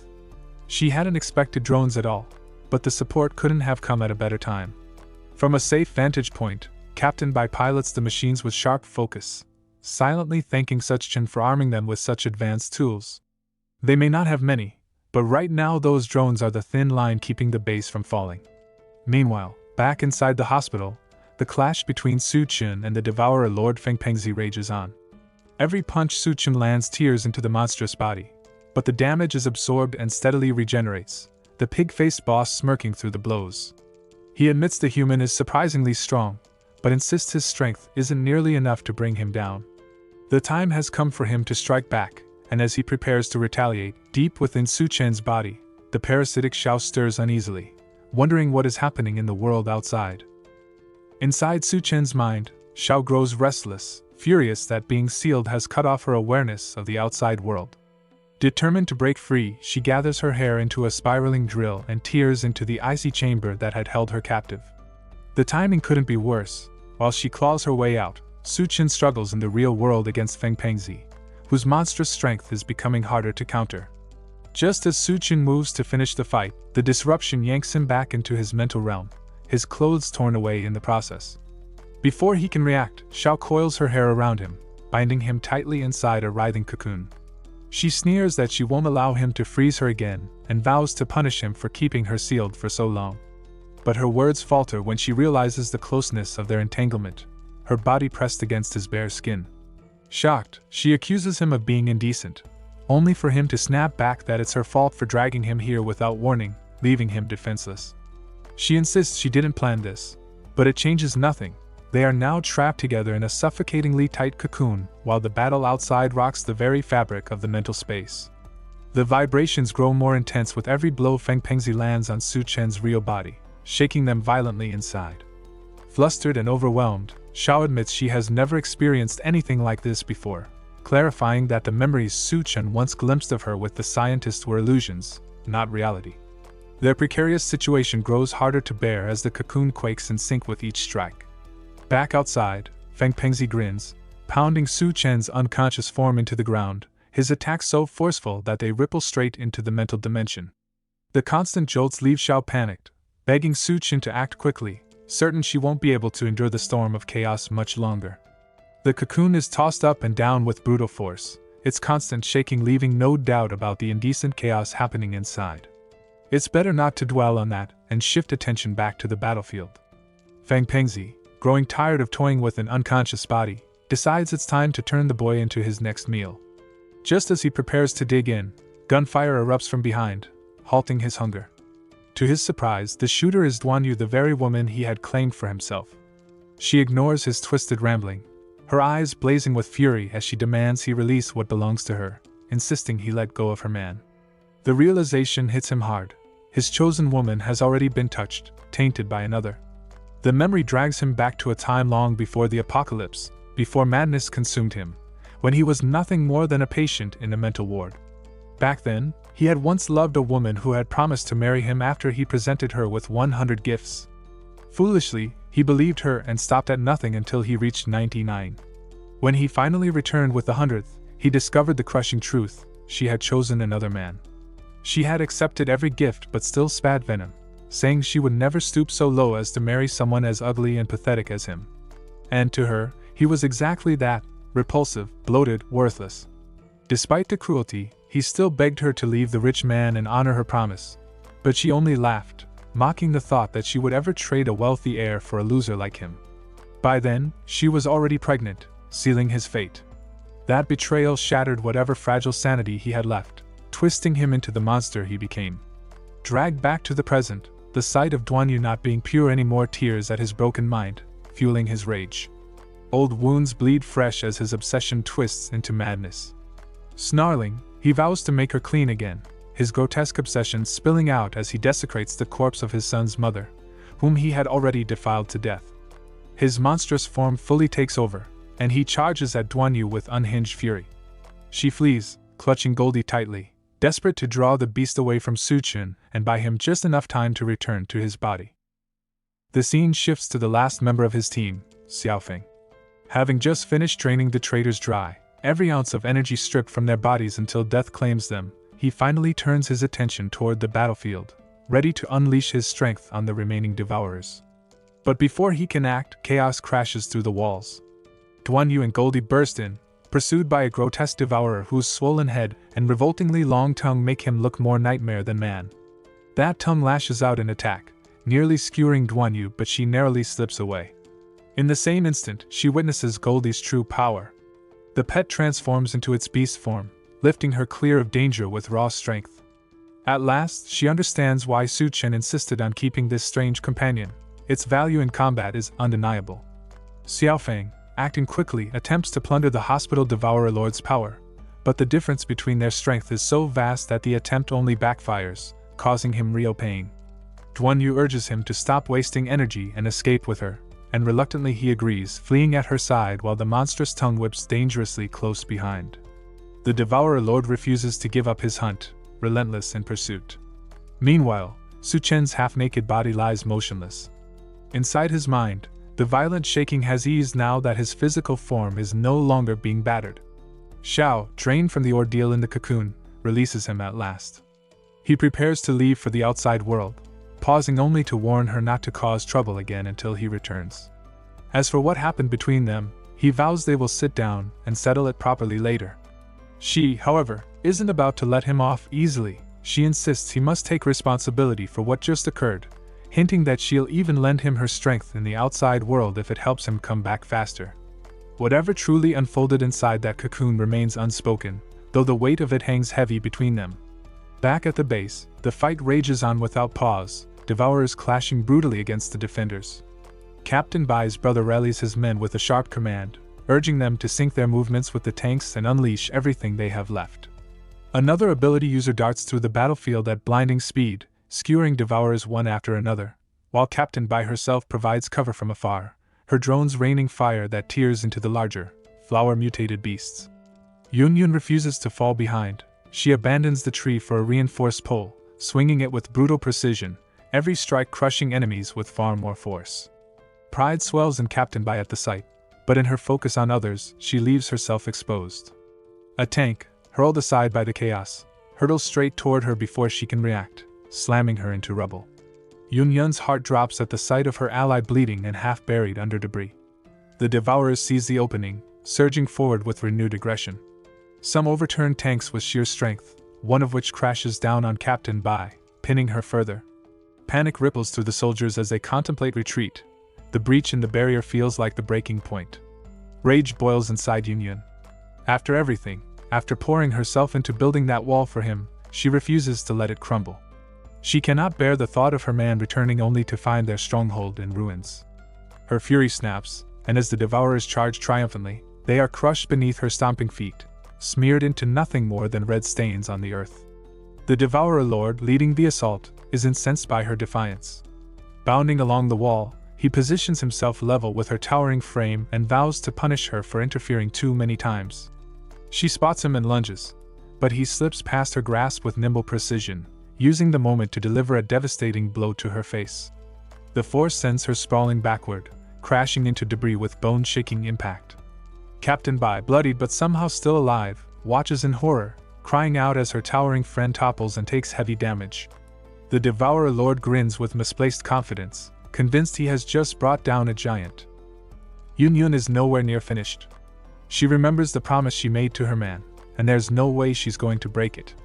Forcing herself up from the rubble, her body swells once more, this time doubling her earlier size until she towers twice as tall as before.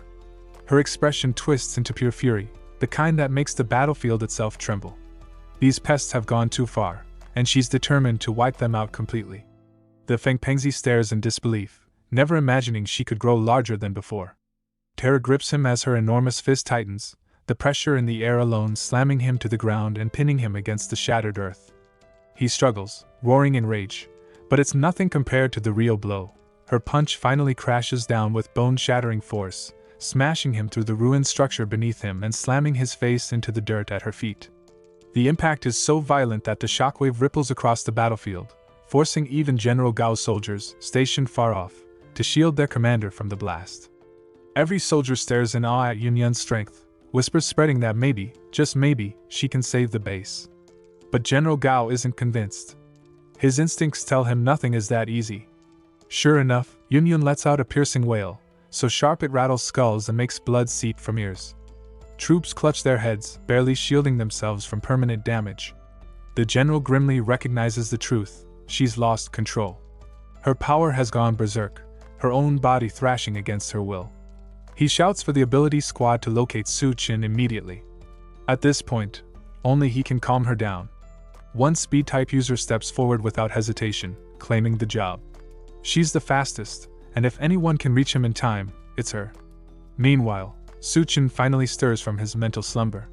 He rises to find the battlefield littered with the corpses and broken bodies of devourers, the carnage clear evidence of how much has happened while he was out.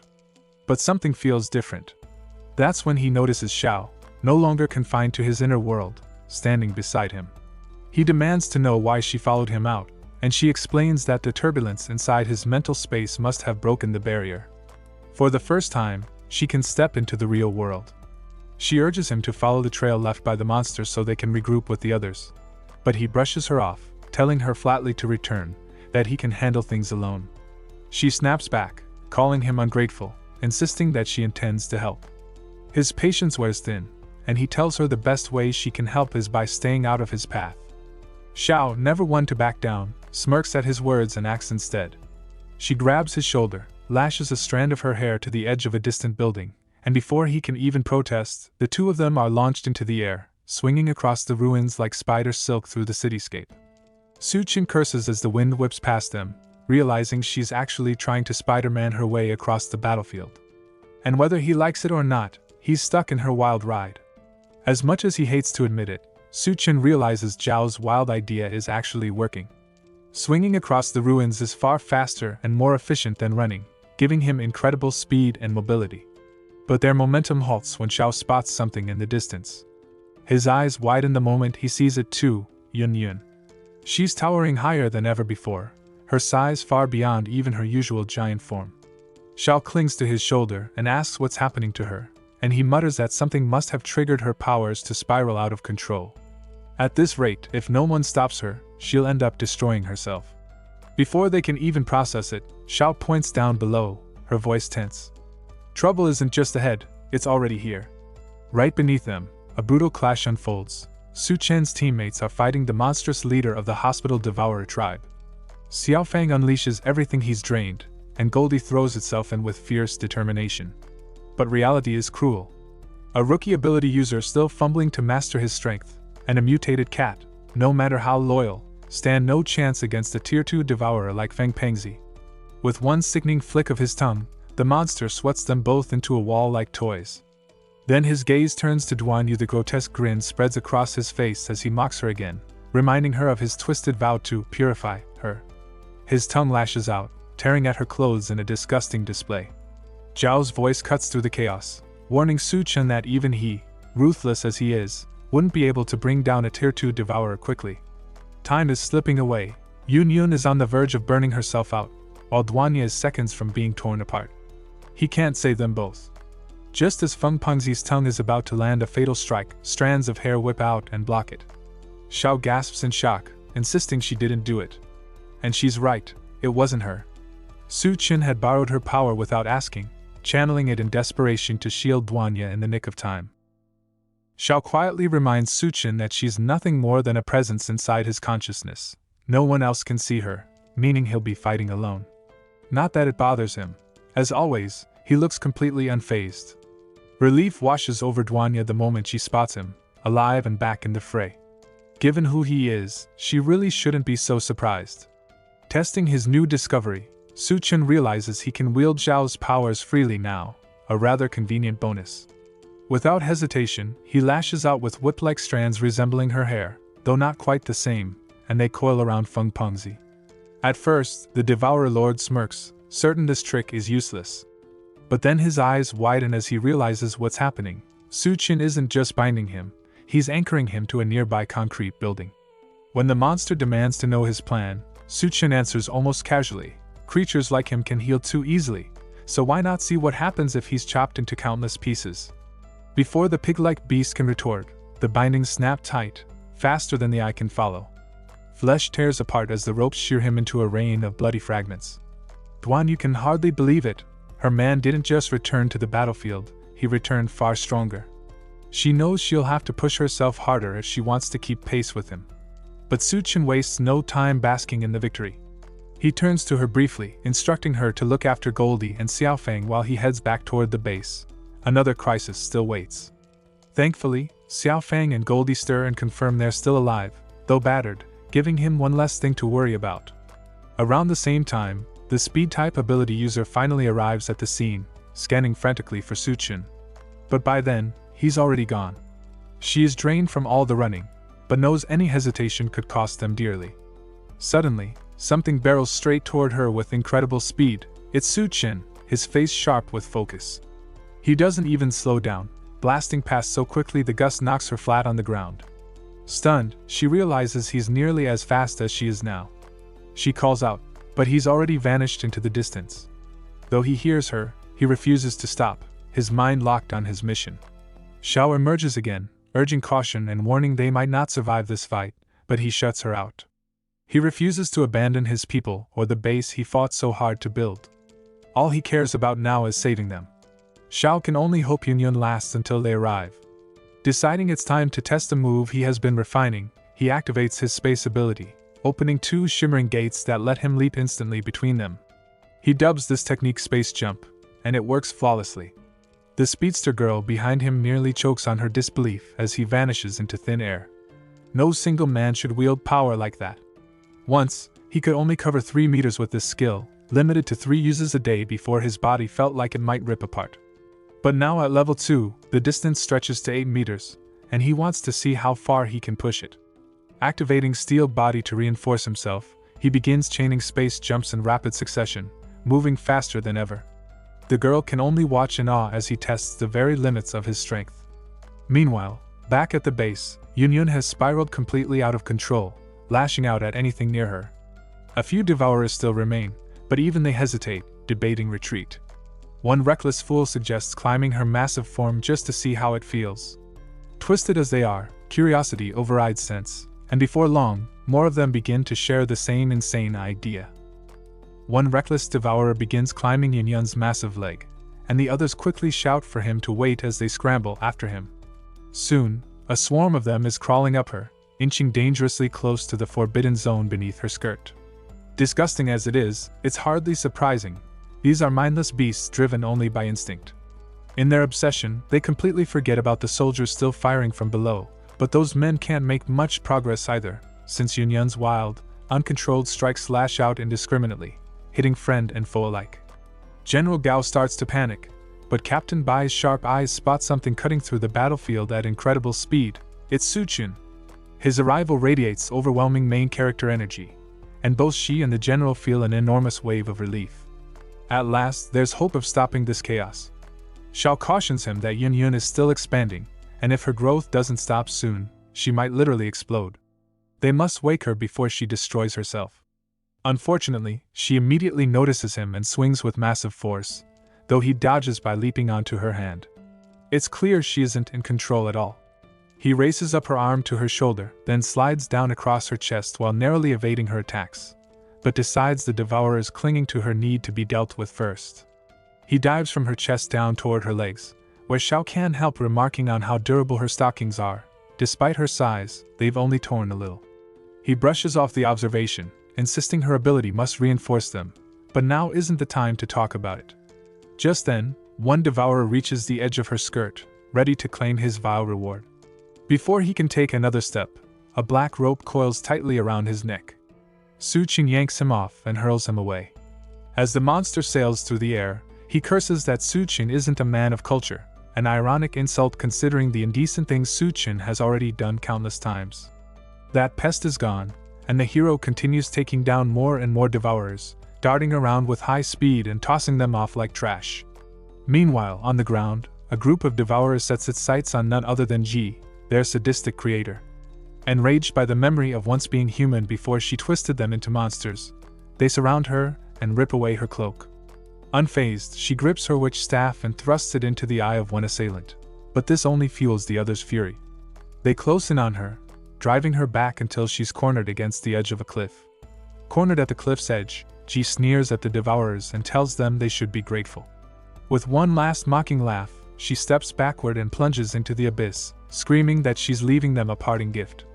That gift is her staff, which remains lodged in the skull of the devourer she stabbed.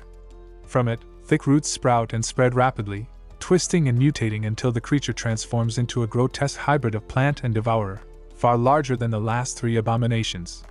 The newly born monster lashes out indiscriminately, even attacking fellow devourers, until its attention locks onto Yun. She becomes its next target.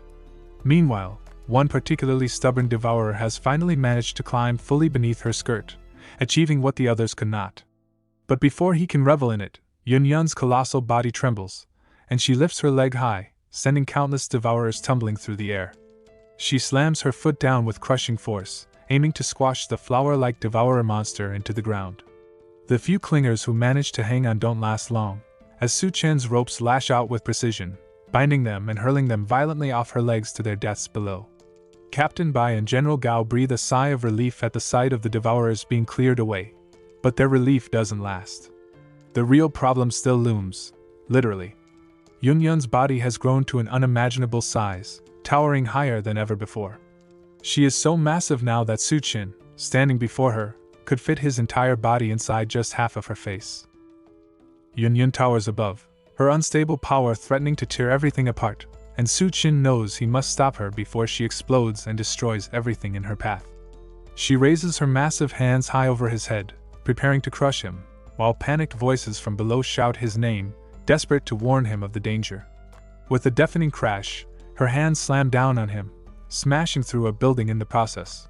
When the dust clears, she lifts her arms again, but Su Chen is nowhere in sight. The onlookers search frantically, wondering where he has gone, while a voice cautions him that facing Yun head-on like this is reckless. Hidden within her enormous chest, he begins to notice something unusual. Her entire body is glowing, and faint cracks are spreading across her skin.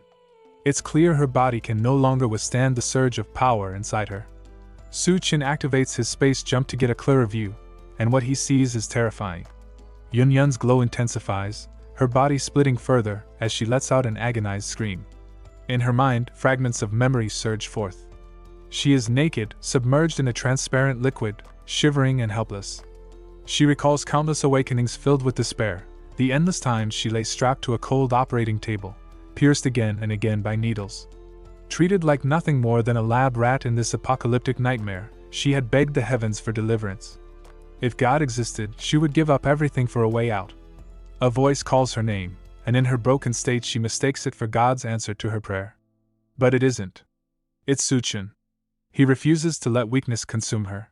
He raises his hand and strikes her with force, trying to snap her back to reality. The blow jolts her, and suddenly the memories shift. She recalls Su Chen telling her to stockpile food at home, remembers how he was always the one to reach out whenever she was drowning in despair. Through the chaos of the apocalypse, it was his presence that gave her the strength to endure. To her, he had become the ray of light piercing the endless darkness. For him, she would give anything. But outside, the danger escalates. Her glow intensifies until it is nearly blinding, her entire frame cracking as though she is seconds from detonating. Everyone watching shields their eyes, convinced she is about to self-destruct. The light becomes overwhelming, and in a single burst, both Yun and Su Chen vanish from sight. Stunned silence falls across the battlefield. Soldiers and allies search desperately, but there is no trace of either of them. General Gao and Captain Bai exchange uneasy glances, both shaken and bewildered. Su Chen and Yun are gone, leaving everyone to wonder if it's truly over, or if the real fight has only just begun. Captain Bai collapses to her knees, palms pressed against the ground, her face twisted in grief. She still has so much she wishes she could say to Su Chen and Yun. After all, Yun had just saved her life. General Gao's voice booms across the battlefield, urging her to lift her head. With a sharp inhale, she raises her gaze, and both are left stunned by the sight before them. Descending from the sky is Su Chen, carrying the battered form of Yun in his arms. Relief sweeps over the general, his voice breaking with joy as he declares how fortunate it is that both of them are alive. But Captain Bai quickly notices the severity of Yun's condition and shouts for someone to bring a doctor immediately. Before anyone can respond, a voice calls out from above, telling them to wait. Duan appears, mounted on Goldie, the majestic beast radiating a fierce presence that leaves even the captain in awe. Suchin calls to her urgently, and after a quick assessment, she grimly concludes that Yunyun's situation is critical. If left untreated, she could lose her life at any moment. Her suggestion is clear: they must return to base at once. Soon, water fills the bathtub, glowing faintly as Yunyun's body is gently lowered into it. The sight makes Suchin pause, and he asks Duan if she has added something to the water. Calmly, she explains that she has mixed in recovery serum salvaged from the evolution base, since ordinary treatment would never work against wounds of this scale. Suchin acknowledges her words, and she urges him to check for signs of healing. But when he touches Yunyun, he senses no change at all. Duan is baffled. She had refined this serum countless times, so failure should be impossible. Suchin suggests that her wounds may require more than medicine, perhaps even the use of a healing ability itself. The idea strikes DONGHUA as logical, but before she can finish speaking, she freezes in shock. Yunyun suddenly stirs. Suchin immediately pulls her close, convinced the medicine has finally taken effect. Duan, however, turns away, muttering that she will leave the rest to him, and quietly exits the room, leaving the two alone. Suchin hesitates, unsure if being left with Yunyun like this is really wise. Meanwhile, elsewhere in the building, Bai and Duan seek privacy for a conversation. They instruct Xiaofeng to step out, which he does, though confusion lingers on his face as the door slams shut behind Duan. Inside, her expression hardens. Though she would never admit it aloud, she knows Suchin's relentless pursuit of strength will never end. Bai enters and finds her unsettled, prompting Duan to probe her suspicions. She has long believed Bai harbors feelings for Suchin, and now she wants confirmation. Before Duan can fully voice her question, Bai instinctively finishes it, her face betraying shock and disbelief at being exposed so directly. The scene shifts back to Yunyun, who now lies quietly, recovering from the ordeal. Duan quietly credits Yunyun's recovery to Suchin, convinced that her wounds have mostly healed because of him, but she quickly dismisses him, insisting she will handle things from here. She then mentions that Xiaofeng has brought back a crystal core for him. Startled, Suchin asks her to repeat herself, and she reassures him, explaining it is waiting in the reception room outside and urging him to see it for himself. Leaving Yunyun under her care, he steps out and finds the so-called crystal core. What he sees stuns him. It looks nothing like a core but rather a pitch black stone. At first, he assumes they made a mistake, but as his fist clenches, he realizes otherwise. Memories from his past life resurface, and with a powerful strike he tests the stone's durability. It doesn't even chip. Intrigued, he notes how impossibly tough it feels and concludes it must be one of the rare materials born out of the apocalypse.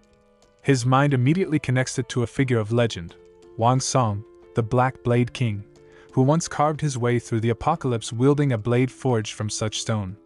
Rumors claimed that very weapon was born of this material. Staring in awe, Suchin marvels at his fortune, determined to claim this chance for himself.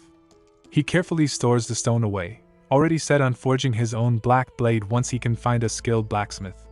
Meanwhile, the scene shifts back to Duan and Bai. Bai questions why she is only raising her suspicions now, and Duan admits her deeper fear, that after Suchin absorbs the crystal core, a curse of immense power will activate. If left unchecked, it could bring disaster upon him, though she withholds the full extent of what she knows. Her warning only fuels Bai's curiosity, who presses her for clearer answers. Duan Yu admits she cannot say for certain what will happen, only that whatever it is must be dangerous, and under no circumstances should they allow it to unfold. Still, her concern lies with Yunyun, whose body remains unstable and in need of constant care. Bai steps forward, telling her to stay and focus on the wounded while she personally deals with the matter of the curse. Duan urges her to reconsider, warning that things may not be as simple as she imagines, but Bai refuses to back down. With firm resolve, she declares that no matter the cost, she will take responsibility, and tells Duan to leave it to her. Yet the words slip out too quickly, and Bai herself feels unsettled by the strange attire she must wear and the odd lines she has to recite. As she prepares to step out, she spots Suchin, who appears perfectly fine. Suspicion flashes through her mind. Could Duan be deceiving her? Still, she decides she cannot risk leaving things unchecked. Suchin's safety means the survival of the entire base, so she needs to confirm the curse with her own eyes. She steadies herself, rehearses the lines in her head, and finally picks up a tray holding a wine bottle and 2 empty glasses. Though her hands tremble, she steels her nerves and approaches. Suchin turns just in time to see her coming toward him, tray in hand, when she nervously addresses him as master, leaving him momentarily stunned. Meanwhile, Dawn remains by Yunyan's side, gently wiping her face with a white towel. She tells herself that Bai should manage on her own, convinced the curse is the only explanation that fits. After all, she was the one who set this plan in motion, though she privately wonders how long Bai can endure it. Once Yunyan stabilizes, she resolves to lend her support. Outside the base perimeter, soldiers finish clearing the Devourer tribe but are left with the unpleasant task of handling the corpses piling up. Their complaints are cut short by the realization that the bodies have vanished. Murmurs rise as they question whether the corpses simply got up and walked away, dread creeping in as they sense something is very wrong. Elsewhere, within her own consciousness space, a presence stirs, an anxious but expectant feeling takes hold. She cannot pinpoint the source, but she knows the moment she has long awaited is drawing near. Reaching out instinctively, she calls for Suchen's help. Suchen pours himself a glass and listens as Bai rehashes the worry about the curse. Without hesitation she throws herself at him, offering up everything, practically begging to be his however he wants. The gesture is so sudden Suchen chokes on his drink and splutters it back out. "Are you alright?" Bai asks, immediately alarmed. He waves it off with a laugh and blames the wine. Bai, suspicious of the bottle, decides to test it herself. Suchen warns her to slow down. The stuff is strong, 64%. She shrugs and downs a gulp anyway. Almost instantly the alcohol hits her. She brightens, buzzing with energy. "I've never had liquor before," she admits, waving her arms in a little show. Suchen studies her, amused that she got drunk so fast. She slides a leg between his, locks eyes with him, and murmurs that she must do whatever it takes to lift his curse. The move is deliberate and sultry. Suchen doesn't rebuff her, but he puts her in her place. He tells her bluntly they need to be clear about what kind of relationship this is, not a sudden swap of roles.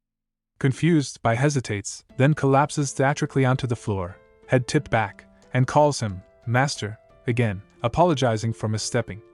Suchen accepts it, but the moment is cut off. A strange tug pulls at him. He was just getting into the moment, and now he finds himself yanked into that inner consciousness space. He swears at being interrupted. Why pull him away now? But Xian is already ecstatic, crawling on top of him and whispering that it has finally appeared. Suchen frowns, asking what she means. She's breathless and impatient, telling him she needs his help. She explains haltingly that she's located a perfect host body, the exact match she's been hunting. The problem was she couldn't pinpoint its location on her own. She needs to use him like an amplifier so she can lock onto it. Suchen asks for clarification about how she would use him, but she skips the lecture and instead shapes a small orb with her hands, loads it into a makeshift sling, and flings it. The move projects both of their spirits elsewhere. Suddenly they're standing above a tide of corpses, a grisly procession of humanoid bodies arrayed before a dark silhouette of a long-haired woman hovering above them. The figure is calling them, and the corpses answer. Xian recognizes the scene immediately. "That's the corpse queen," she breathes. The silhouette is the one summoning the dead. Suchen's spine tightens. "How close are we?" he asks, already calculating danger. He's wary, even as incorporeal observers, they may be too near something volatile. Xiao, eyes alight, tells him to relax. While they remain in spirit form and don't interfere, they won't be harmed. She's confident they can scope it out safely. Back in the real world, however, the atmosphere shifts. Bai suddenly senses the curse starting to react. She rises, tense, and approaches Suchen's sleeping body determined to strip the curse away. Leaning close, she murmurs for his permission to proceed and whispers into his ear the rites she'll use. The scene cuts instantly to a shadowed presence, a figure whose eyes glow from within the darkness. It turns its head slowly and calls out in a low, echoing voice. "Who's there? Show yourself." She panics, convinced they've been spotted, while Suchen questions what the woman is doing as he notices her rushing straight toward them. He suggests fleeing, but she tells him it's already too late. In a flash the corpse queen launches forward, her eyes and mouth glowing fiercely as she closes the distance. The shock jolts Suchen awake. He finds himself sitting up in bed, shirtless with only a blanket across his legs, coughing and clutching his head in pain, confused about what just happened. Xiao explains calmly that it's only some of his mental energy drained and reassures him that with his strength he'll recover soon. He notices she looks fine, but she snaps back that she nearly got bitten apart by the Corpse Queen during their narrow escape. Su Chen realizes the Corpse Queen is far too dangerous, commanding tens of thousands of corpses, growing stronger with every tide she summons. Helping her would mean risking his life, and he refuses unless she has something valuable to offer in return. Desperate, she pledges herself to him completely, promising to become his servant if he aids her.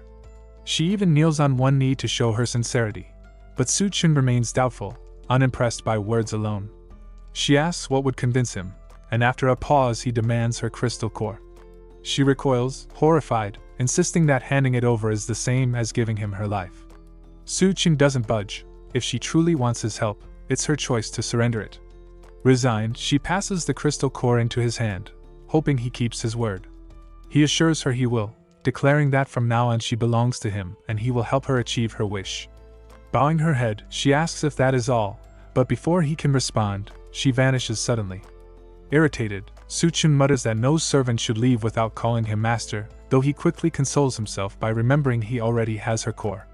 His thoughts drift to the Corpse Queen's terrifying past, how she once led her horde to sweep across Xanadu, forcing humanity to survive in her looming shadow. She is a force that must be stopped if the world is not to be overrun by corpses. Glancing again at the crystal core now in his possession, he steels himself and decides it's time to move forward. Su Qing jumps into a car and speeds away, leaving Xiao Fang and Bang watching from behind.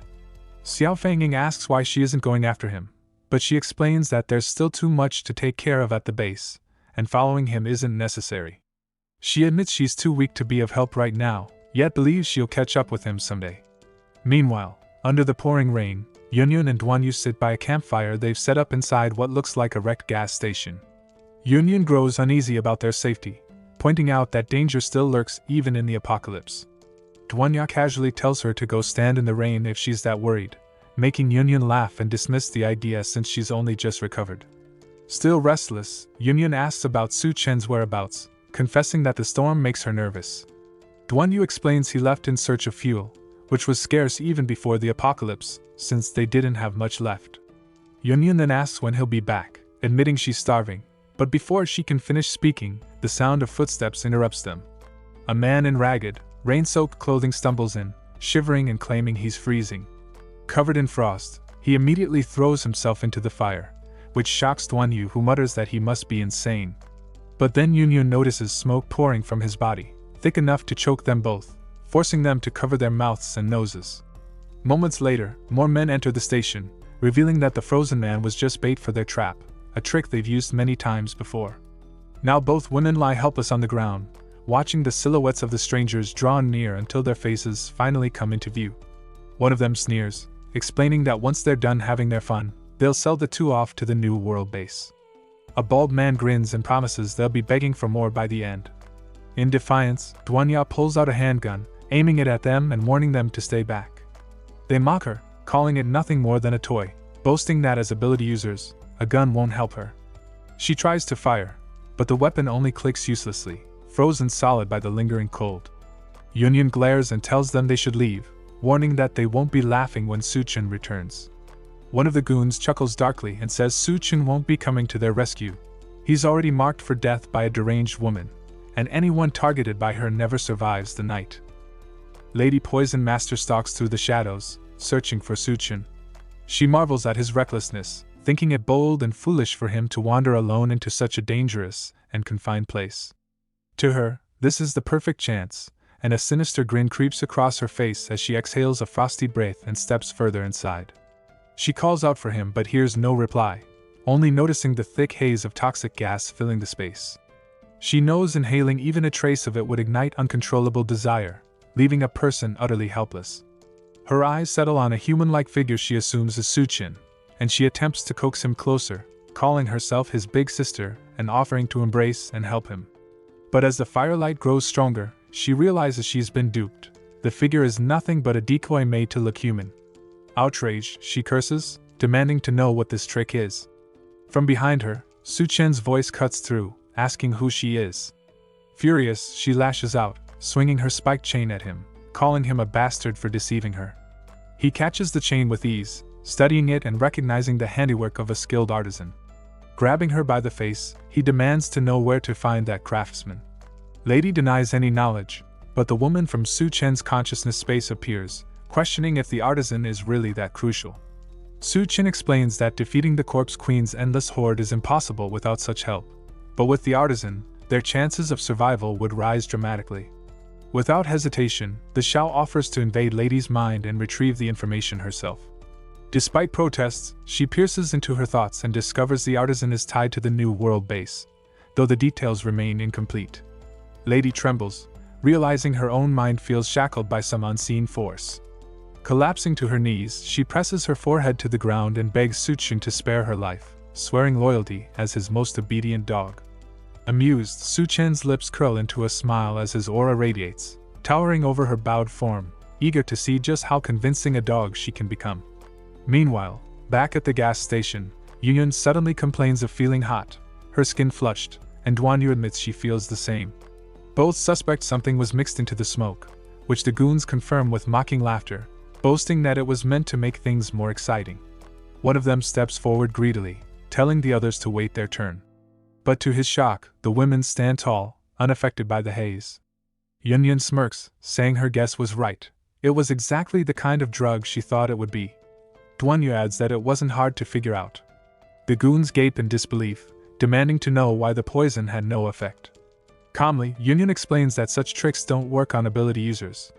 Panic flashes across their faces, and one of the men urgently commands the rest to draw their weapons as they close in, surrounding the two women.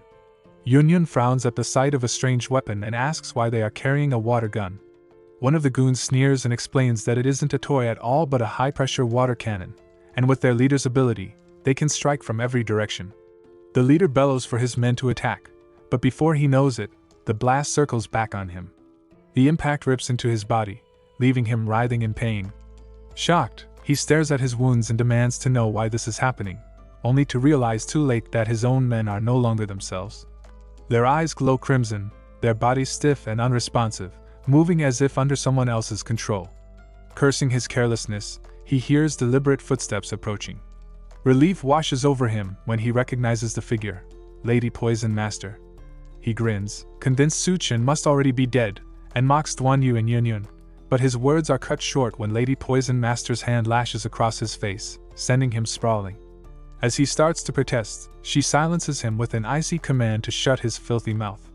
From the ground, the goon leader watches in stunned disbelief as she strides past him, lowering herself before a shadowy figure. Her voice turns reverent as she bows and calls the man her master. The figure steps into the light. It is Su Chen. The leader's jaw drops, unable to comprehend what he's seeing. Stammering, he reminds Lady Poison Master that this very man had offended her and asks how she plans to deal with him. But instead of vengeance, he sees her kneel at Su Chen's side while he places a hand on her head, calmly praising her as a good dog. Lady Poison Master immediately snaps orders to her subordinates, demanding they haul out barrels of gasoline as an offering to Su Chen. Murmurs ripple through the men as unease grows. How could their own master debase herself as someone else's dog? One of them growls in protest, insisting they will never stoop so low, and their leader, now humiliated and furious, agrees with clenched teeth. The leader of the group storms up to Lady Poison Master, furious that she has bowed to Su Chen and handed over precious gasoline, fuel that was nearly impossible to find. His defiance earns him no mercy. Her spiked chain lashes out, striking him and the others until their screams echo through the camp. Yunyun and Duanyu watch the brutal display, tense and uncertain. Just as she raises her weapon to finish them, Su Chen's calm command halts her, and she obeys without question. One of the surviving men sneers at Su Chen, mocking him as nothing more than a pretty boy. He claims allegiance to the New World and boldly offers to forget everything that just happened if they are allowed to walk away. Su Chen only steps forward, his body glowing with a dangerous purple aura, and declares that he does not leave loose ends. His hand stretches out, and agony seizes the men as his power pierces their minds. Their eyes bulge, their screams tear through the air, and suddenly, their heads burst apart. Silence follows, broken only by gasps of horror. Even Su Chen looks unsettled, not expecting such an outcome. The memory of Professor Xiao surfaces. She had once discovered a parasite called a brain worm latched onto Lady Poison Master's brain, though the one inside her had already died, likely because her own venom had made her immune. The woman in Su Chen's consciousness concludes that the three men must have been infected as well, but killing the worms destroyed their bodies too. Su Chen realizes that the new world might be using these parasites to control its people, and he will need to find a way to shield Yunyun and DONGHUA from the same fate. Still kneeling, Lady Poison Master presses her forehead to the ground, shaken yet devoted, and Su Chen casually asks if she can drive. Stammering, she admits she can, and Su Chen conjures a car before their eyes. She marvels at its sudden appearance but says nothing, taking the wheel. As she drives, her thoughts turn bitter. Once she had been a minor leader in the new world, but now she feels reduced to a puppet, clinging to survival by any means necessary, even if it meant eating bark or mutant vermin. Then a new torment assails her senses, the sound of laughter and chatter behind her. Su Chen's group has set up a steaming hot pot in the back seat, of all things, in the middle of the apocalypse. The rich, savory aroma drifts to her nose, teasing her empty stomach. She fights to stay composed, but her eyes sting with tears at the absurdity. Even broth should be impossible to come by in this world, yet here it bubbles behind her. She steels herself, shaking her head, reminding herself that risking her life for a meal would be madness. But her resolve wavers as a crisp sound cuts through the air. The pop of a soda can opening, cool and refreshing.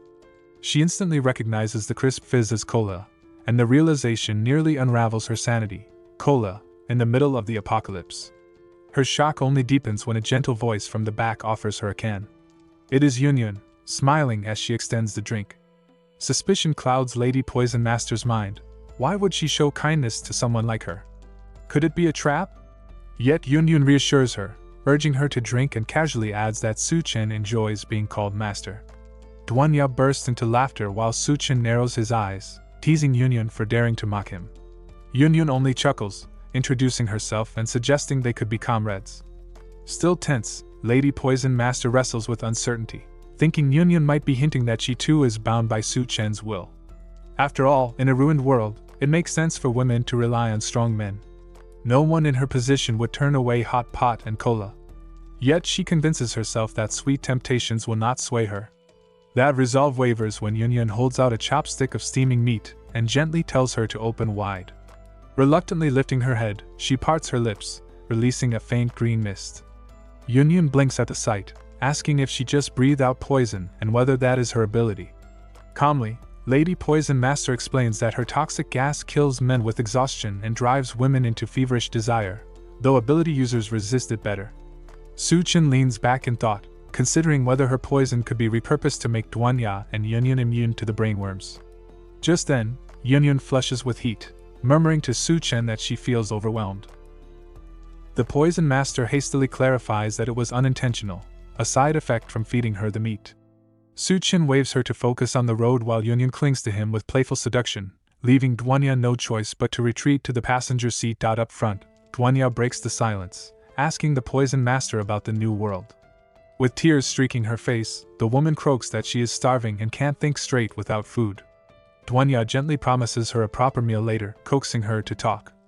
Finally, she asks how she first joined the new world. With a bitter laugh, the Poison Master admits that it began with something as trivial as entering a beauty pageant. The ruins of the new world come into view, a towering skyscraper half collapsed among other shattered buildings. Lady Poison Master guides the group through, describing the settlement as a den of apocalyptic indulgence. She lists off its attractions: auctions, slaves, black markets, beauty contests, gladiator arenas, and more. Yunyun gazes up in awe at the jagged skyscraper, then asks why such a crowd has gathered at the gate. Lady Poison explains they are scavengers, desperate to enter, but harsh requirements keep most out. To them, this place is the last beacon of hope. Su Chen suggests they take a closer look just as a loud voice echoes from ahead. A man with an eye patch holds up an identification card, explaining it is the only proof of entry. He tempts the scavengers with promises that possessing one means freedom from hunger and danger, but warns they must earn it through a trial. The scavengers murmur among themselves, realizing the settlement won't accept dead weight, and with only limited slots, chaos erupts as they push and shove to register. Whispers spread that women are barred from taking part, a rule Lady Poison confirms. She adds that the cards are controlled by the city lord's personal guards, powerful ability users far beyond her reach, so the only way forward is for Suchin to enter the trial himself. Yunyun frowns, calling it too troublesome, suggesting they could simply fight their way inside, but Lady Poison quickly warns against it. The guard's strength is not something they can afford to provoke. DONGHUA then reminds everyone that the blacksmith they seek is known to be cautious. If he senses danger, he may disappear altogether. Suchin decides they should keep a low profile. He will take part in the trial while Lady Poison searches for another way to smuggle the others inside. Reluctantly, she agrees. At the trial grounds, scavengers gather in tense silence. An instructor orders Suchin to join the last remaining team and begins explaining the rules. Mutant spiders have been infesting the back mountain, and the trial requires them to hunt these creatures. Each participant must return with 5 spider corpses or at least 1 spider egg before nightfall. He warns them not to venture too deep into the forest and reminds them that those who work alone risk becoming easy prey. If anyone wishes to quit, they can retreat through the electric fence. The announcement sparks protests. One scavenger complains that collecting 5 corpses or an egg is suicidal, while another insists the corpses alone are enough. The instructor ignores them, simply wishing the group luck before leaving. The last team offers Suchin a spot, but he coldly declines, stating he has no interest in being used as cannon fodder. The group glares at him as he walks away, muttering that he's ungrateful. One suggests following him to kill him, but their leader smirks and tells them to wait. They will ambush other teams on their return and steal their prizes instead. Meanwhile, deep in the forest, Suchin moves with purpose. He calls out to the spiders, noting their numbers as shadows scuttle through the trees. A thought crosses his mind: if so many are here, could a mutant spider queen also be lurking within the nest? Suchin tests his theory in the forest, cutting down a mutant spider with ease. As its body falls, he inspects it closely, hoping to find a crystal. To his disappointment, there is nothing, no prize, no energy. His brows furrow. This hunt may not yield what he expected. Meanwhile, Lady Poison Master prepares her own scheme to smuggle Yunyun and DONGHUA inside the new world. She takes them toward a beauty contest where the same man with the eye patch is presiding. He waves his arm dramatically, auctioning off women for something as pitiful as 3 packs of instant noodles. Soon, the price climbs higher as men outbid one another, all for a single night's company. With a detached tone, Lady Poison explains that any girl who fails to rank in the top 3 yet wishes to remain here is forced into this degrading trade, reduced to a means of draining men's rations. Turning to them, she assures they have nothing to fear, for their looks guarantee top placement. Yunyun's heart sinks, calling the whole situation tragic. She pities the women forced into such fates. DONGHUA then asks if these contests happen every week, and Lady Poison nods. She explains that weekly winners go on to compete for a monthly crown. Those who reject the contest have only one alternative: the gladiator arena. Either way, the new world squeezes every ounce of value from its people. Food and safety tempt most women to accept the beauty route rather than risk death outside. She urges them to change clothes while she waits beyond the curtain, quietly sighing to herself. Compared to their hardships, she muses, Suchin's presence has given them the life of paradise. Just then, the man with the eye patch calls to her. His voice is laced with command as he orders her to deliver the stunning newcomers he spotted earlier. He leers, promising that if they satisfy him, he will grant identification cards. She hesitates, starting to object, but he cuts her short with a sharp no buts. He further instructs her to dose them with her poison, claiming it will make the experience more enjoyable. Bound by his authority and desperate to secure those cards, she swallows her reluctance.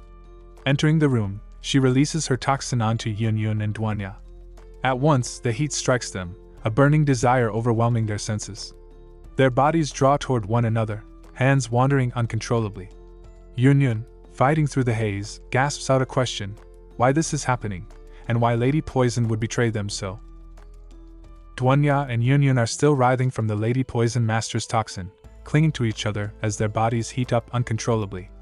Lady Poison, guilt flashing in her eyes, apologizes and pleads for them to endure just a little longer. She insists this was the only way to secure the identification cards.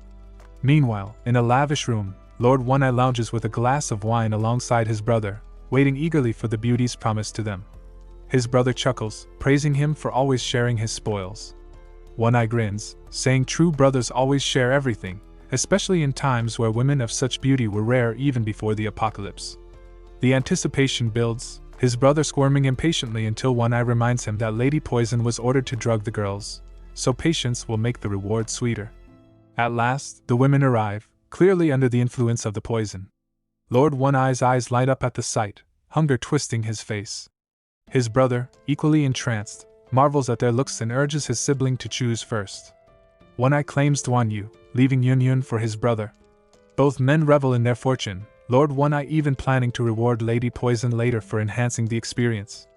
But just as they close in, DONGHUA activates her ability, warping their desires and forcing them to turn on each other instead. To Yun's astonishment, the two brothers passionately embrace, complementing each other as they sink into a haze of lust. DONGHUA smirks, finding them laughably easy to manipulate. Lady Poison, standing nearby, stares in disbelief, muttering that DONGHUA's power is far more merciless than she imagined. Still flushed from the lingering toxin, Yun turns to Lady Poison, demanding why she had poisoned them as well. Lady Poison quickly explains that Su-chin believed her poison could help resist brain worms, and to face the city lord's guards, they needed that resistance. Though hesitant, DONGHUA admits she made the right call. The girls resign themselves to remaining under the poison's influence for their time in the new world, though Yun groans that enduring it won't be easy. They push Lady Poison to hurry and fetch the ID cards. Before leaving, she glances at the entranced brothers who are still lost in each other, and DONGHUA jokes she's welcome to enjoy the show. Lady Poison shakes her head and departs. Elsewhere in the forest, another trial team trudges along, trying to track the path toward the spider nests. Their leader, clearly uncertain, earns frustrated looks from his subordinates, who accuse him of losing the way again. Suddenly, they notice piles of spider corpses scattered across the path, all decapitated. Alarmed, they realize someone has already slaughtered their targets. Their eyes widen as they spot Such-chin himself fighting alone. One spider ensnares his hand in webbing, and he admits to himself that he slipped in vigilance. But with the sticky strands still binding him, another spider emerges, nearly tier 2 in strength. The hidden team crouches in the bushes, whispering in awe. One of them remarks that the stranger doesn't look weak, while their leader scoffs, insisting they watch this arrogant fool die at the spider's hands. Such-chin tears the webbing off, seizes the spider, and smashes it against the ground before following up with a devastating punch. The creature crumples instantly, leaving the hidden team stunned. Even their leader is frozen in disbelief, watching this lone fighter annihilate a mutant spider with just one blow. Shock quickly twists into greed. They huddle together and decide their best option is not to face spiders, but to take Such-chan's crystal core for themselves. Knives glint in their hands as they draw their weapons, ready to strike. The team leader sharpens his blade with pride, convinced that his squad's skills and experience make their ambush flawless. They grin among themselves, certain that their plan to strike Such-chin after he exits the nest will succeed. Confidently, the leader boasts that Such-chin is clueless about the fate awaiting him and prepares to show off his true power. Meanwhile, Such-chin extracts the spider's crystal core, raising it with satisfaction, only for the leader to suddenly rush in.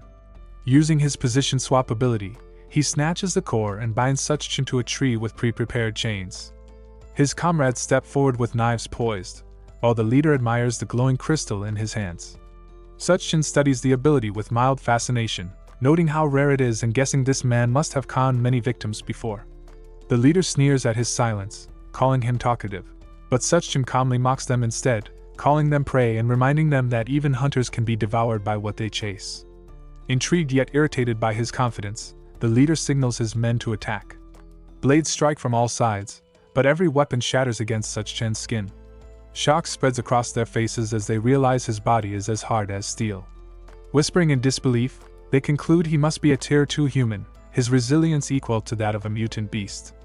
Terrified yet desperate, they try to press the advantage while he's still bound, but with one flex, Such-chin snaps the chains apart.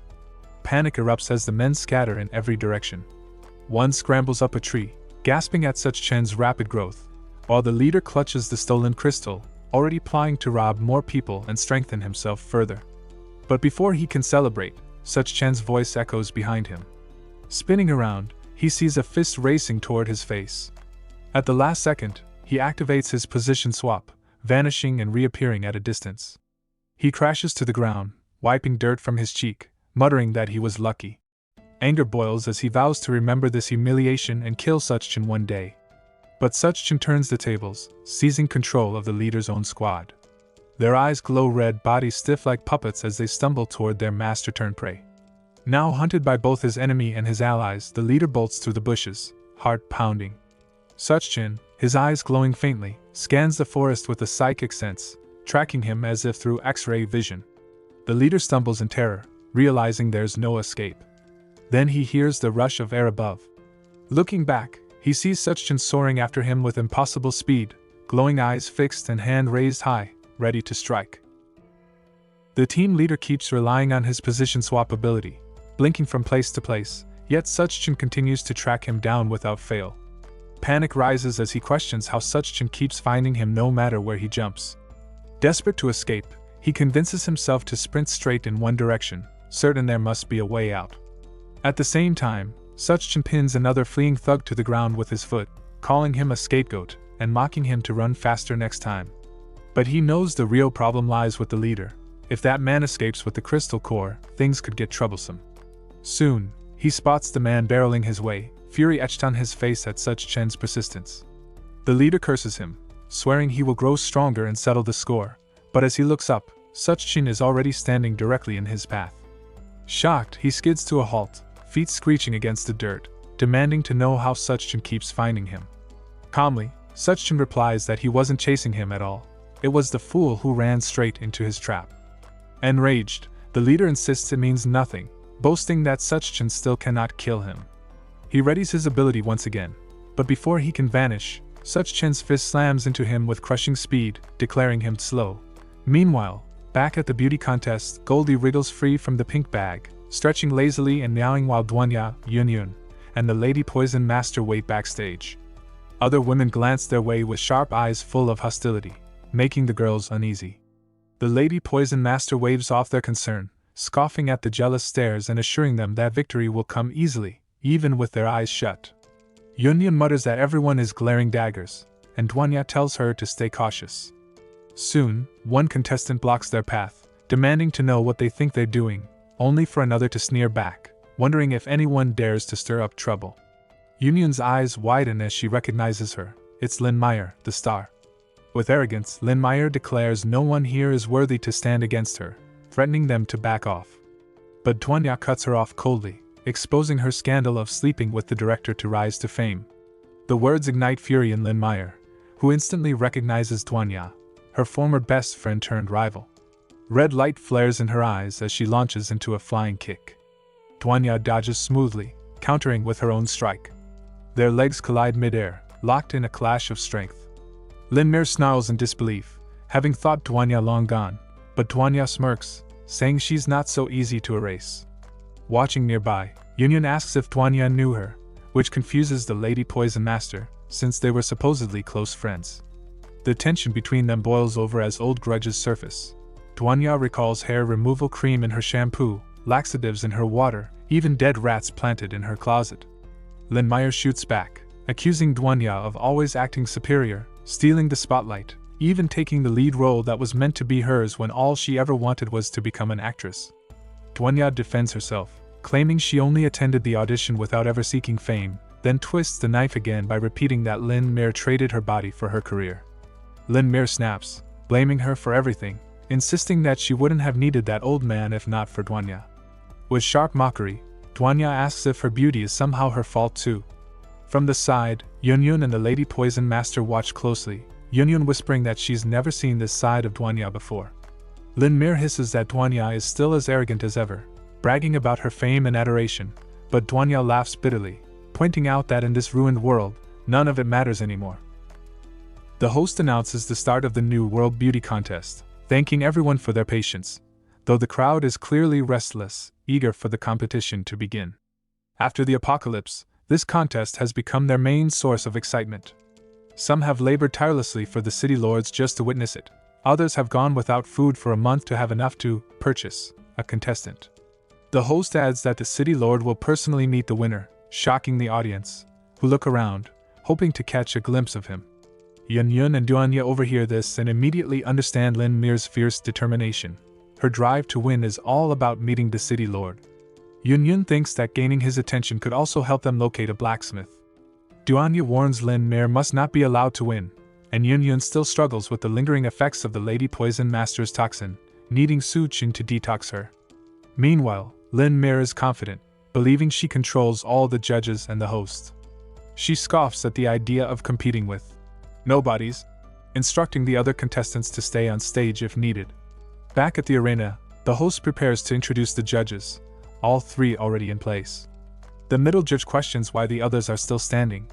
On the right, the one-eyed lord's brother complains about back pain from sitting, while the one-eyed lord thanks Mu Yin Xiao for waking them, noting they would have missed the contest otherwise. Mu Yin Xiao, recalling their earlier antics, is unsurprised. He had found both of them naked, engaged in man-on-man play, and now wonders if he'll be silenced for witnessing it. The host hypes the crowd for the upcoming pageant, and the audience grows increasingly impatient. Behind the stage, Yun, DONGHUA, and the Lady Poison Master prepare for their entrance.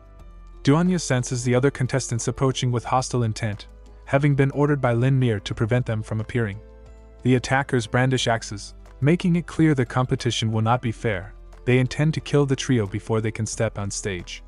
DONGHUA remains calm, anticipating the ambush. One of the aggressors remarks that in this apocalypse, the strongest rules, not fairness. Yun steps up, growing in size with her ability, ready to show who truly has the biggest fist. She effortlessly tosses the first attacker aside, stunning the rest. Bending toward them, she prepares to blast the remaining attackers into the air. Meanwhile, Lin Mir has already reached the stage, confident that her plan to block DONGHUA, Yun, and the Lady Poison Master has succeeded. The judges, seeing her for the first time since the apocalypse, are impressed by her celebrity presence and beauty, quickly scoring her 9 points. Lin Mir smirks, believing her scheme has worked until the host announces the next contestant. She glances behind her and is stunned to see DONGHUA walking onto the stage. Her shock is palpable as fireworks of tension seem to explode around them. DONGHUA descends gracefully, her white dress flowing, angelic wings behind her, and long hair cascading down. She radiates a beauty that could make any onlooker pause, looking every bit like the angelic vision of a dream. The crowd whispers that DONGHUA looks even prettier than Lin Mir, leaving Lin Mir stunned. She notices the fireworks-like explosions in the sky and realizes the debris falling to the ground are human limbs, the remains of the girls who attacked them.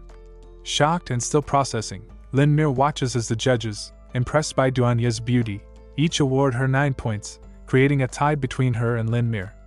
Yun worries the dramatic entrance may have been excessive, while the Lady Poison Master frets she went too far by launching attackers into the air.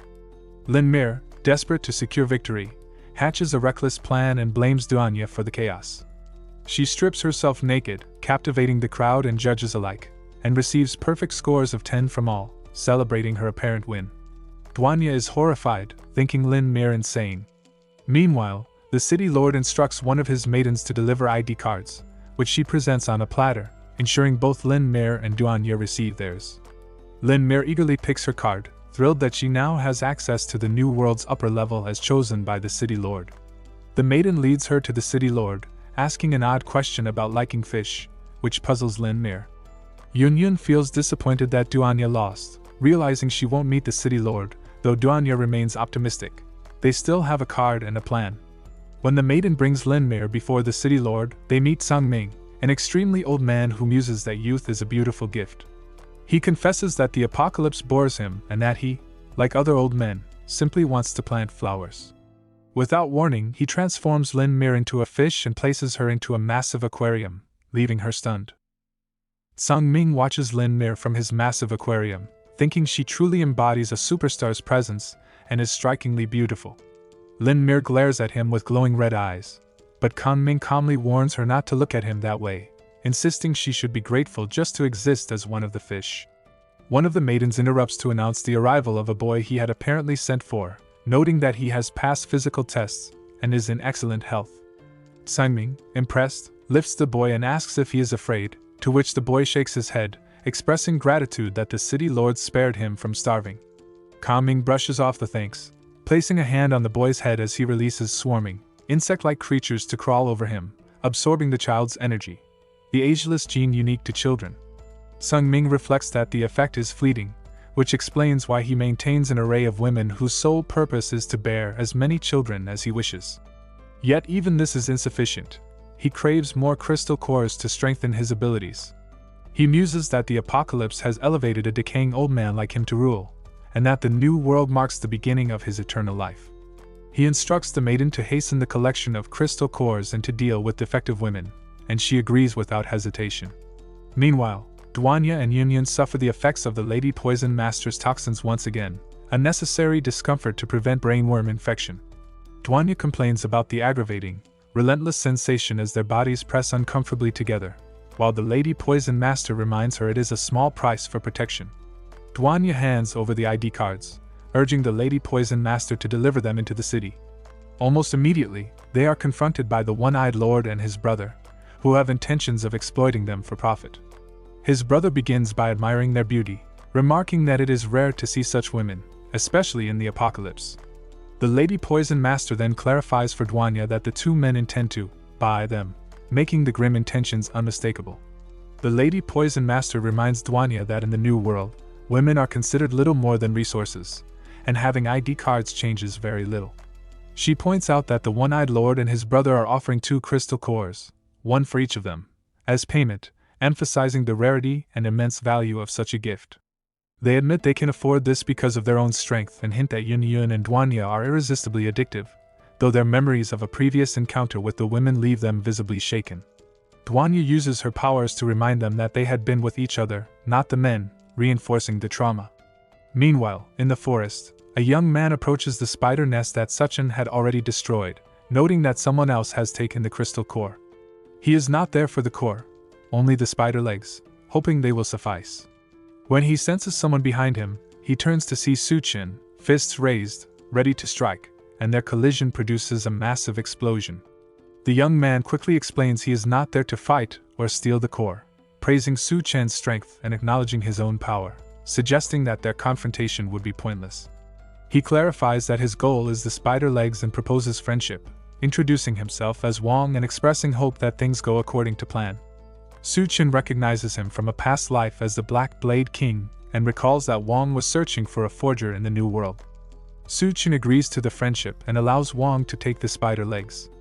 Wong explains that the legs are for a friend, mentions urgent business, and leaves, warning Suchin not to touch the identity cards, urging trust without explanation. Suchin, curious about a possible secret behind the cards, decides to follow Wong, believing he may lead him to the forge. Wong makes his way toward the gates of the New World, only to be confronted by the team that had never left on the mission. They demand he hand over the mutant spider corpse he carries, eager and proud that someone has finally delivered it. They try to intimidate him with threats, surrounding him completely, unaware that he is carrying only spider legs. As they strike, Wong effortlessly annihilates them all, finding the encounter irritating. Suchin witnesses this and remains unimpressed, recognizing Wang's past life strength as a Tier 3, or possibly peak Tier 2, fighter, on par with himself.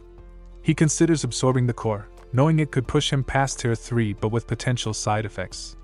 Suchin receives an ID card for delivering the mutant spider corpse, earning the congratulations of the gate soldiers as he officially becomes a member of the New World.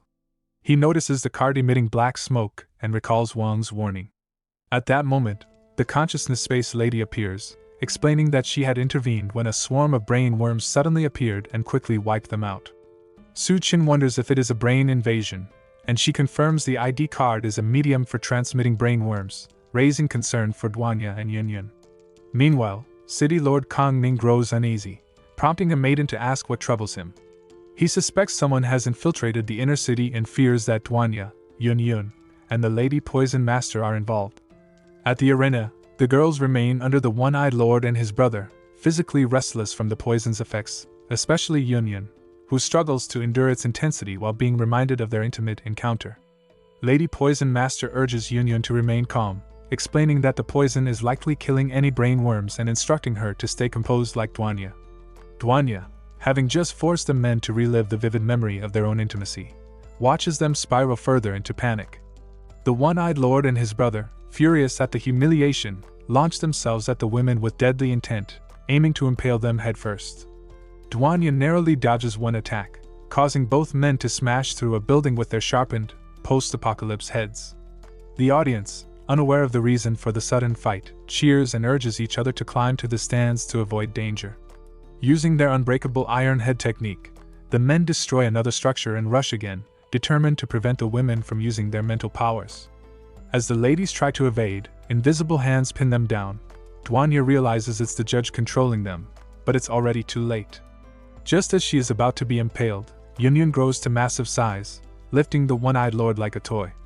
His brother attacks, but Yunyun holds him as well, taunting them to guess whose head is harder before smashing the one-eyed lord's head into his brother's. The violent collision kills them both instantly. Yunyun tosses the dead bodies over her shoulder and turns her attention to the man responsible for all the chaos. But he isn't about to let her attack freely. As she advances, she feels something latch onto her legs, suppressing her powers and shrinking her back to normal size. Lady Poison Master tries to intervene, but both are slammed to the ground by the same invisible force, leaving handprints from the intense grip. DONGHUA sees them pinned and rushes to help, but senses an approaching threat. She commands her hypnotized pawns to block the attack, sacrificing them as their bodies are shredded. The strange man on the podium praises her split-second decision, recognizing her danger, but now her allies are restrained and her pawns destroyed, leaving her alone. DONGHUA and Lady Poison Master are bound in strange red ropes, and DONGHUA apologizes for letting herself be captured, though she quickly detaches the wings from her outfit to use as weapons. They aren't powerful, but she hopes they're enough to stop this man before he harms the girls further. The man doesn't seem bothered by her choice of weapons. In fact, he looks almost eager to face her, grinning creepily as he says he's excited to play. Meanwhile, inside the city walls, Su-chun and Xiao navigate the inner city. The streets appear relatively intact, but the people move like walking corpses, making it hard to believe the blacksmith they're searching for actually lives here. Before Xiao can finish speaking, Su-chun has already surged ahead, following Wang through the alleys. Wang climbs a flight of stairs and reaches a woman working at a forge, announcing he has found the Spider Queen's legs she needs. With them, they can rescue her grandfather and safely leave the inner city. She takes the legs to the forge to craft new equipment, promising that as long as Wang helps save her grandfather, they can escape unharmed, and she can make the strongest weapon for him. After a bit of forging, she produces climbing gloves and boots from the Spider Queen's legs, their sharp claws providing perfect grip for scaling tall buildings. The two head to the target building and ascend to the rooftop, where the forger's grandfather is held. Wang questions why they didn't just go inside, but the forger insists the interior is too dangerous. From the streets below, Su-chun watches them climb and realizes the woman is the blacksmith he's been seeking.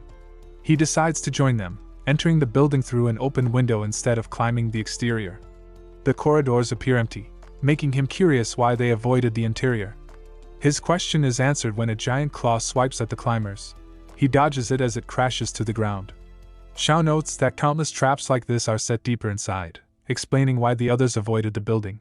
Su-chun rushes outside as an explosion erupts, using hair tendrils to latch onto the building's side. Wang is stunned by his sudden appearance, but Su-chun simply asks if the girl is the blacksmith he's been searching for, just as a swarm of bugs bursts from the building's side. Wang screams in terror as a massive red swarm of bugs surges toward him. His hatred for bugs is unmatched, and as he frantically tries to climb the building, he realizes they're faster than him. In his desperate retreat, he abandons the blacksmith, who calls out for him to wait. Su-chun swoops in from behind, grabbing her by the stomach and using his hair tendrils to launch himself higher up the building. On the way, he lands on Wang's shoulder, using him as a stepping stone to boost himself even higher. As Wang tumbles downward, Su-chun tells him the rest is up to him, leaving no time to complain as the bug swarm closes in. Fueled by his fear, Wang turns and unleashes an ability that punches holes through the bug monsters, shredding them apart. Meanwhile, Su-chun continues scaling the building with the struggling girl under his arm. She demands to know who he is and what he wants, and he introduces himself, explaining that he needs her to forge a blade. She admits she can, but sees no reason to help him, until he offers to grant her one wish in exchange. She agrees, but first he insists on reaching the rooftop. At the top, an old man gazes longingly at a picture of him with a young girl, her grandfather, imprisoned at the tower's peak. Despite his suffering, he endures it as long as she is safe. Suddenly, the prison wall explodes and Su-chun bursts in, the girl still struggling in his grasp. He announces they've come to rescue him, leaving the grandfather in shock and disbelief. Tears stream down his face as he notices the chain shackling his leg, and he first demands to know who Su-chun is and how they managed such a dramatic entrance. Finally, he releases the girl and scolds her, furious at the danger she risked in such a flashy rescue. She pays no mind, confident in the help she brought to free him. The girl explains to Suchin that she learned all her forging skills from the old man, revealing that the true blacksmith he's seeking is actually the elder himself. If he wants a top-tier weapon crafted, Old Fu is the one capable of making it. Suchin approaches the old man and asks to inspect the ankle shackle, and the man tells him to just call him Old Fu. Suchin tries to break the chains with brute strength, but even his monstrous power isn't enough. Surprised by the shackle's durability, he listens as Old Fu explains that it's no use trying with force. The shackle may seem ordinary, but it's made from post-apocalyptic materials and forged by him personally, making it unbreakable. The girl smacks Old Fu on the head for being so proud of the very thing that trapped him, but he had no choice. The city lord threatened her life, leaving him no way to refuse. Suchin quickly pieces together the situation and asks whether a weapon forged from a stronger material could break the chains. Old Fu agrees it's possible, but the new world has no stronger material, except the one Suchin already possesses. Reaching into his subspace, he summons the powerful stone where he recently acquired. The stone radiates a force even Old Fu has never felt. Just by touching it, he knows a blade forged from it could definitely cut through the shackle. The challenge now is refining the raw stone, an incredibly difficult task even for a master, and Old Fu will need Suchin's help. They move to another part of the prison where Old Fu can begin working the stone. The city lord had imprisoned him to force him to forge weapons from mutated materials, which required custom-made tools for precision. The furnace bellows alone are enormous, normally needing 10 people to operate, but everyone had abandoned their posts to watch a beauty contest, leaving Suchin to handle it all. Undeterred, he strips off his shirt, revealing his muscular build, and Old Fu hopes the strength is real before leaving the bellows to him. The first step is raising the furnace temperature before adding the raw stone. Once it's in, the smelting process cannot stop, or the stone will turn to useless scrap. Old Fu sits back while instructing Suchin to start charging the furnace. Normally, even ability users would need 3 hours to heat it sufficiently, but Suchin, far from ordinary, pushes the furnace to a level Old Fu has never witnessed before, making it nearly impossible to believe he is human. The room becomes stiflingly hot as Suchin powers the furnace with his immense strength. The blacksmith girl barely has a moment to wipe the sweat from her brow before it's time to push the raw stone into the furnace. Working together, they manage to shove it in, the searing heat nearly unbearable for both. With the stone in place, all that remains is to wait for it to melt enough to be forged into a blade. Their focus is suddenly interrupted when a man is shoved into the room by a bunny girl. It's the city lord, demanding to know who dares trespass in his tower. The smithing girl instantly recognizes him as the one who imprisoned her grandfather, and lunges with the nearest blade, aiming for a killing strike. Before it connects, the bunny girl sprouts spider legs from her back, using them to strike and send the girl flying backward. 2 of the legs double as sharp blades, one pressed dangerously close to her cheek as punishment for daring to attack the city lord.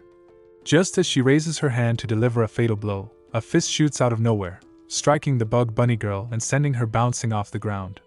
Wong has finally arrived, having fought through the earlier swarm of bugs. Furious at the interruption, the bunny girl tries a high kick aimed at Wong's face, but he easily dodges and catches her by the waist. With a deadly squeeze, he crushes her until she splits in half, leaving the seemingly invincible foe lifeless. Old Fu and Suchin stare, astonished by Wong's raw power, while the smithing girl can hardly believe what she's just witnessed.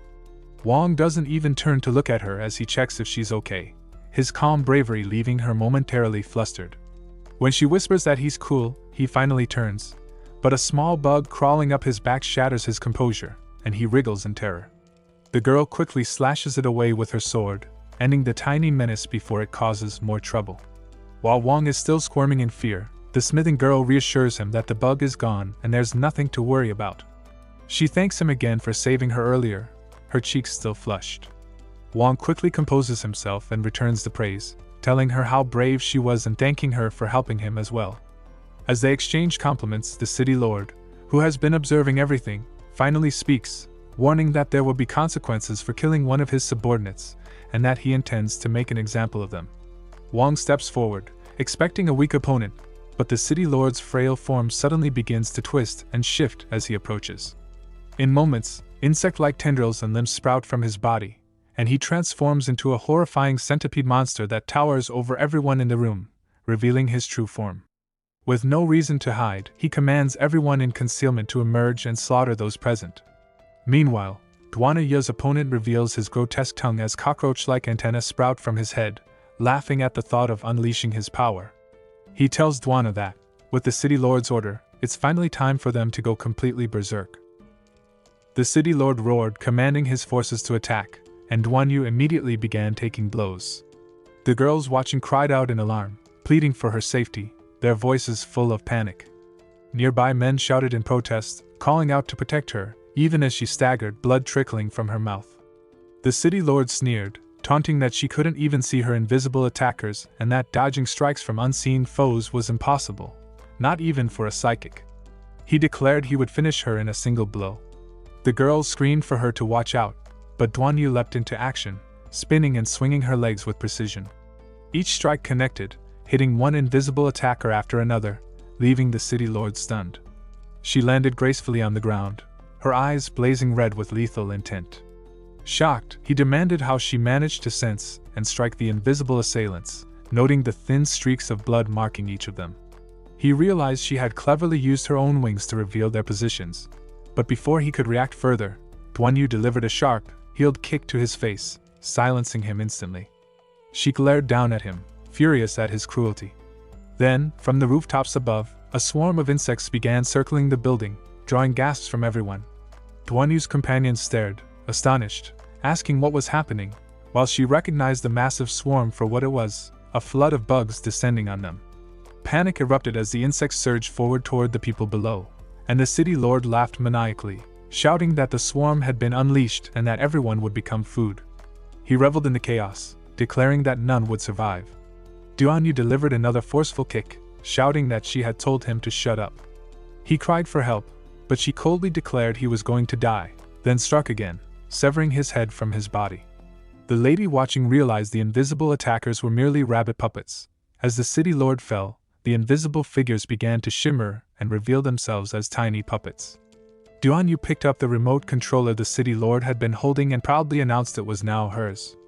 Pressing its buttons, she made the puppets glow red, discovering that by channeling physical energy into the controller, she could command them at will. DONGHUA pressed the buttons, and all the puppets lined up obediently behind her, turning their gaze toward her. She smiled, impressed with how responsive they were. One puppet sat down, and she tested it by sitting on its back, noting that the strength was just right, far easier to control than she had imagined, even in their insect forms. Suddenly, the swarm of approaching insects caused a ripple of fear among everyone. DONGHUA shouted no, but one of her puppets leapt forward, lifting a massive piece of cement from the ground to push back the swarm. It quickly formed a solid, four-sided wall, creating a protective box in which the three girls sat. DONGHUA warned them to stay still as she worked to untie them. Meanwhile, insects still seeped through cracks in the floor, causing momentary confusion. The lady suggested using poison gas to disperse them, and as she released it, the insects retreated back inside the wall. Yet the gas had an unexpected effect. It somehow intensified the bond between DONGHUA and Yunyun, making them feel stronger affection toward each other. Outside the wall, the tower of insects began piling higher, forming a monstrous shape as the girls' growing connection seemed to empower it. The lady urgently called out, telling them they needed to calm down before the situation escalated further. The insect huddled into the shape of a towering man, lifting its foot threateningly toward the heads of the girls inside the wall. Elsewhere, Bang faced off against a massive, centipede-like creature. He swung his blade confidently, shouting that he would take it down, but the beast mocked him, declaring he would die. The battle erupted instantly, each side dodging and countering, but the monster managed to fling Bang across the area. A girl ran up, calling his name in worry, and he assured her he was fine. The centipede, unimpressed, lunged toward her next, prompting Bang to yell as he prepared to intercept the attack. Bang shouted as the centipede's sting slashed behind him, and the girl cried out, panicked. He leaped atop her to shield her. She tried to steady him, and he warned that the monster was too strong, urging her to get master food to safety first. The centipede revolved its stings menacingly, declaring no one would escape and they would become nourishment for its children and grandchildren. Clenching their teeth, Bang and the girl braced for the worst, but Suchin appeared, scooping them up and leaping to safety on the other side. Landing, he instructed them to help Master Fu while he dealt with the giant bug. Nearby, the old man fretted over the black stone, noting it wouldn't melt despite the intense flames. Suchin asked why, and the old man revealed the stone was too perfect. Only one method could melt it, but it came at a price. Suchin had to take the granddaughter to Freedom City. Suchin's eyes widened at the legendary human utopia rumored from the apocalypse. Agreeing, he focused on the task at hand.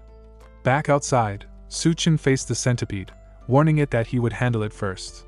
The centipede bellowed, threatening to devour him, but Suchin's punch barely left a mark on its armored face. Red-eyed and enraged, the monster struck again, revolving its massive body against the building. Suchin dodged nimbly between rooftops. From afar, one wondered if they planned to bring the entire building down, while the girl rushed to free her grandfather, Master Fu, whose leg had been cut. Furious, she blamed Suchin, but he explained that true weapon forging required the blacksmith's blood and skill. Master Fu reassured her that it was a necessary step, a chance to create the ultimate weapon. Wang protested, pleading for his master's survival, but the blacksmith insisted they needed each other to escape. Meanwhile, Goldie walked through capsules filled with fish-like or mermaid creatures, a quiet contrast to the chaos outside. Goldie reached the room filled with capsules, each holding girls transformed into mermaids. One capsule revealed a girl missing her oxygen mask, a tiny centipede wriggling from her mouth. Flames danced across the area, and Master Fu noted that the sacrificial forging method was truly effective. Wang lifted a massive chunk of glowing red stone with tongs, marveling at its size and asking if another blade could be made. Master Fu refused, saying it was barely enough for one weapon. Wang frowned, remarking the stone felt strangely familiar. The girl told the old man to rest and took over, hammering the stone into shape. Meanwhile, Suchin faced the centipede in battle. The creature boasted of a stronger predecessor for whom its armor had been forged, threatening to send Suchin to his grave. Suchin asked who this stronger figure was, but the centipede insisted it was irrelevant. Suchin would die today anyway. The centipede mentioned being prepared for the weapon Master Fu was crafting, and both locked eyes. Back in the capsule room, centipedes poured from the girl's mouth until the entire capsule shattered. Goldie, bewildered, fled, while outside the girl called out to a small kitten, urging it to escape the danger. From a nearby room, another centipede emerged, and Master Fu shouted they were surrounded by bugs, surprised the cat had brought a swarm. The centipede attacked Suchin with a powerful strike, forcing him to dodge. At the same time, the centipede-formed figure threatened to crush the girls, but Yum-Hyun suddenly appeared, even larger than the centipede creature, blocking the attack and holding both Duan-Yu and the lady safely. The lady panicked as the bugs crawled onto Yun-Yun, her poison gas ineffective. Duan-Yu realized the current strategy wouldn't work, raising her hands to unleash her own power. Energy surged from her, forcing the bugs back, and the lady observed a barrier forming, speculating that Duan-Yu had evolved to a new human level with a psychic pulse ability. Glowing lines traced across her body as she commanded Yun-Yun, who smirked and launched a powerful kick at the monstrous swarm. Yun-Yun launched a powerful kick at the centipede, striking it like kneading dough, but the barrier around her hands began reacting strangely. The centipede swirled around her arms, biting and latching onto her. She screamed in pain as the lady realized bugs were still inside her and dashed through Yun-Yun's massive body, reaching her hands. Pushing forcefully, she purged all the centipedes, killing them instantly. Just then, the huge centipede that had been battling Suchin reared up, roaring, and its sharp spikes pierced toward Yun-Yun's back.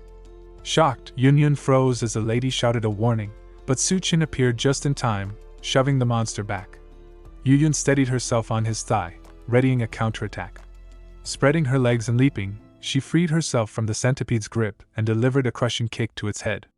The creature shrieked, stunned by her hidden strength, and collapsed to the ground. Yun checked on Suchin, asking if he was okay. He nodded, noticing a glowing barrier surrounding her. He realized Duan-Yu had reached level 2, marveling at her power, though a slight dizziness hit him from the intensity of her energy. The centipede roared, declaring that Yun-Yun dared to defy it, and lashed its tentacles toward her. Yun-Yun noticed the smaller bugs swelling, growing larger with each movement, and Suchin felt a surge of alarm, hoping Master Fu would finish quickly.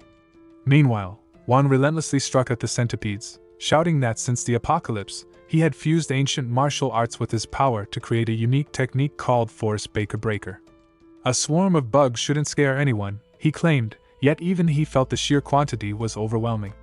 The girl shouted she would help, but Master Fu, focused on forging his weapon despite losing a leg, insisted he wasn't helpless and didn't need worry. Suddenly, his eyes glowed red, muscles swelling, and his short, slim frame transformed into that of a towering, muscular figure. He gripped his hammer and declared it had been ages since he'd gone all out. With each powerful strike against the burning red stone, the force pushed back the swarm of centipedes, scattering them from the pressure of his blows. The chaos escalated as a massive pressure blast erupted from a building. The centipede growled, sensing the energy, realizing the old man was still alive, and decided it would take his life itself. It began moving toward the building, but Yunyun stepped forward, determined to stop it, gripping the centipede tightly to hold it back. The creature sneered at another woman interfering, but DONGHUA sent out a psychic wave, shielding Yunyun while striking the centipede. In the midst of this, the centipede lunged at DONGHUA, threatening to devour her, but Suchin appeared, commanding her not to be afraid. Dark energy strings shot from his hands, restraining DONGHUA from falling into the creature's mouth, and he unleashed a relentless barrage of punches on the centipede's head. As DONGHUA was thrown backward, Suchin caught her mid-fall, asking if she was okay, and she nodded. Enraged, the centipede surged forward again, but Yunyun spotted a vulnerable mouth at its end. The old man's hammering energy from the building drew the creature's attention. Furious, it shouted about the noise and charged, smashing the building into pieces, claiming most of its annoyances were gone. From the rubble, Goldie leaped from stone to stone, clutching the weapon forged by the old man. The centipede roared, intent on devouring the stranger, but Goldie, with DONGHUA and Suchin leaping onto him, ran from behind. The centipede spat insults, but Suchin drew the forged blade from Golg's mouth, noting its perfect design and readying it against the oversized insect. The weapon's sheer presence intimidated the centipede, forcing it to back off, and with a decisive strike, Suchin cleaved it down the middle, blood splattering everywhere. DONGHUA asked if it was over, only to see the centipede's small fly-like mouth attempting to escape, grumbling about its ruined nest and backup plan. DONGHUA swiftly smashed it like an ordinary fly, ending the threat. Yunyun slammed the caterpillar between her hands and flung it down, shouting for it to get back, her anger blazing, and from behind, Goldie appeared, carrying Suchin and DONGHUA on his back. DONGHUA jumped down and rushed toward Goldie, asking why he had grown so large again and warning him not to handle that size, and Yunyun, returning to her original form, reassured her it was only temporary and insisted she couldn't let the disgusting bug escape. Goldie then moved toward the caterpillar with Suchin, who landed firmly, scolding Goldie that he could not eat it because the centipede's huge skull lay on the ground, calling it disgusting and promising a can of cat food later. Amid the rubble, Wang lifted a massive stone and helped his grandfather escape. The girl holding him asked if he was alright, and he grunted that he was still alive. Suddenly, snow began falling from the sky, shocking everyone, with exclamations that it really was snowing. DONGHUA commented that winter shouldn't arrive this early, noting that the climate had gone crazy since the apocalypse, and Wang pointed to the sky, amazed at the thick, dark clouds blocking the sunlight. Suchin explained that it wasn't clouds but volcanic ash drifting from distant eruptions that had begun before the apocalypse, and that eventually the ash would cover the entire planet.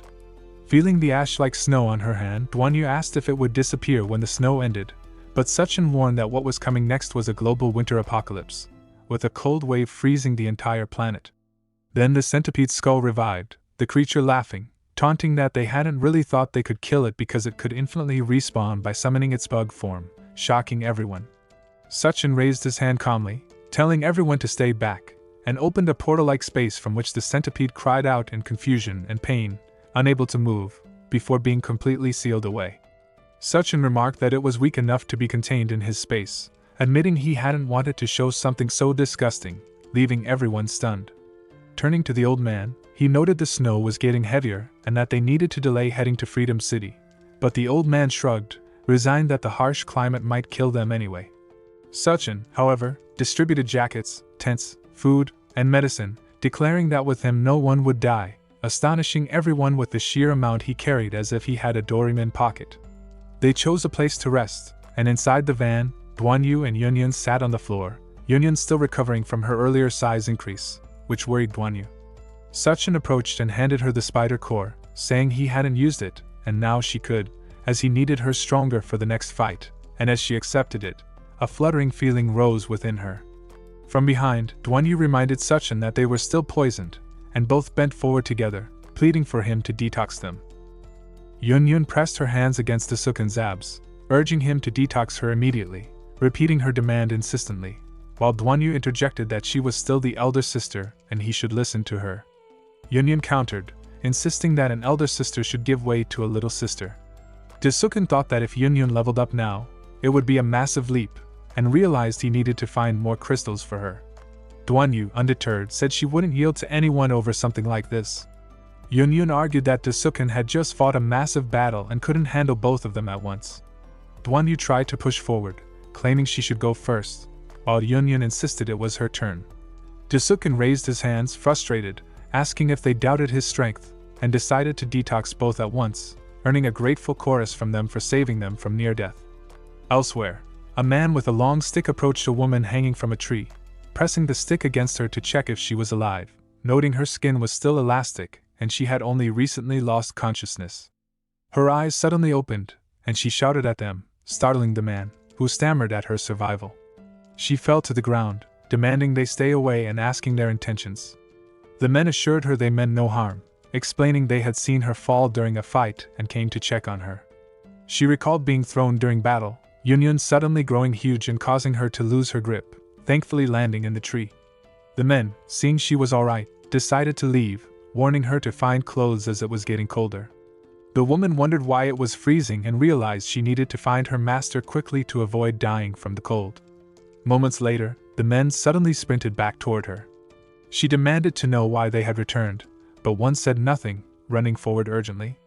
Confused, she looked around as two gaseous, monstrous women leapt toward her from behind.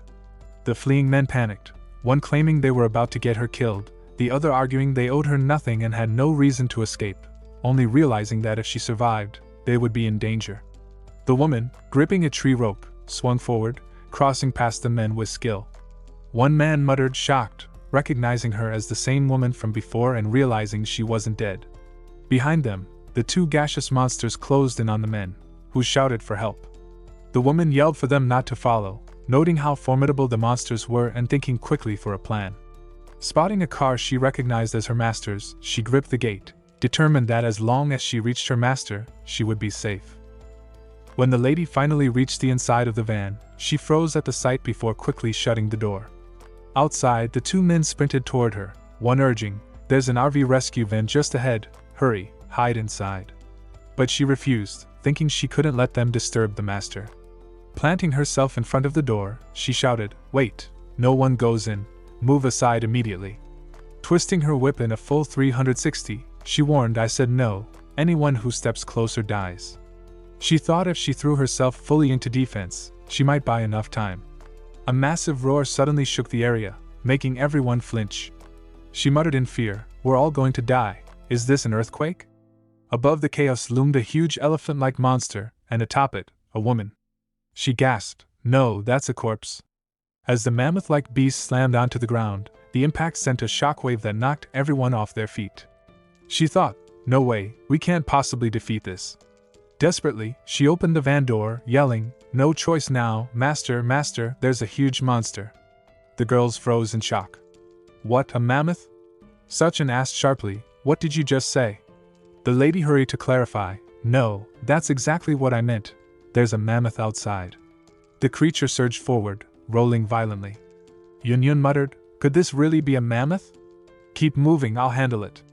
DONGHUA hesitated, but Yun reassured her, "Relax, that was just a warm-up earlier.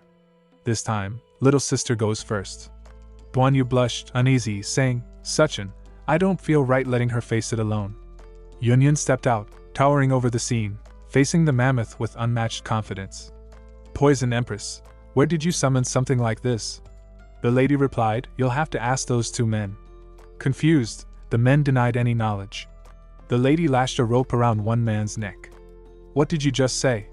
He stammered, pleading, "Wait, I'll explain. We were survivors hiding in the zoo. Not long ago, these strange people appeared. They didn't seek food or water, only animal bones and remains. The scene terrified us, so we fled, but they kept targeting us." The mammoth bellowed loudly, and Yun realized, using the zoo bones to resurrect the creature, could this be another bizarre evolution from the apocalypse? No matter, she thought, I'll catch it first and study it. Expanding to a massive size, she grabbed the mammoth's long swinging trunk, calling, "Come here, I'll be gentle," and twisted it 360 like a fidget spinner, humming a tune. One man shouted in disbelief, "What kind of research is that supposed to be?" Finally, Sachin and DONGHUA emerged, with Sachin declaring, "No need for study, that's a mutant beast, a corpse soldier, its last remains tied together by the corpse queen." The mentors turned, acknowledging him, "You are Sachin." The man froze in shock, eyes wide, saying, "Sachin, it really is you. I can't believe you actually survived the apocalypse, and you're doing pretty well too." Sachin blinked, asking, "Who are you again?" The man answered, "It's me, Zhang Ming. We were in the same class at university." DONGHUA muttered, "Don't remember, want me to deal with him?" But Sachin shrugged, thinking, "I think there was someone like that." Zhang pressed, "Right, I told you, we're classmates, otherwise how could I recognize you?" Relief washed over him. Good thing he remembered me. I barely went to class back then. Tagging along might come in handy, he thought, then aloud added, "By the way, aren't you going to introduce me to this beautiful lady? And this giant lady too? Judging by her strength, she must be their leader, if I can win her favor." But before he could act, Yunyan's eyes flared red. She swung the mammoth, tearing it apart midair, shouting, "Oh, it broke." Zhang's face turned pale, screaming, "The mammoth is flying toward us. We're done for, it's going to crash." Just as it was about to hit, DONGHUA's power burst the mammoth's body apart. The men were frozen in shock. She warned Yunyan, "Be careful." Sachin thought, "With two strong beauties protecting me, my life is too easy. If only I could replace him." Yunyan looked at Sachin, hungry, and said, "So, Sachin, can you get me something to eat?" He nodded, "All right, I'll prepare it." Zhang thought, "So that's it, Sachin's just their cook. Replacing him would be simple." His friend asked, "Bro, what are you planning?" Zhang didn't answer immediately, eyes fixed on Yunyan. She growled, "I'm starving." Zhang offered a jerky, saying, "Miss Yunyan, here's some jerky I've been saving. If you're hungry, try it." He thought, "Most meat is spoiled by now, but my special cured meat, gourmet level." Yunyan recoiled, "What's with it?" "It's all black." He explained, "It's jerky I made from zoo gorilla meat with my secret recipe. One bite and you'll..." She shouted, "Gorilla meat? Disgusting. Get it away." Sachin scolded, "Sing Ming, keep that to yourself." Yunyan ran to Sachin, saying, "Exactly, I only eat what he prepares." Sing muttered, "What does Sachin make that's better than meat?" Later, Yunyan sat in front of a table overflowing with food, smiling, "Now that's a real meal." Outside, Zing and his companion peered through the bus window, astonished. "Hot pot? Roast chicken? How does Sachin even have this much food?" His friend said, "Bro, if he's your classmate, shouldn't he share?" Zing scoffed, "We're all classmates, what a big deal." Sachin smiled, "Yeah, we're classmates, no problem." Zing brightened, "Really? Thanks, old buddy." But Sachin closed the door, warning, "If you want food, one condition, we help each other." Zing agreed, "Fine, but I want to join your group, I'm an ability user too." Sachin nodded, "Great," and opened the door. The men rushed to the table only to find Yunyan had eaten nearly everything, leaving just remnants. They immediately began fighting over the leftovers.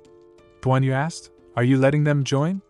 Sachin nodded, "Of course, gotta keep my word." Yunyan held up a crystal from the mammoth's brain, saying, "Sachin, you should absorb this." He shook his head, "You keep it, you found it." He thought, crystal cores from the corpse army of the zombie queen drop easily, I'll pay attention. Licking the full plate, Sang asked, "What's next, brother?" Later, Wang carried Master Fu on his back, and the old man struggled, saying, "Let go of me, I'm not a child." Wang frowned, looking him over, saying, "You still have to forage my blade, so I need to take care of you." The girl interjected, "We have to take him somewhere he can be treated properly." Sachin suggested, "General Gao, he's his friend." With that, the girl and Master Fu departed, waving, "All right, take care everyone." Meanwhile, Sachin and the two girls settled into the car, which moved steadily, while on the open rooftop, Wang and his companion sat together. The man asked, "You sure this won't backfire?" Wang shrugged, "Is there anything that does? If risking it once means gaining those two women's protection, I'll be set for sure. Once I win them over, there'll be no place for Sachin anymore." Somewhere in a settlement, the king's roar echoed as another monster grabbed him by the neck. The crowd shouted, "Let go of our king!" But the monster snarled, "This trash is your king," and hurled him far. Everyone gasped as the man and monster stood atop the throne, the monster demanding, "Now who is your real king?" The crowd froze in confusion. The monster barked again, louder, as more of its kind appeared from above, surrounding the people, and collectively devoured the king, shouting, "Now this is our king!" Amazed, everyone knelt, and the new monster king praised them. "Very good, you guys are clever." A subordinate bowed, "Thank you for praising us, master." Then another monster arrived, announcing, "My king, 2 people are calling you from outside." Outside the settlement, Zhang and his companion waited. Zhang gripped an RPG, shouting, "Hey, you inside, come out, or don't blame us for being rude." His companion asked, "Bro, are we really going to do this? There's no way just the 2 of us can take this place." Zhang scoffed, "Are you stupid? Of course I know that, but don't you get it? This is the test." The man hesitated, "A chance to prove our strength, but something feels off." Zhang said, "Relax, Suchin and I, our old classmate. Look, he even gave me this RPG for protection." As the settlement gate creaked open, Zhang reassured, "Don't be scared. Even if it's the DONGHUA tribe, I'll take them down with one strike." Feeling danger, he fired the RPG straight at the king. A massive blast erupted. The man stammered, "Bro, I think they really are from the DONGHUA tribe." Zhang muttered, "We're truly screwed." From the gate, more monsters poured out. One of the DONGHUA shouted at the king, "Are you all right?" The king's face twisted with fury. Someone tore them limb from limb. Far away, using binoculars, Suchin observed, "These 2 lured the monsters even better than I expected." Yunyan asked Suchin, "Should we take out the DONGHUA tribe?" He shook his head, "Not yet, I need a use for them." She questioned, "What use do the DONGHUA have?" He raised his hand, opening a spatial rift, summoning the centipede skeleton. Yunyan gasped, "He's still alive." The centipede pleaded, "Please kill me, this place constantly tore my body with spiritual relief. I've been living in hell." Suchin tilted his head, "You want to die? Then do something for me first." The centipede pleaded, asking what exactly Suchin wanted from it. Suchin said, "I want to borrow your brain worms." The centipede warned, "Take them if you wish, but I am too weak, you'll have to control them yourself. Remember your promise." Suchin nodded. "Duanyu. Can you handle them?" he asked Duanyu. She replied, "I'll try."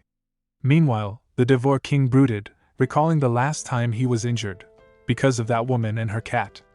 That was the first time he tasted failure, and after that, he lived like a stray dog to gain power.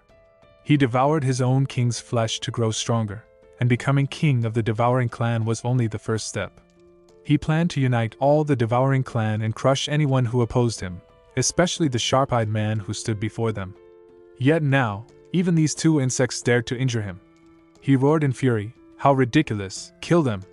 Grind their bones to dust!" The full DONGHUA clan surged forward toward Zhang and his companion. Zhang shouted, "Suchin, you call this our resettlement area? It's a nest of the devouring clan." The other groaned, "He set us up to be slaughtered, we've run into their ruins." As they charged, the devourers blocked their path, sneering, "Reckless fools, daring to blow up our king, you think you can escape?" Zhang panicked, "We're so screwed, this is the end, this is the end." A sword swung down toward them, but the axes were suddenly stopped. One attacker growled, "Hey, why are you stopping?"